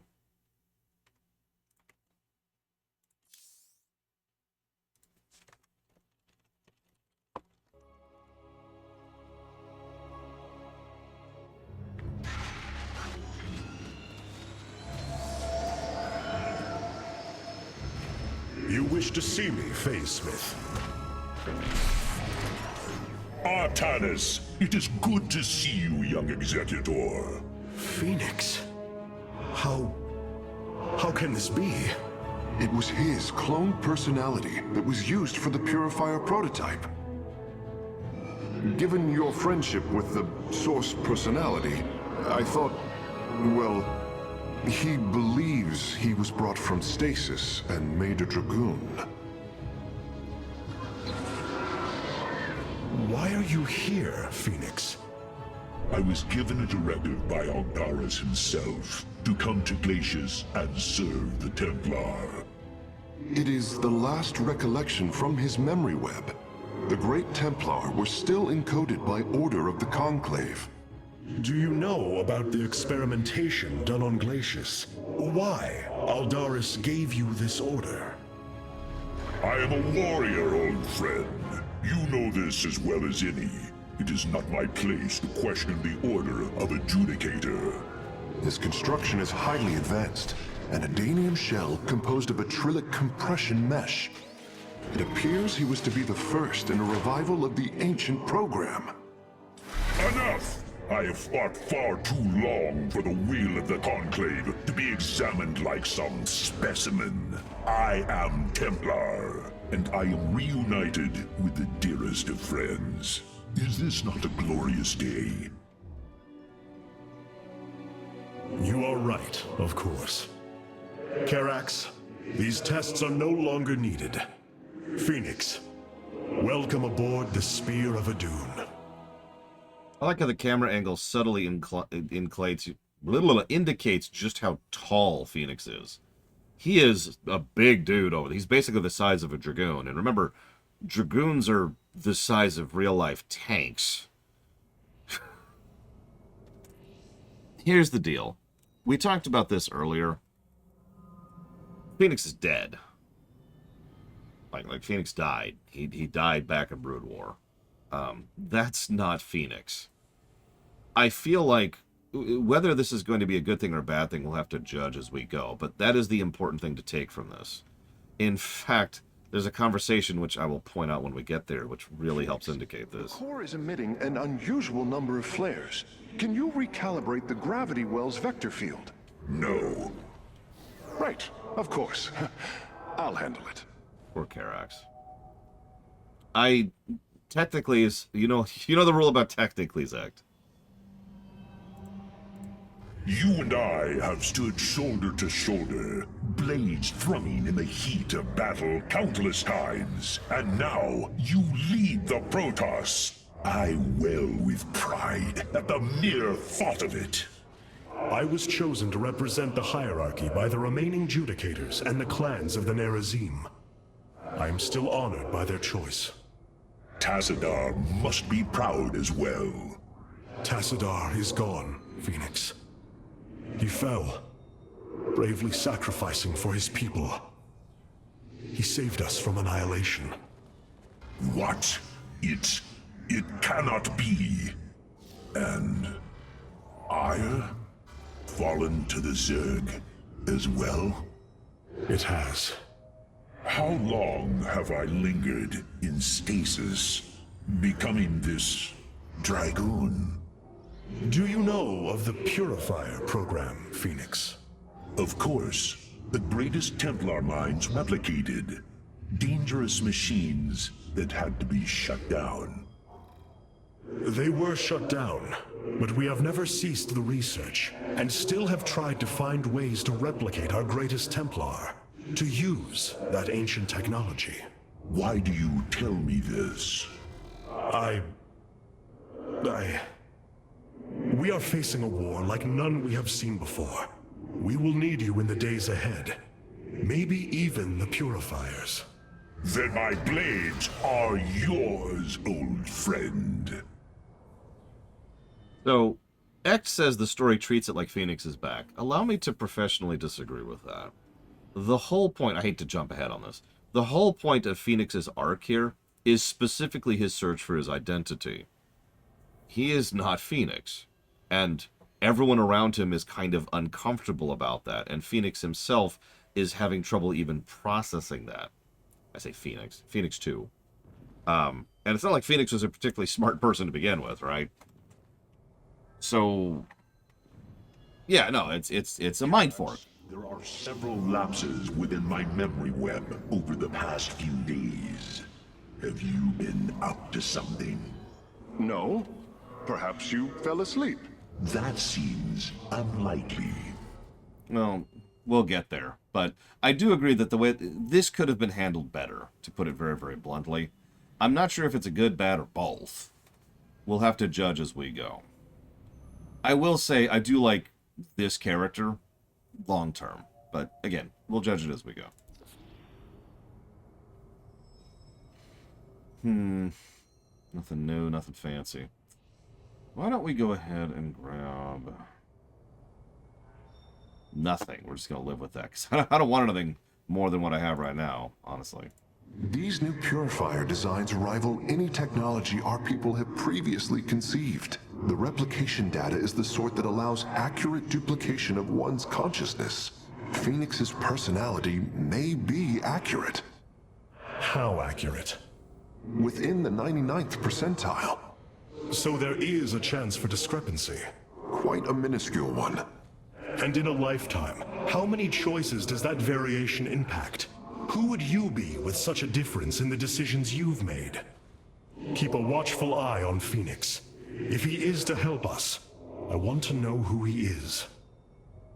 Okay, so I'm with Artanis, but for a different reason.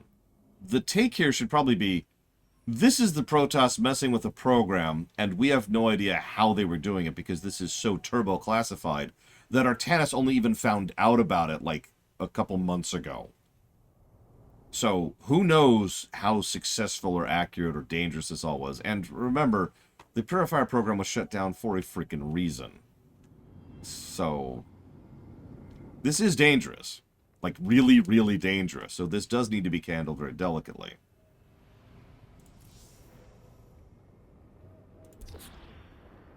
We have acquired new robotic support. But there's no time! Alright, so.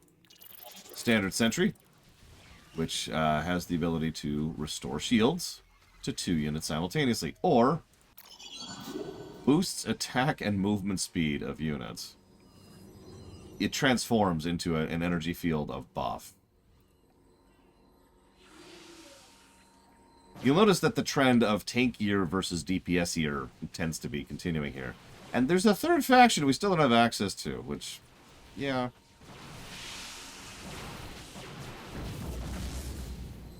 Pretty much, Loke, yeah.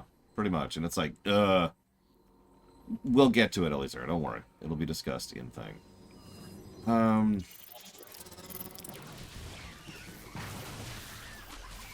Yeah, that's also true. The Conclave, the people we could ask about this whole situation, are extraordinarily dead.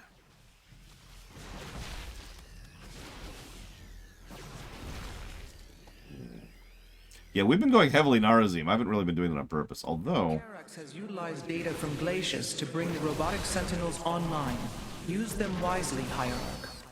So here's our first Purifier brand. The enemy shall be purified. They still have the charge, and they have a revival protocol. So Zealots just get back up once every 2 minutes. I believe Sentinel is also a bit tankier. I could be wrong there. But yeah, no, we are going to keep going with Centurion. It's just better. I love the look of the Sentinels more, though. They look a lot cooler.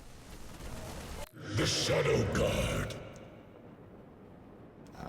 Okay. Our scouts are reporting Not Amon's yet, forces Crazy are Norse. conquering system after system. We must choose our plan of attack carefully, Hierarch. There's no time. Seeing Phoenix once more perplexes me. I feel sadness, but I should feel joy. It is said the warrior Phoenix was felled by the Queen of Blades. This approximation is not Phoenix, but he is a reminder of the loss you suffered. His voice, thoughts, his very presence. He describes memories we shared with such vivid recollection. Every instinct I have tells me that this is my friend, but all logic defies it. We of the Nerazim often ponder whether our people are the sum total of their experiences, or are more than them. A truth lingering inside us. In time, we shall see if this Phoenix has his own truth, or is little more than a flawed forgery. The biggest thing I don't like about this is they spend a little bit too much time on, so have you ever heard of science fiction before?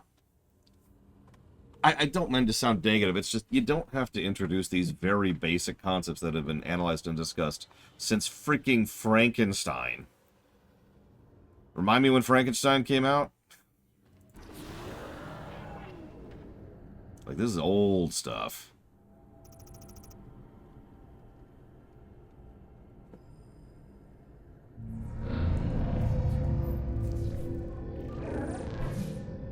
Hierarch, I see the master construction of the Xel'Naga now. Their understanding that energy, essence, and information are all one. Each interchangeable, each mutable. Then you uncovered the information Zeratul foresaw within this keystone. I have. From what I understand, it will lead us to Ulnar. Ulnar. It is a place of myth. A realm whispered of in our legends. The homeworld of the Xel'Naga. I believe the keystone can project its location. Show me, Karax.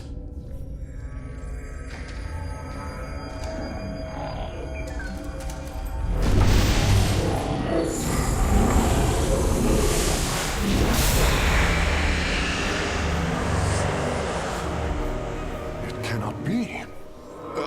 I must be in error. The Altarian Rift. That is impossible. Nothing can survive within such unrelenting forces. It appears I have failed you, Hierarch. I do not believe so, Karax. It is said that the Xel'Naga came from a place where no life should be. This aligns with Zeratul's prophecies. We will go in. Make preparations at once. No, Dark Day, it's a reference.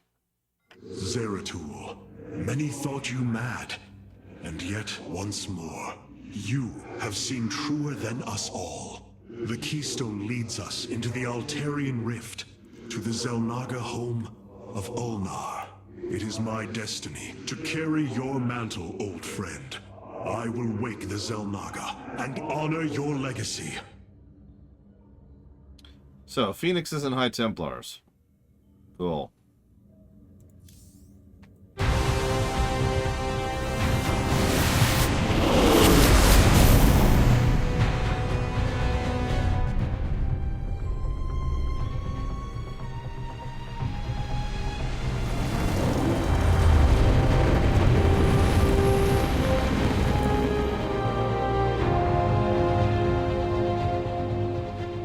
This defies reason. We should be shredded into our base particles. Yet here we stand, between universes. Zeratul was right. It is Ulnar. Think of it, Matriarch. The cradle of all life, hidden all these years. Yes, but why?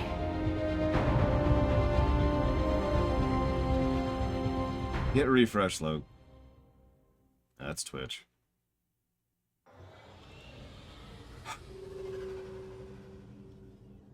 I suppose I don't have an argument against the fact that they want to introduce basic sci-fi concepts here. I'm going to continue to be irritated by it, I'm not going to lie. I'm going to be very honest about that. But Suppose I can't argue against that. I don't know, I kind of wish they'd spent the time analyzing the consequences of it, rather than digging into the beginnings of it. It's like, oh my god, this is a different person than Phoenix. And I'm like, yeah, I figured that out the millisecond that he showed up in a purifier body. Come on. You know, maybe that's a good argument for Raynor being on board the Spear of Adun. It is hard to believe we stand above Ulnar, the home of the Ihan-Ri, the Zelnaga. The Judicators theorized the Zelnaga left Aiur to return to a place such as this. It is said they slumbered through the ages. Zeratul believed the artifact would lead us unto hope. The Zelnaga may be the hope he spoke of.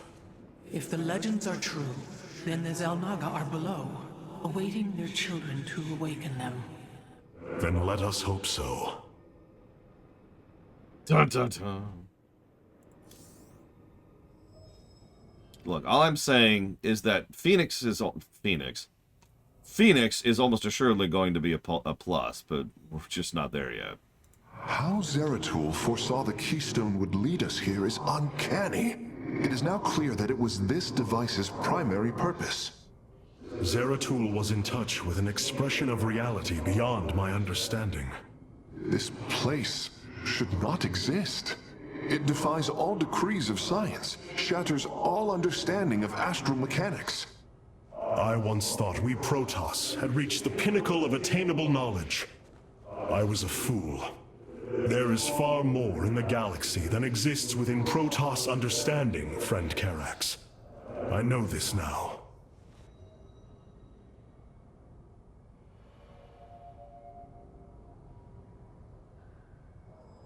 Phoenix, you appear distressed. Apologies, Hierarch. I have been pondering the events that brought me here. I have discovered there are holes in my memory. Battles recorded here in the ship's archives that I should be able to recall, but cannot. What is it you have found? Records of my defeat at Antioch, and being revived as a Dragoon. But this body, it is clear to me that I am no Dragoon. There is more to those records, Phoenix. But what you uncover may not be desirable. I am willing to face the truth, old friend, however difficult it may be. Then I hope you find the answers you seek. By contrast, I'm completely with that. Phoenix is going to go through the records and kind of start putting the pieces together. And, well, I mean, imagine if you wake up tomorrow and you're like, huh. And it's not the year you thought it was when you lay down. And you're like, huh. And you get it, right? Like, it's just, there's a processing period of time there. Unfortunately, Artanis decides to just kind of back away from this. You know, it really amuses me how many people point to Soma as, like, the big mind fork thing. I don't have something to finish that sentence with. It always amuses me. I cannot help but think of Aiur. I am curious, Phoenix. What is your last memory of our home? I remember being alone.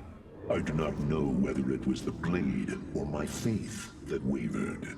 But in that moment, the Zerg struck.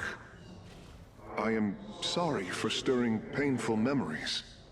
I will leave you be. Honestly, I think this whole sequence would probably work a bit better if it was smoothed over a bit better. Yeah, Soma invented science fiction and the mind fork concept. That's why that term comes from Soma, and that's something that came out a lot earlier before it. But no, I think the reality is Soma introduced a lot of people to the concept of the mind fork. This goes back to what you were talking about. You know, most people not aware of the basic scientific concept of the mind fork, and therefore being like, oh my god, you know, I don't want to sound negative or insulting, but it's Metal Gear Solid 1, right? In other words, people's first exposure. What, Taquetta?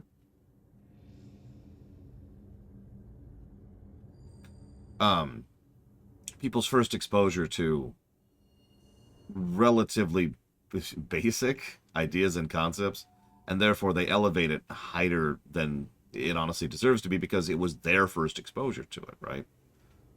The first time they were like, oh my god, you know. Fears we cannot receive transmissions while we are within the rift. We have been cut off. So the concept is really, really basic. This is you, and then you split into two. There's the fork. That's a mind fork, really, really basically. If I was to make a second you right now, that second you is not you, right? It is now you too. You have now forked. Sometimes this is done just in the mind, digitally. Sometimes it's a clone. Sometimes it's an AI duplicate, like we've got going on with Phoenix 2 over here. Yeah, exactly. It's a very, very, very old concept. But like I said, I feel like Soma was a lot of people's first exposure to the mind fork concept, and where they're like, aha.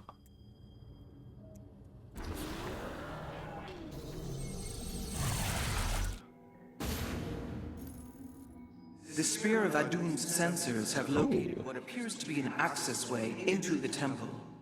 Our starships are... Oh my god. On your command. Oh my god. Those look like mutually exclusive things. Huh.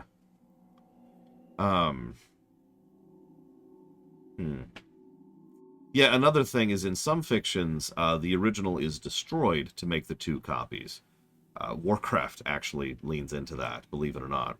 Although that's debatable. In Warcraft, when someone's soul is ripped out of them, it can be argued that the original person is gone as of that moment, and two completely new people are then rebirthed or built from that.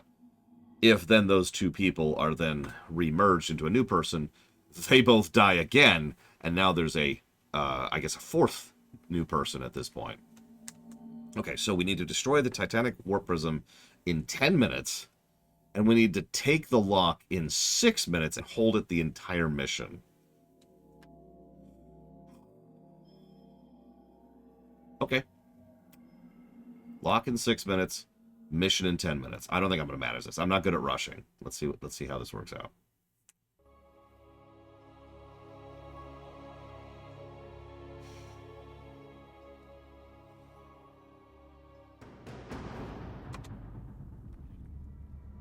Here lies the resting place of the Xel'Naga. We must find a way to unseal this access way if we are to awaken them. Grand Preserver, what do you know of the temple in the depths below? Only myth, legend. Here upon Ulnar, the destined races will seek ascension. Their very presence shall open the way forward. I believe these celestial locks are the key. Our forces should claim them in the hopes the way forward presents itself. Hierarch, the Tal'Darim are here. They are taking control of the celestial locks.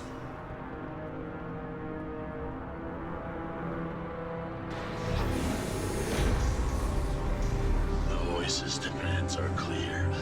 Keep the temple sealed. As long as they control the locks, the secrets of the temple will remain hidden from us. Warriors, engage the enemy and reclaim the locks. Amon will not have his victory so easily.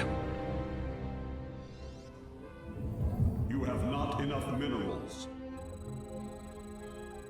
No, Act.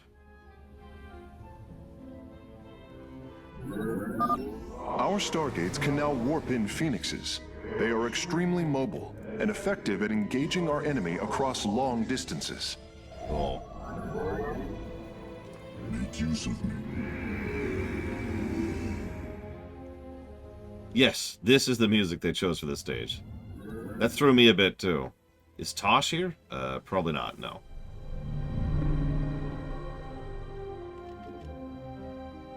Now this sounds like Bond music. Well, it did for a second. Horns, you know. Do-do-do-do-do. The Incredibles, you know, you get it.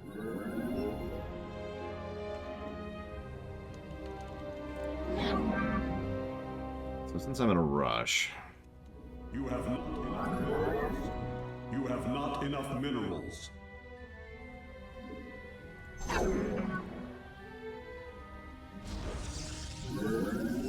I mean, isn't that just Wolverine at that point, Gum Gum? It wouldn't be that overpowered, though. In fact, you'd probably destroy yourself with your own muscular structure at a certain point.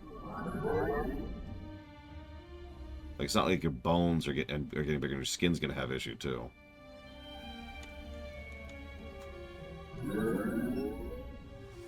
Four minutes left.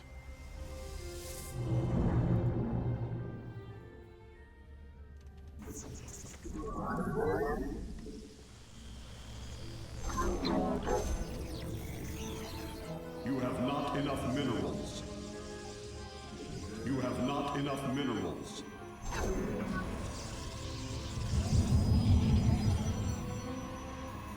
You have not enough minerals.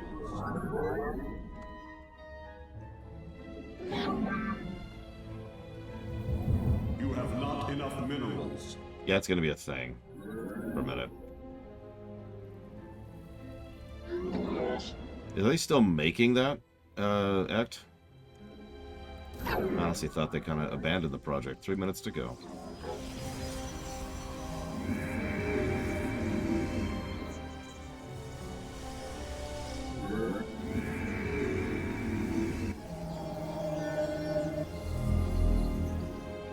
That's me, Evo. I'm kind of spamming the button because I'm in a hurry. Sorry.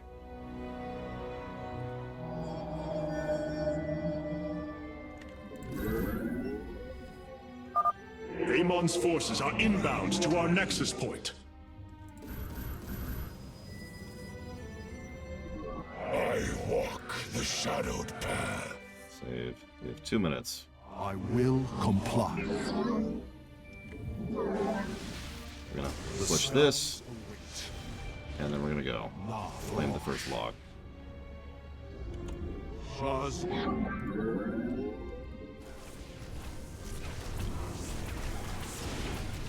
What's the other objective? Destroy the warp prism in less than 10 minutes. I don't even see the warp prism yet.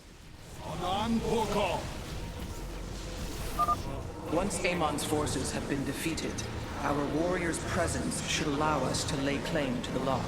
You need your co-op partner to be here to claim this lock. The Tal'Darim have deployed a titanic warp prism. If its core is similar to our own, the reactor is made of pure solarite. If possible, we should destroy it and claim the reactor to enhance our solar core.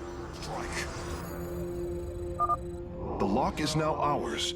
These energy patterns indicate once we control the other four, the temple will open. Hey, Tenhead, give me 1 second. Thank you for the sub. And the minerals! Remember, you can put that towards up to 3 things, but I'll at least put it towards that. Oh man, co-op campaign in Starcraft 2? Positives! Just positives! Sorry. Ahem.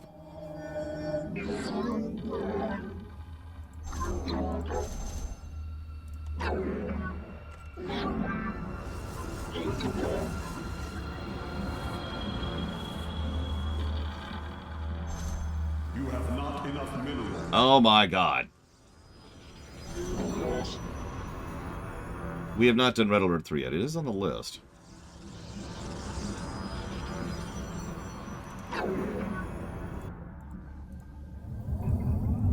Time for battle.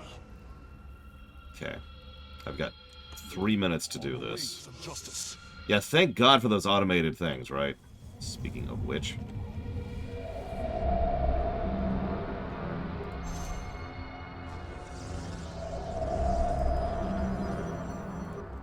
Okay, it's down here. I'm gonna pull back for a minute.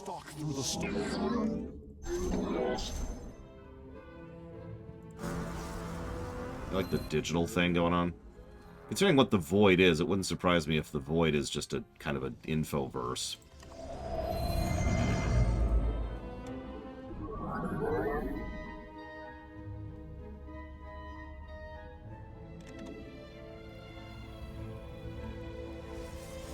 How's that?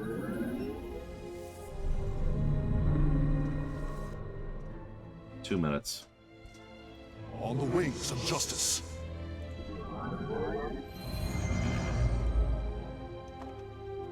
Teleport successful. Engaging the enemy. For honor. Teleport successful. La Farosh. Understood. The skies await. I will comply.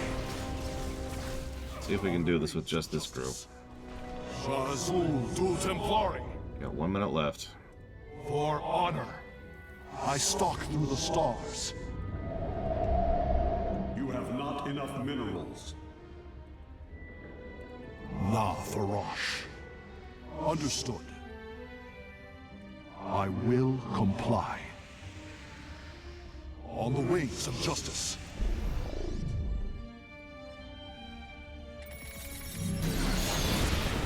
Engaging the enemy. Nope. It's not enough damage.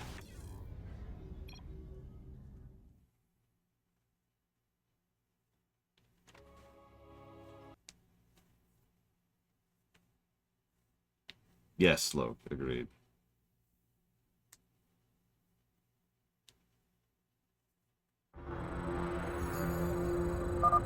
The lock is now ours. These energy patterns indicate once we control the other four, the temple will open. You have not enough minerals. Damn it. Siravek Kryor.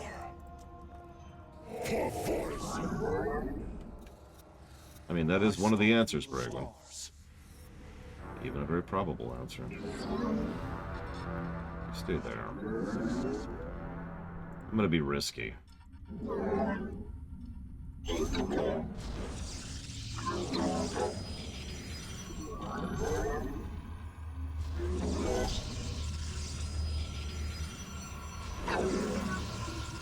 I am eager to strike. Understood. Teleport successful. I will.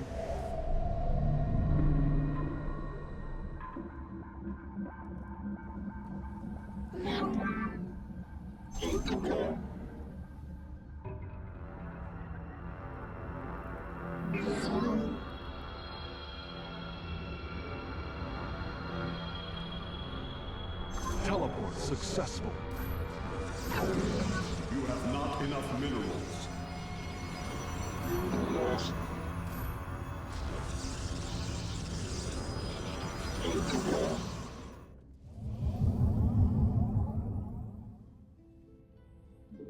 Time for... Where do our enemies lurk?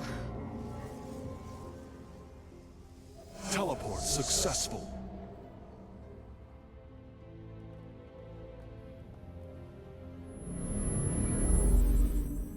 You have not enough minerals. I'm gonna have to go basically... God, okay. Do I have enough for two? I do. Teleport successful. Two, but... Teleport successful. Teleport successful. Teleport successful. I'm gonna wait for one more. Adam Sayos. And then I'm gonna go. Teleport successful. I will comply. Okay, so I know the route to get up there safely. I've got enough energy for one barrage. I got 1 minute to make it happen, so just go, go, go, go, go. Understood. Engaging the enemy. I stalk through the stars. Nah, for teleport successful.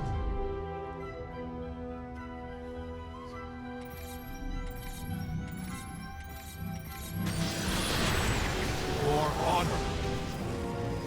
Shazul du Templari.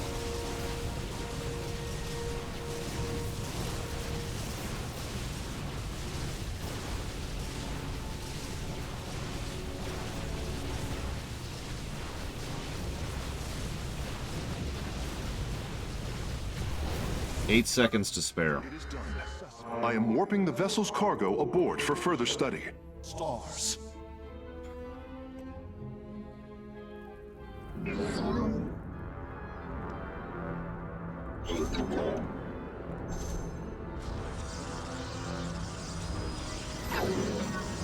Nobody cares, of course, but I frickin' did it. I can relax now. I just gotta hold this spot the whole time. Why did I say that? On full call.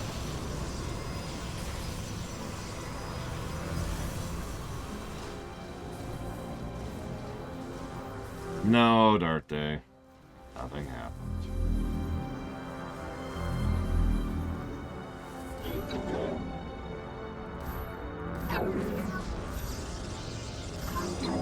Just get a nest going on up here. Okay.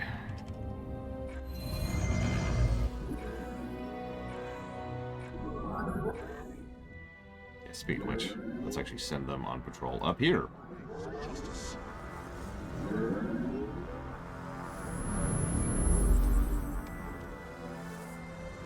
Understood.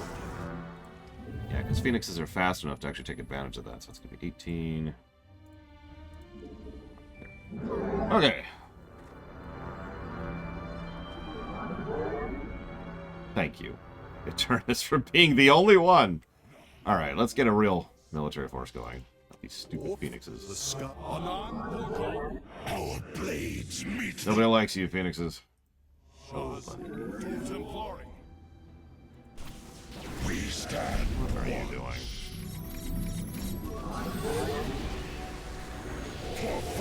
Your probes are under attack. What? What? You notice we're fighting Terrans and Protoss on this map, by the way? Just to add to the fun. Eternally resolute. Base is under attack. That's actually a problem. I walk the shadowed path. Time for battle. We shall shield this world. Anan Purkal. I stalk through the stars. Understood. We await our charge. Okay. Phoenix balls. I mean, that is a thing. I don't like doing Phoenix balling, though. It relies on their yank up into the air ability to really be effective. Listen, Eternus. Alright, Eternus is dead. So, anyone else want to question my methods?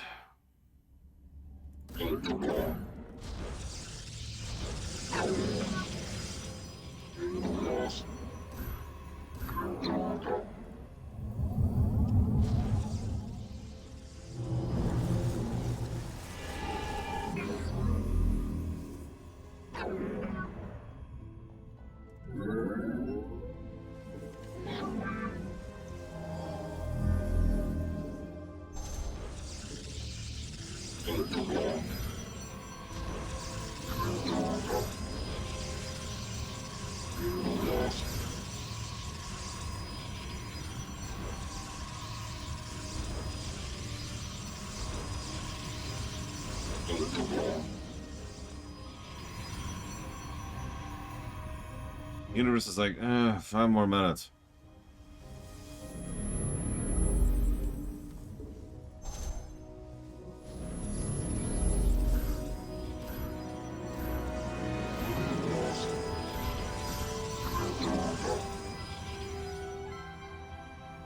That was her fault. Well, I guess Sarah Cornelia, because she was adopted by the king. Be on guard. Amon's servants are moving to seize a lock. Let's see what happens then. We've still got to hold this one. But if you're asking her birth name was Sarah. Base is under attack. That's how elven names were.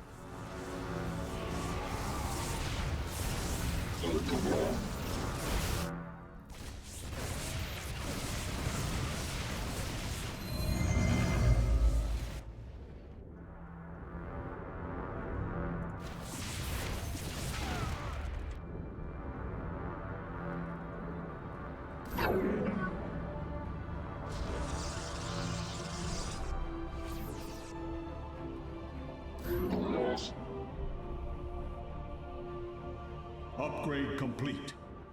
Upgrade complete.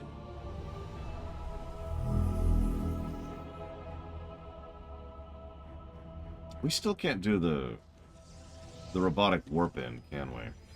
Do we ever get to do that in the campaign? I honestly don't remember.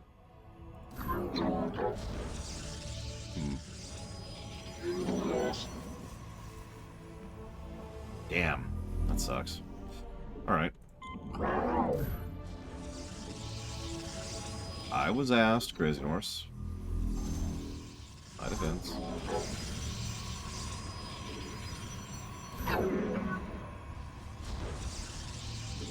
There was a Tomberry. They're all dead.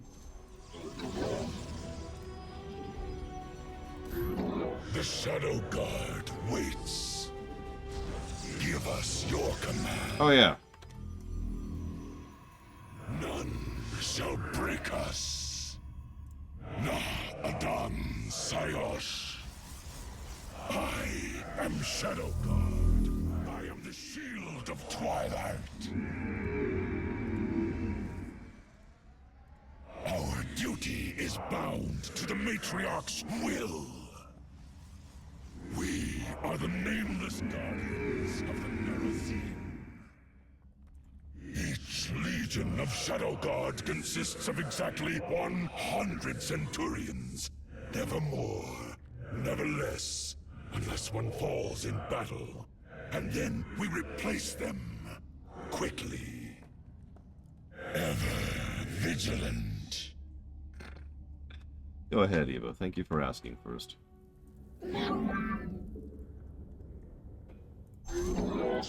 Upgrade complete. Upgrade complete.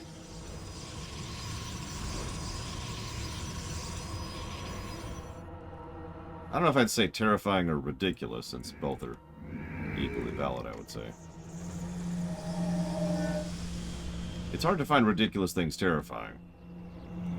See you around, Magister. Or hello, Magister. Whichever one is valid at this exact moment in time.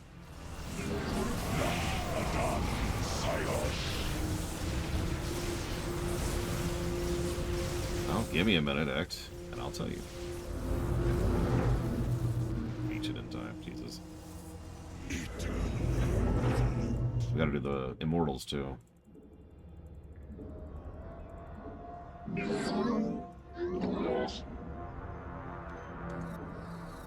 This pretty much we're gonna bunker up even more over here.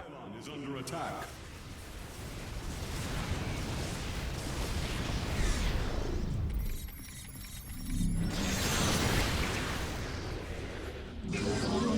My first piston is, ugh, really? Just like that. Yeah, I remember this mission being pretty rough when we did it on camera. I mean, Lord knows that achievement was the hardest one we've done so far. Not that that's really representative, but whatever. Adun Toridas. I have returned.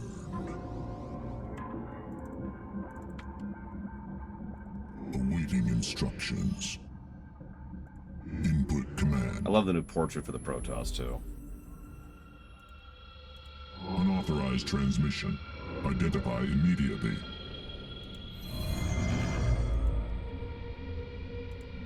Upgrade complete. Personal identification number incorrect. Please try again. Your Dragon Access account has been locked. Please contact Adun Toridas. Tanik. Transmit. Well, thanks for interrupting that. The fallen still serve. I fight on. I'm waiting. You call upon me. In this desperate hour, all who are able to serve must do so, even those who have fallen. Identify our foe, and it shall be annihilated. I must warn you, your taunts are ill-advised, Templar. Adun Toridas. I once fought for the Base is under attack. Against the Zerg swarm itself. I do not have to sit idly and accept this abuse. Eraj Gulio. Base Base is under attack. Do you mind? I'm trying to hear pissed sounds. God. So rude.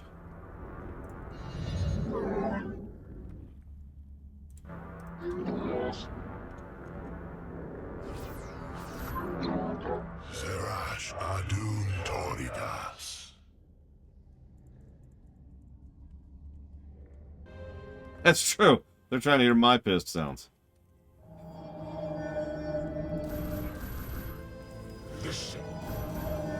I walk the shadowed path. I walk the shadowed path. You must construct. I walk the shadowed path.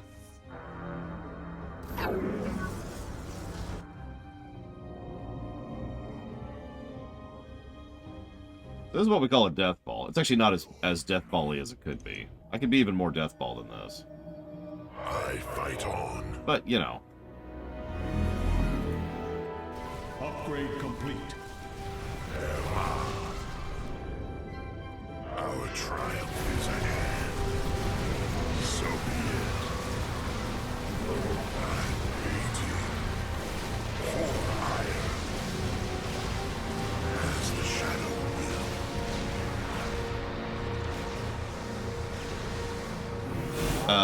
Probably Ect?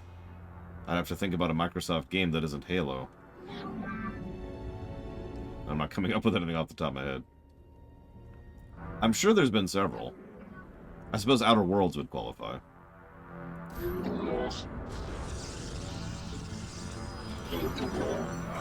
waiting boldly for ire in the name of the many. Warriors, pull back from the enemy base. We must focus on the celestial locks. Fine, fine, fine. Very well. You go kill our enemies, but whatever. I think Gears of War is Microsoft, yes. Base is under attack. Our foes grow engaging the enemy.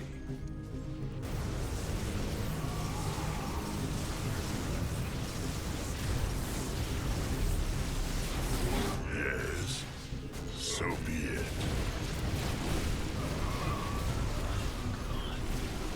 Very well.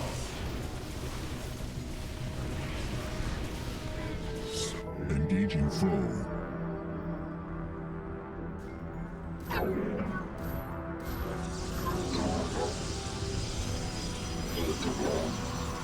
Yes, our blades meet the enemy.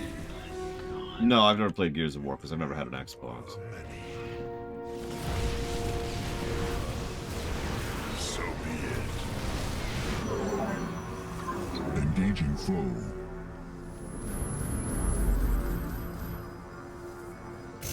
Upgrade complete. Base is under attack. I have returned. I have returned. You call upon me.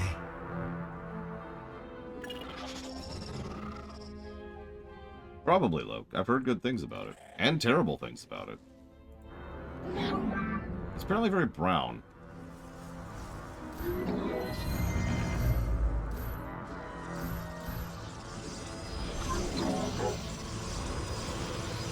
Yes. Boldly, as the shadow wills. Very well. So be it. I think there's just a few too many locks on this mission is the problem. The first part of the mission was really intense and interesting and engaging. And now I've won, and I'm just kind of waiting for the game to acknowledge that. Not quite a kill-all, but...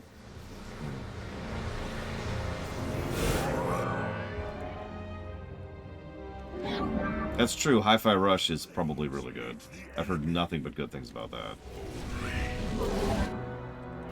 Base is under attack. That's true. It's pretty looking, but it is essentially just pure static. Amon's forces are in a defensive position. Mineral field depleted.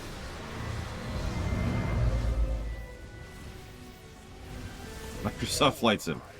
I have seen that. I've not played that. A friend of mine was playing it, and Locks do not appear to respond to our cloaked warriors. We must send others in their stead. I mean, that makes sense from a gameplay perspective. For ire. Someone else was streaming Microsoft Flight Sim, and I was telling them where to fly, so I could experience it a little bit. Grounded was great. Psychonauts 2 was amazing, both of which I've already reviewed and scored extremely well. So be it. 100+ range. Our blades meet the enemy. Very well. As the shadow will. Our triumph is at hand. Mineral field depleted. Very well. And GG. Mineral field depleted. Oh yeah, Ori 2. All 5 locks have been captured, Hierarch. The access way is opening.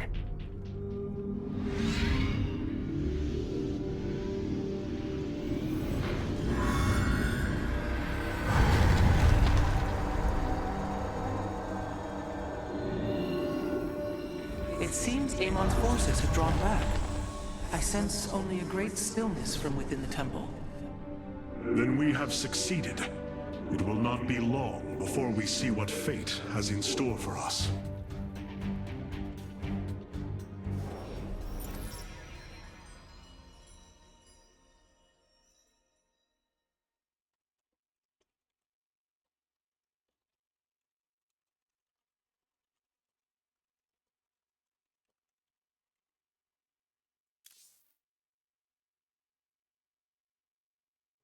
I love how tiny the Spear of Adun looks there compared to the temple. I'm afraid the Spear of Adun will not be able to assist you inside the temple. Please be careful, Hierarch. Not for another hour, Dark Day. Amon's forces arrived here before we did. The temple may already be under his control. Zeratul believed the other Xel'Naga were here, and that they would stand with us against Amon. They could end the war. My people could be free once again. Then why have the Xel'Naga not answered us? I am going into the Ulnar Temple alone, Matriarch. I do not intend to risk any more lives. You risk your own life on the word of a traitor. He killed your mother, Vorazun. That is true. But he was never a traitor. I do not wish for death, only to see Zeratul's visions fulfilled. You will return. That much, I believe.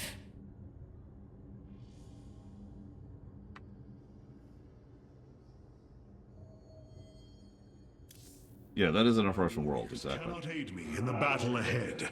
This burden is mine. The Starfighters have arrived, and they await your evaluation.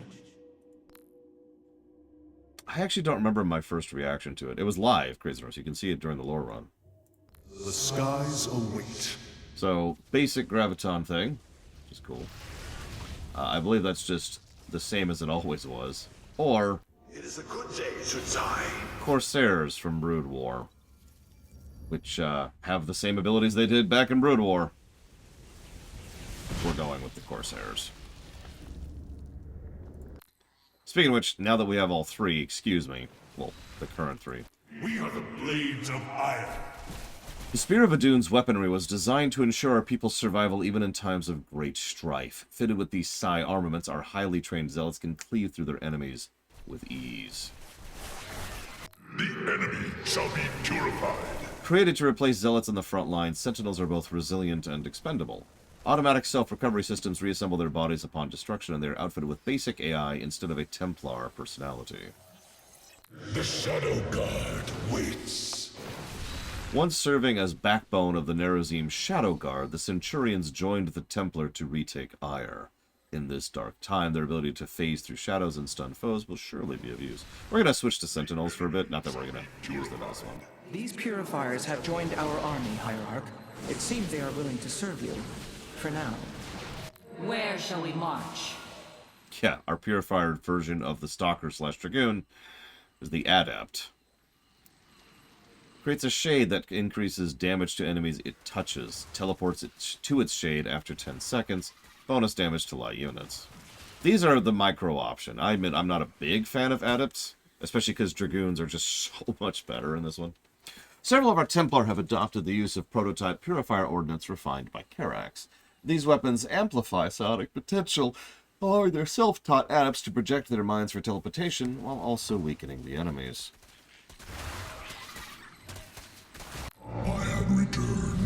Dragoon exoskeletons allow our warriors to return to the battlefield after sustaining life-threatening injuries. The Spear of Adun's Dragoons predate Kala integration by several centuries and do not require it to function.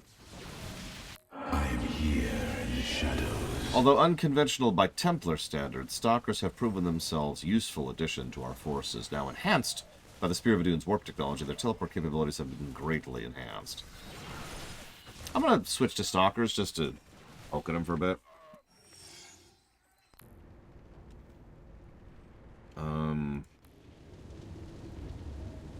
Let's see. I can't remember if we already did that one. I know we don't do that one, and that one's separate. We didn't do the Phoenix yet. Okay, let's do the Phoenix for a bit. I don't know, Loke. I don't want to talk bad about the Dragoons. Please don't shoot me.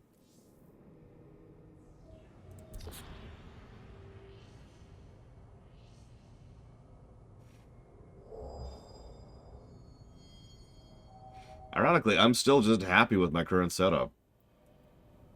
I suppose I could get to Temporal Field.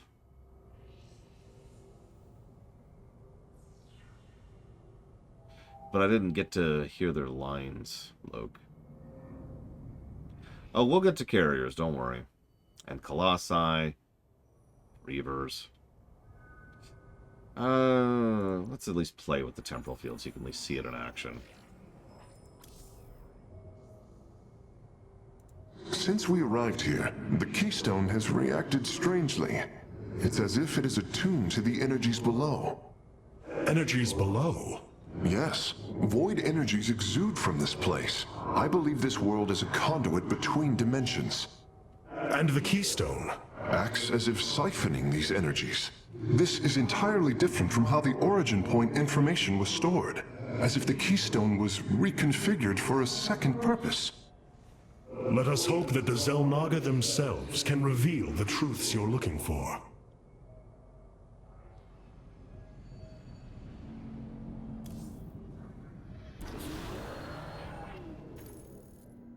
Adun Toridas, Hierarch. Vorazun, I know not what I shall find below, but I know I must go alone. You are in command of the Spear of Adun now. Until you return, Artanis. So I need to do Lightning Dash a bunch. And I need to kill units with Banelings.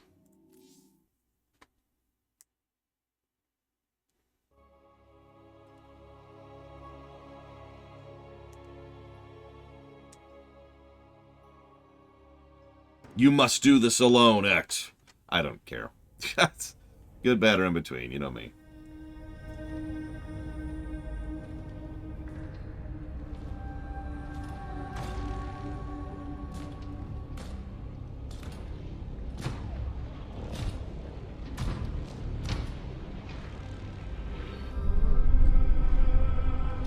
Zeratul.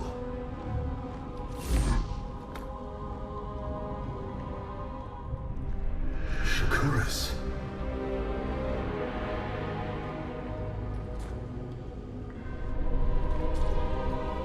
Queen of Blades.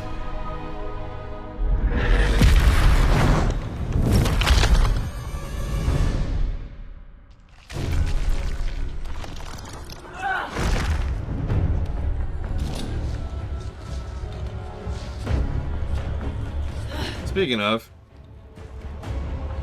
Kerrigan. Artanis, wait. I am not your enemy. I have come seeking the Xel'Naga. can we have this argument later? We got bigger things to fry right now.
It seems fate has drawn us together.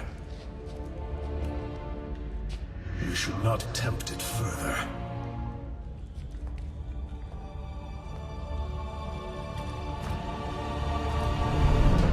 Actually, Artena's tanking for Kerrigan being the DPS makes perfect sense to me. You notice he didn't really do that much damage to it, he just held its attention so she could kill it. Let's call this place the Temple of Unification. The Xel'Naga are somewhere within. So far, all I've encountered are hybrid. I've been fighting them for days. Progress has been difficult. The prophecies foretell of two ascended races, working together to seek out the halls of revelation within the temple. Only with both present will the shrines reveal the means to awaken the slumbering Xel'Naga. I've never cared much for prophecy. And yet, despite our history, here we stand, together. Perhaps you should start. No, I'm good, thanks. Okay, so his dash is Q, and her bump Banelings is E. Let us make for the shrine. In unity. Yes. I am the Swarm. Dawn will come. Harak and Vayash. Speak. I serve my... What is it already? It seems the temple has guardians. I will deal with them. Halt! Do you sense that? A great power awakens within this construct. Purity of form. Purity of essence. Prove your strength. Stay close to me, Kerrigan. My psionic abilities can mend our wounds. And... There can be no doubt. Is it even doing damage? Oh, it's the landing spot. Okay. We are strong. Yes. Our destiny. I'll have a chance in a second. The future is ours. I'm achievement farming. Give me a second. I see why I didn't do this last time. A bold plan. Strength in unity. There can be no doubt. Our path is clear.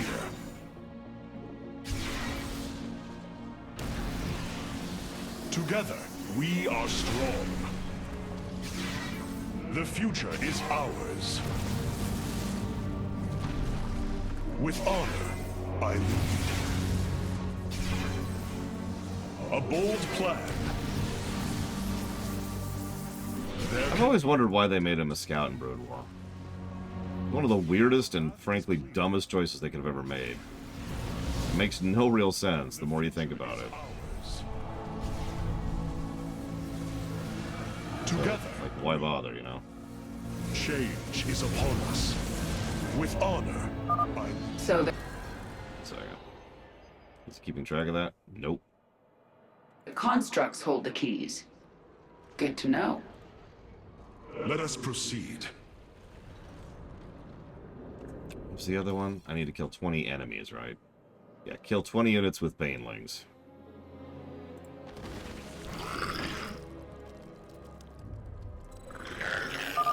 These devices emit solar energy. We should gather them. Why? I've got an engineer. Oh yeah, me too. Look out! Hybrid! Wow, that's not great. Okay. Harak? Yes. Dawn will come. Together, we are strong. The future is ours. I mean, just give us a carrier unit. It's fine. It's fine. Give us a mothership, Artanis. It'll be fine. No doubt. A bold plan. With honor, I lead. I mean, I doubt any of that was thought out at all, Gum Gum, so who knows. There can be no doubt. I serve my people. I was just about to say, speaking of missions that would be great in co-op, Honestly, every mission in this game would be great for co-op, but this feels built for co-op, you know?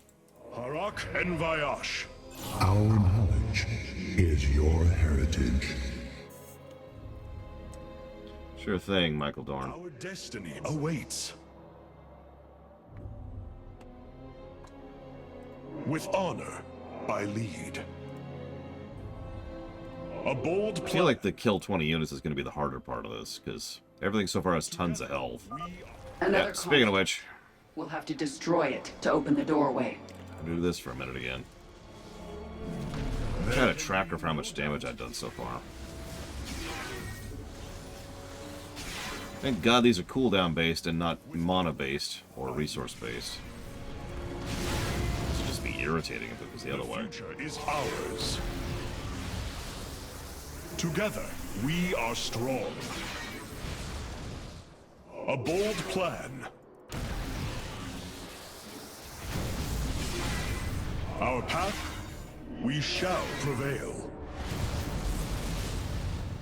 There can be no doubt. Together, we are strong. Enjoy food, Javin. With honor, I lead. Oh, I hope you enjoyed food, past tense. The future is ours. The fight begins. Ah, damn it, Kerrigan, get out of there. Harak and Vayash. Our path is Ow! together, we are strong. You know, that's actually a good question. Out of solar, hang on. Stand with me. Let's see if we can kill those with banelings. Not you, these guys. Hey! I think you're right. We should probably farm the other achievement here. That'll be Your queen listens. we can't. Oh god, we can't burrow with her. I need answers. Because Zeratul killed Rashagal and then helped bring back the Queen of Blades. And they have no idea what they're talking about, and dumb bad writing. Search continues. I've come this far. Okay, we're I serve them really far here. Speak boldly. Listen, we gotta have our drama quota of the day, alright? I am the swarm. Yeah, Starcraft has never had bad writing. What are you talking about? Ignore those 40 negatives to story. I need answers. Go, my minions. So that's like 8, I think. Is there a tracker for this one at least? Oh. Continues.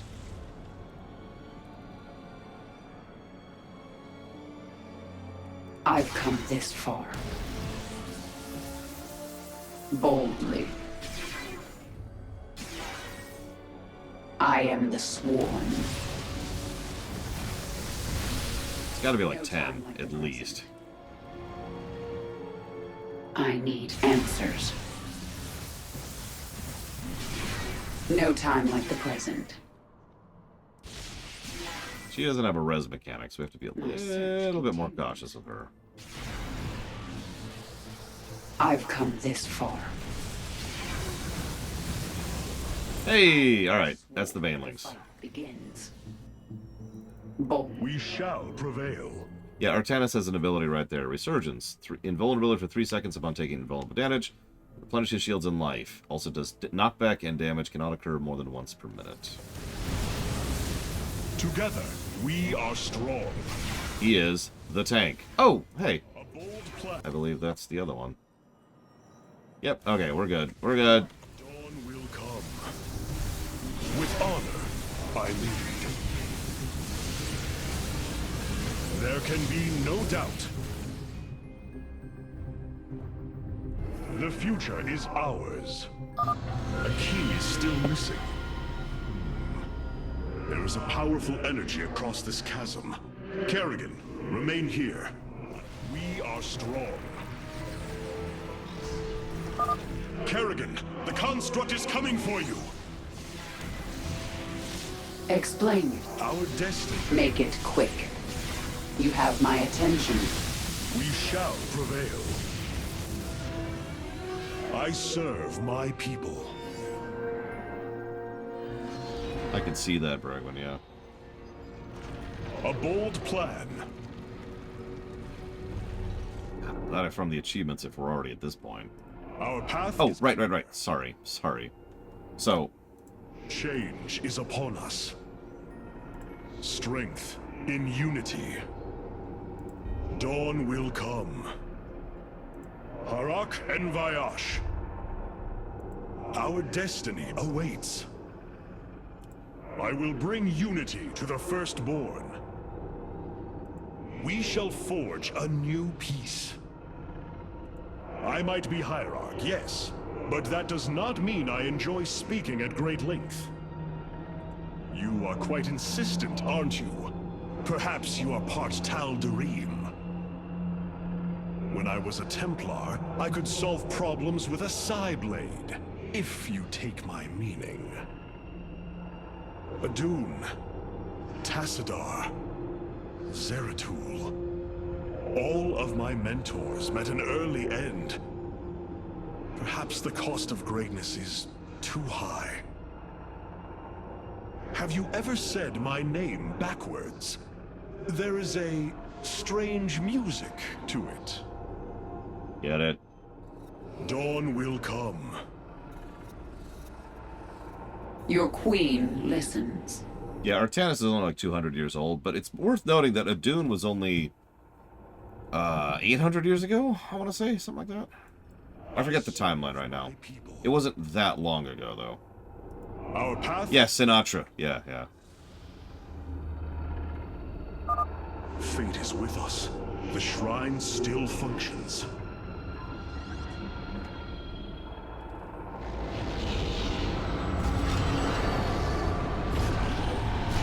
Now, I'm not sure if that was in purpose or not. There. It gathers power. It should be active shortly.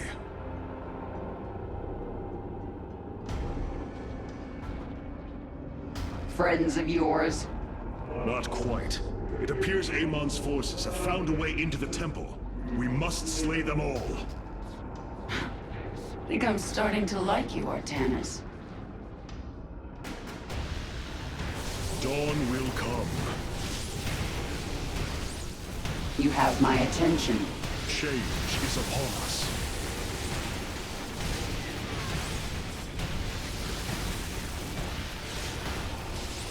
Explain yourself. Our destiny awaits. Your queen listens. We shall prevail. Yes?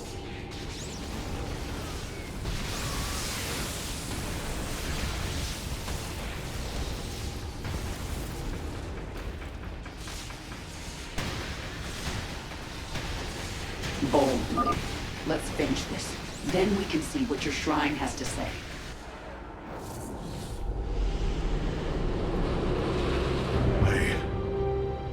I see now. The Xel'Naga were the first. Born within the void. Their sacred purpose was to cultivate life and perpetuate the infinite cycle. At a new universe's creation, they take a physical form. If destroyed, they are thrust back into the void. All of this time, they have waited for us to assemble the keystone and find our way here.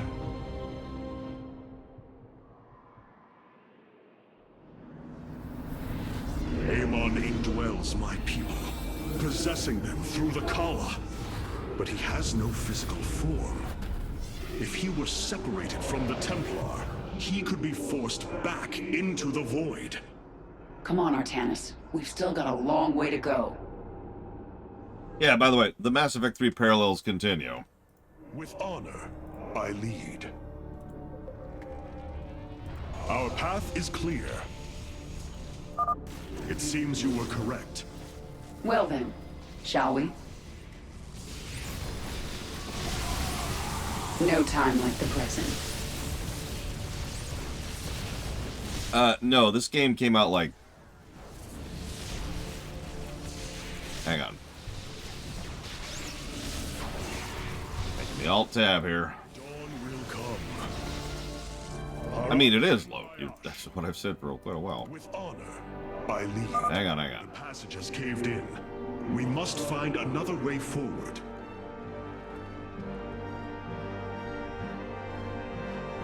Okay, so Mass Effect 3 came out in 2012, and this came out in 2015. So they had a good 3 years to work on it. Together, we are strong. It appears the Tal'Darim are preoccupied. We should engage them while they are fighting the constructs. No doubt. What is it already? I serve my people. Now, fun thought. The future is Even if they didn't deliberately try to do a Mass Effect 3 but better, these people are sci-fi geeks. They played Mass Effect 3. And so while they were working on this game, that was in their thoughts somewhere, right? No doubt. What fools you are to attack me. Together, we are strong. Make it. Harak and Vayash, we shall prevail. In other words, even if this was not a deliberate attempt to kind of do their own Mass Effect 3, it probably had an inspiration. It helps that Mass Effect 3 and Legacy of the Void have the same bones. Both are the conclusion to a trilogy, and both are designed to be a conclusion to a trilogy. So, even if there was no deliberate or indirect inspiration from trying to do Mass Effect 3 but better, they're probably going to end up being fairly similar anyways, because duh, right? There can be no doubt. This passage has caved in as well. Wait. Hybrid.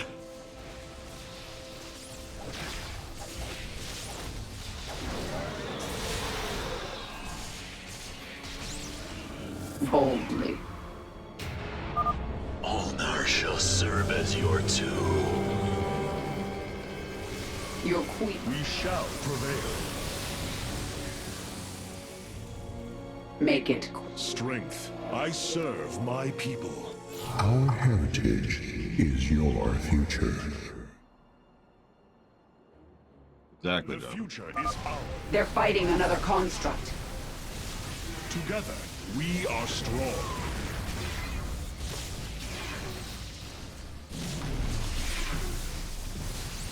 A bold plan. I mean, hell, to make this full circle, if I was to do a rewrite of Mass Effect, I bet Mass Effect 3 would be pretty similar to this. Our path is clear. Not deliberately. Artanis? Oh, I have no idea what he would pick. The Tal'Darim are breaching into the Hall of Revelation. Ready your blades, Templar. The future is ours. Also, the trend of people actually getting along and working together continues, which just makes that prophecy mission even more of a weird misstep. Oh yeah, there'd probably be some Babylon 5 in there. Our path is clear. And, like, a lot of other things, honestly. There can be no doubt.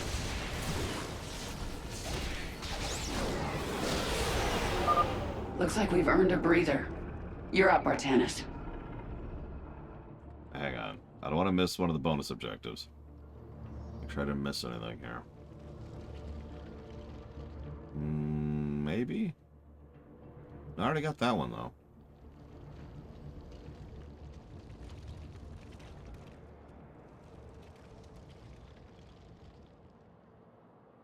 No, it looks like we're good. Together, we are strong.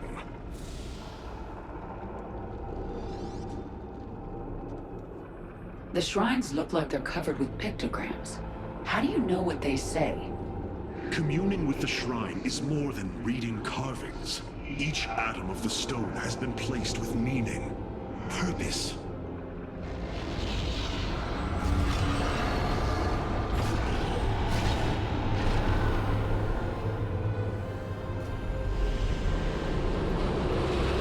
It was here, from Ulnar, that the Xel'Naga began to seed the universe with life. They created us, just as they gave life to a numberless assembly of races in other universes. Every time, they observe and identify the potential of their offspring, never interfering. The infinite cycle will always be the same. Two races are destined to emerge. One, pure of essence, an indomitable spirit capable of great change. And one, pure of form, a being capable of vast psionic potential, able to house the essence of a Xel'Naga.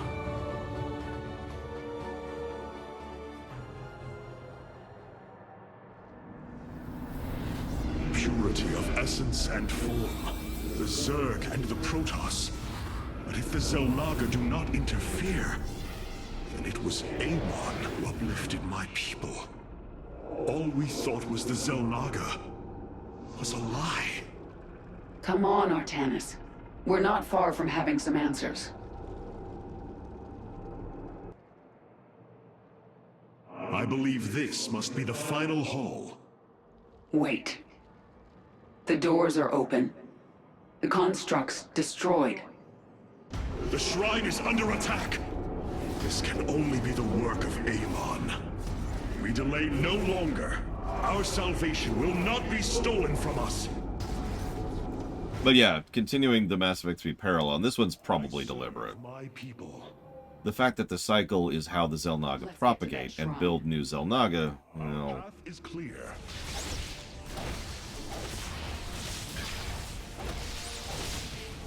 Boldly.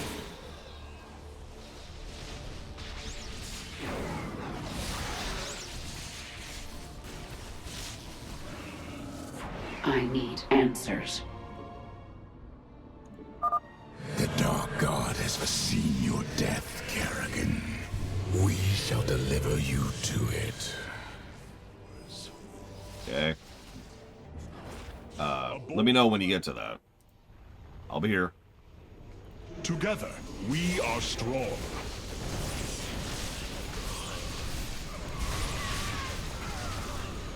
The future is ours. You wouldn't have a mission otherwise. Our obviously. path is clear. With honor, I lead. By blood and fire, we shall be reborn. These people are maniacs. Yeah.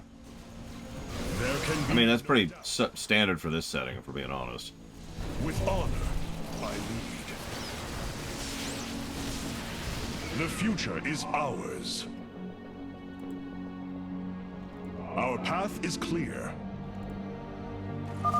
Usher them unto the infinite abyss.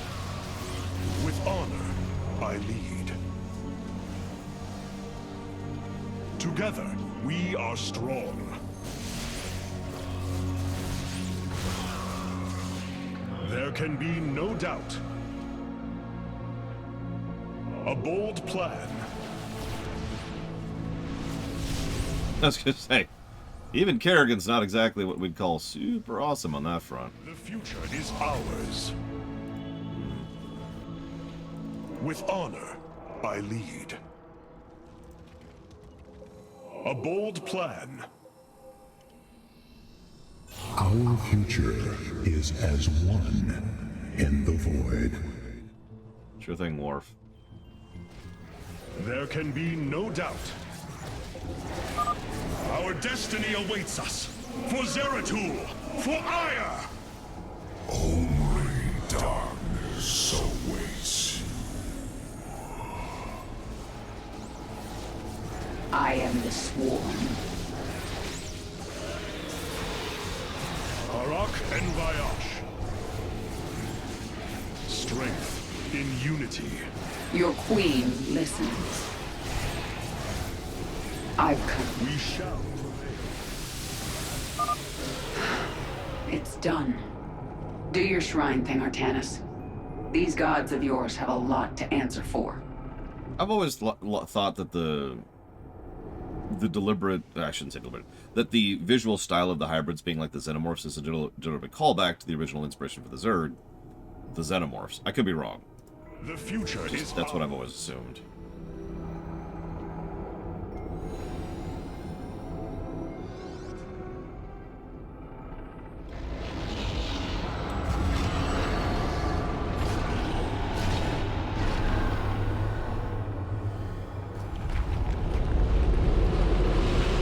Ahead of us, within the Chamber of Ascension, the Xel'Naga have slumbered as civilizations grew, fell, and formed again.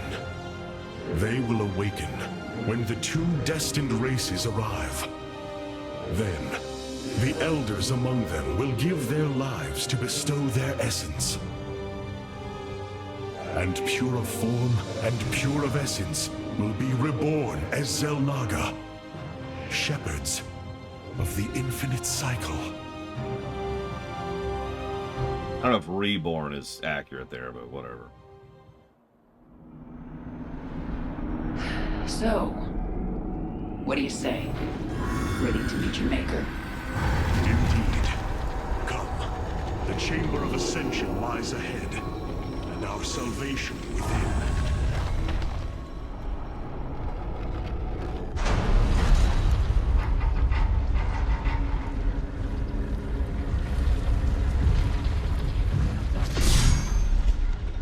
Something's not right here. The Xel'Naga.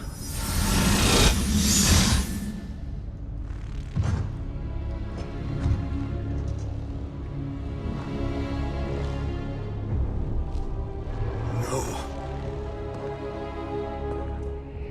They're dead, Artanis.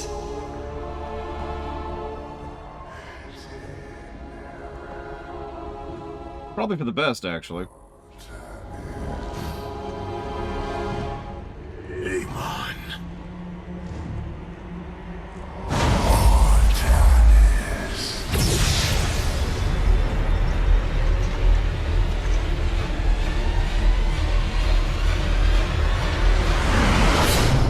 Now you see, with the essence of the great betrayer, your people fulfill their purpose. My host body is forged. With it, I bring an end to the cycle, an end to the infinite suffering.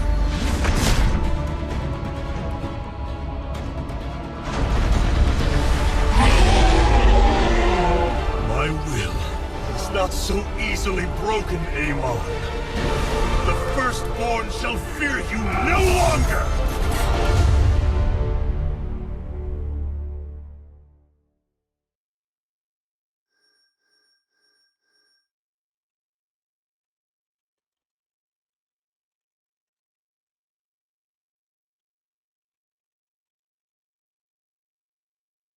Amon only has a physical form within the void. That's kind of the whole point.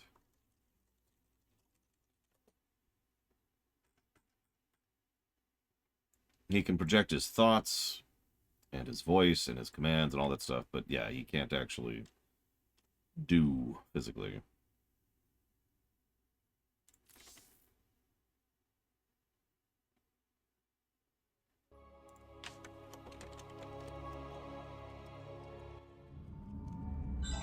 Matriarch, there is a massive output of void energy spiking from the temple below. Target the epicenter.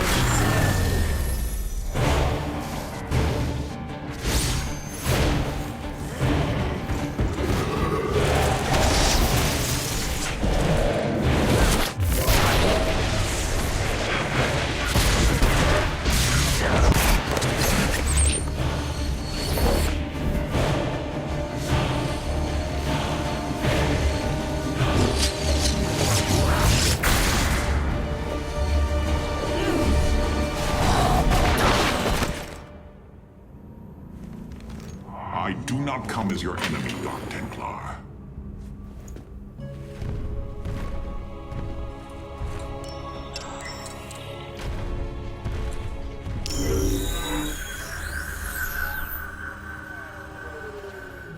You must listen to me, Matriarch.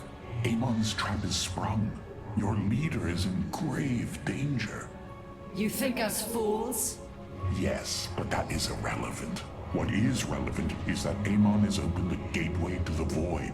Dark energies pour from within, and they will burn through your precious leader, and any who oppose Amon. I can guide you to Artanis before this fate befalls him. If we are bold, we can stop the Dark God's assault. Am I to believe that the moment you're released, your blade will not be in my back? You waste time. Yeah, Alarak is actually pretty high tier, by the way. Lower your blades. I am Alarak, first descendant of the Tal'Darim. Amon has betrayed my people. Retribution will be claimed for this, and if your hierarch survives, he will aid in it. Make your decision. He is wonderfully blunt, too. You will take us to Artanis. Most wise. At this point, yeah, look, absolutely. I have brought an additional defensive ability online, Matriarch. Please visit the Solar Core to configure it. Yeah, we already kind of mentioned this earlier, but Alarak is a smart Sith who crawled his way to the very top of those Sith. Yeah.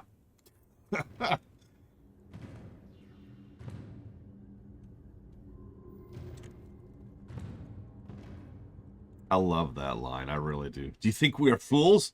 Yes. And he says it perfectly. It's the voice acting really does help sell Alarak. I hate to gush about John Delancey, but the voice acting really sells it. Because that line could have been done, line could have been said in several different ways, but instead he's just so calm about it.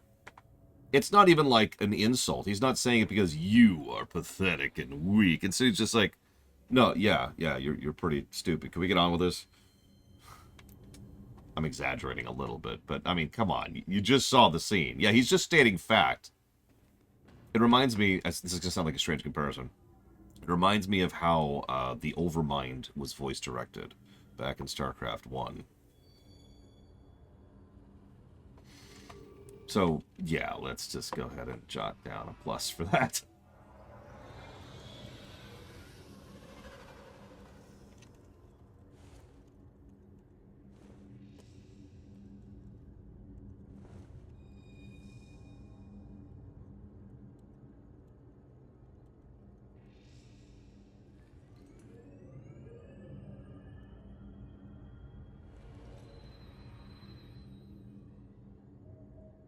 I did not invade your ship to make idle chatter. Oh yeah, there's one last reason I really like Alarak. He has the coolest armor of all the Protoss, in my opinion. Not counting, like, the ones who are in a mech suit, right? Like an actual body armor. It's a little bladey, it's a little sharp, but I love, like, the weight of it, especially if you listen to him stomp around. And he's got these wonderful, you'd only see him in a few scenes, he's got these wonderful giant, like, raptor claws going on for his feet. Kong, Kong, Kong. And the sound effects help with it. In fact, I was kind of hoping he would start walking in here in a second. It's sharp, but not edgy, thus bladey. I like it. I always got the impression that a lot of his power is being magnified by his armor, too, which would make sense given what he's managed. He also, in lore, I don't remember if he mentions this in the game, so I'm just going to mention this now, just in case this is from the books. Like I said, he's a smart Sith. He actually outmaneuvered the other High Lords in order to become the Ascendant. So he could have probably taken them on in a one-on-one fight, but he didn't because he's smarter than that. And that's Alarak in a nutshell, right there.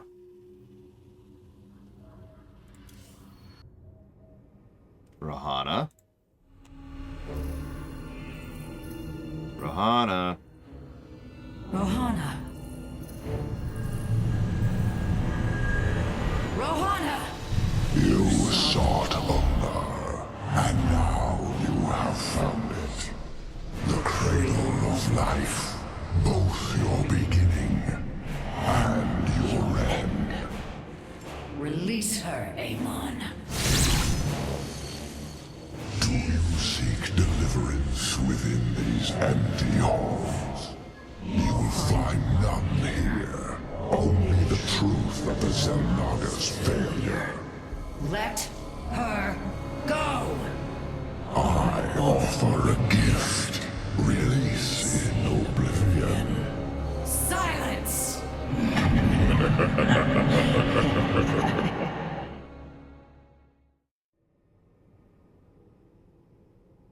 Oh yeah, I suppose we can actually talk about Amon's motivations now. If it's not obvious, Amon was from a previous cycle, probably the most recent cycle prior to this one.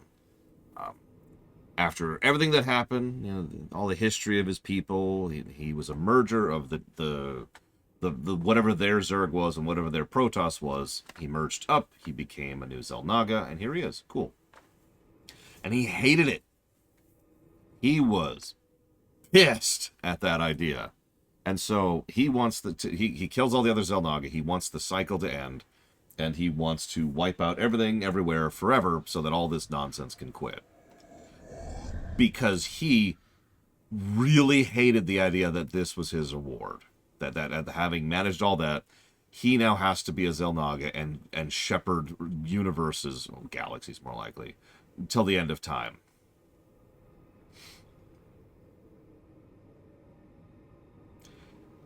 Once again, I actually like that as the beginning of a character. Like a beginning of what could be developed as a character. And you'll notice he gets actually a fairly large amount of dialogue in this game, but he doesn't use any of it. He's empty text, right? Everything he says is just if you replaced every line he said with it would barely change anything. Yeah, lots of dialogue, but no real depth to it. Once again, that's just Blizzard in a nutshell, isn't it? They just do not have a good track record for writing major villains. This Tal'Darim has brought warriors with him. Perhaps there is a benefit to his presence after all. So, I've been holding off on this for a while. Yes, our fourth faction is the freaking Tal'Darim. So we'll get a few Tal'Darim units as we go. So, now we can talk about the Dark Templar. So we know the basic ones, which are just death. Devout students of the Void, our Dark Templar have gained a deeper understanding of the powers they wield. They can now teleport across short distances while unleashing a death stroke, insert DC joke here, with their warp blades, making them even more lethal than before. Vengeance. Outraged by the loss of Ire, these Avengers adopted the ways of the Dark Templar and returned to our homeworld to wage a secret war against the Zerg. Due to their small numbers, they learned how to escape from battle before death in order to fight another day. Which one? The guy who's like, I will burn the whole planet? That guy? Yeah. So, this guy. Where does my prey hide? Tal'Darim society is brutal and unforgiving. Those deemed too weak to be of service to their High Lord are ruthlessly hunted down and executed by blood hunters, that's these guys, who can stalk their prey unseen and imprison them in void stasis. They gave the ability to do void stasis. It imprisons a target, unit, or structure in void stasis for 10 seconds. This has a 15-second cooldown, by the way. All the target's attacks, abilities, movement, detection, production, tech are disabled for duration. Units and structures in the stasis cannot be attacked or affected by abilities. It's the stasis ability from back in, from the Arbiter, back in Starcraft 1. Except, like, just kind of insane in how much better it's being implemented here. Almost assuredly because of the fact that it's StarCraft 2 as opposed to StarCraft 1. Oh yeah, by the way, that's 10 seconds per hunter. Per individual. Now, I'm pretty sure the Dark Templar are still actually the best option here, but this is crazy.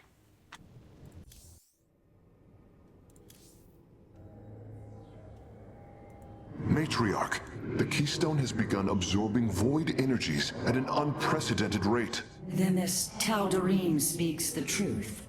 Void energies flood from the temple. With each passing moment, the threat grows. I do not trust him, but all data points to the scenario he describes. A gateway to the void has been opened. Is there any way to pinpoint Artanis? No. The energies are making us virtually blind. We must put our faith in this Tal'Darim. It pains me to do so. Oh yeah. I should give a plus to story sequencing for once. Do you notice how there's a lot less malleability in the order the story can happen? And there's actually a logical flow to the story for once.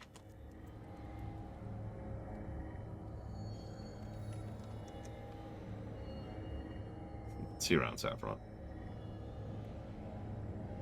I do not trust Alarak.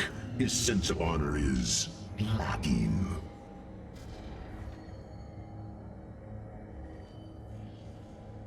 Yeah, no kidding, Javan. But I guess my overall point is, I actually like the escalation of events so far.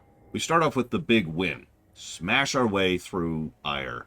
And then, whoops, it turns into the big loss. I'm with that completely. Then we are like, okay, we got to deal with this. We've got two dangling threads immediately. Korhal and Shakuras. No problem. We go to Korhal first because narratively that makes sense. Give me a sec, Luke. So we go to Korhal and we find out Rainer's there. It's, oh crap, oh crap, oh crap.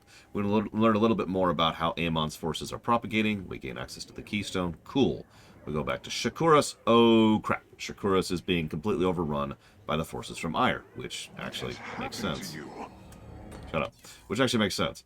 So, okay, we blow up Shakuras, and it's like, okay, on our way here, we pick up the Purifiers, get Phoenix in the party, and manage to, in the time we've had, decode the thing to find Ulnar. All right, let's go to Ulnar, which was always a honeypot, and was designed to trap us here, so that Amon's forces could go do what he actually wants to do, and give himself physical form with his host body. Cool, that sucks. And this whole time, Alarak and the Tal'Darim have been, faithfully following until Alarak finds out that he's been betrayed. And Alarak, funnily enough, is not a zealot. He's very self-interested. So, logically speaking, Alarak does exactly what he would do. He immediately betrays Amon, because Amon is no longer working in his best interests. So, now Alarak is here to help us. And you see how this all lines up pretty well. Almost as well as Baron. Thank you, Baron, very, very much. I will jot that down for things, if you give me a minute. Exactly, gentlemen. Yeah, Alarak didn't drink the Kool-Aid. I mean, would he? Pokemon Arceus, Kirby Block, and Pokemon Mystery Dungeon DX. You got it, Baron. Thank you. No. I mean what a zealot actually means, Elizar. He has not drunk the Kool-Aid. Actually, yeah, Bladecheval, I would agree. Alarak is one of those intelligent characters, and it's sad that we have to point them out because there's only a few, but yes, and yes, Sub-Zero. Loke asked a question. So, feel like Amon beat all the others in the Void after killing the physical forms. So I will admit the fact that Amon just wins against all the others is probably one of the biggest question marks in the whole story with the Xel'Naga and this cycle. The only thing we get from that is we get the implication that either the other Xel'Naga were not ready for him at all, and or he was not fighting alone. But even two Xel'Naga, him and Duran, should have had issues fighting all the others. So I don't have an answer for that. Actually, probably, yeah, Shadow Machine. I mean, there's ways we could walk this away or wave this away, but to my knowledge, the game itself makes no particular effort to do so. It's just, he killed them all. Yes, please repost, Ghost Rider. I didn't see it. See, the problem here is, and this is me being honest, I think what they did was they looked at the story arc where Sargeras killed the rest of the Titans. This is a minor spoiler. Over in the Warcraft backstory. But the thing is, that made perfect sense. There was actually a lot of work done to make it logical that one Titan could beat like 5. So that made sense, and that had the prep time and the work. But it feels like Starcraft looked at that idea and basically copied it without any of the prep work to explain it. That's my take on it. Do I think it's negative worthy, though?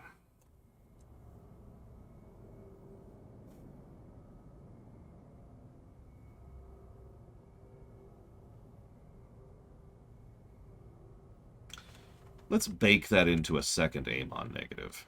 Let's do it that way. Because too much of Amon just kind of is, right?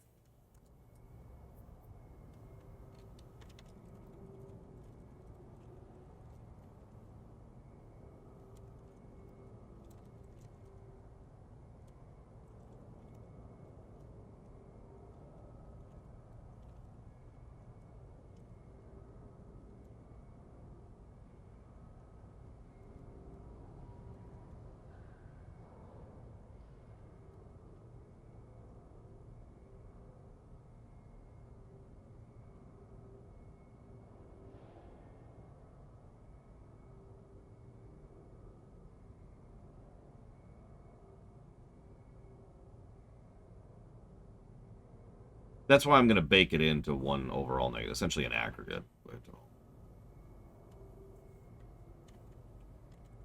If it's not obvious, we're going to break for lunch soon.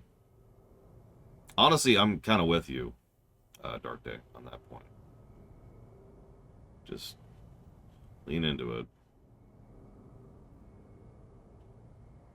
I mean, I understand the desire to have one big final boss fight. It's actually pretty common because this is a video game, and in video games, usually you have one big final boss fight against one big final boss.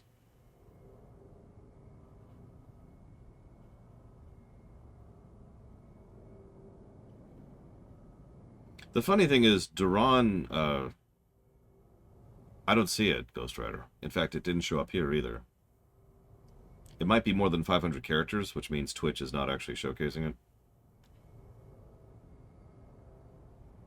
No, I think the Jailer was an attempt to recreate Sargeras. We will talk a lot more about the Jailer and how he's the worst character in all of Warcraft history later. Yeah,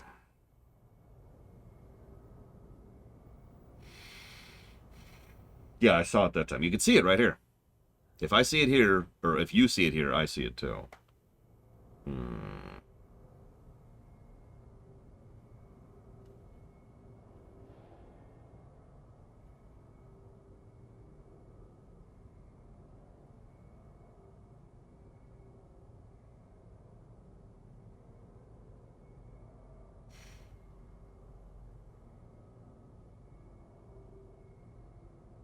I think I'll chew on it, Ghost Rider. I'm going to go ahead and chop off. I will be back, and then we will do more. But I'll chew on it. I'll see you guys.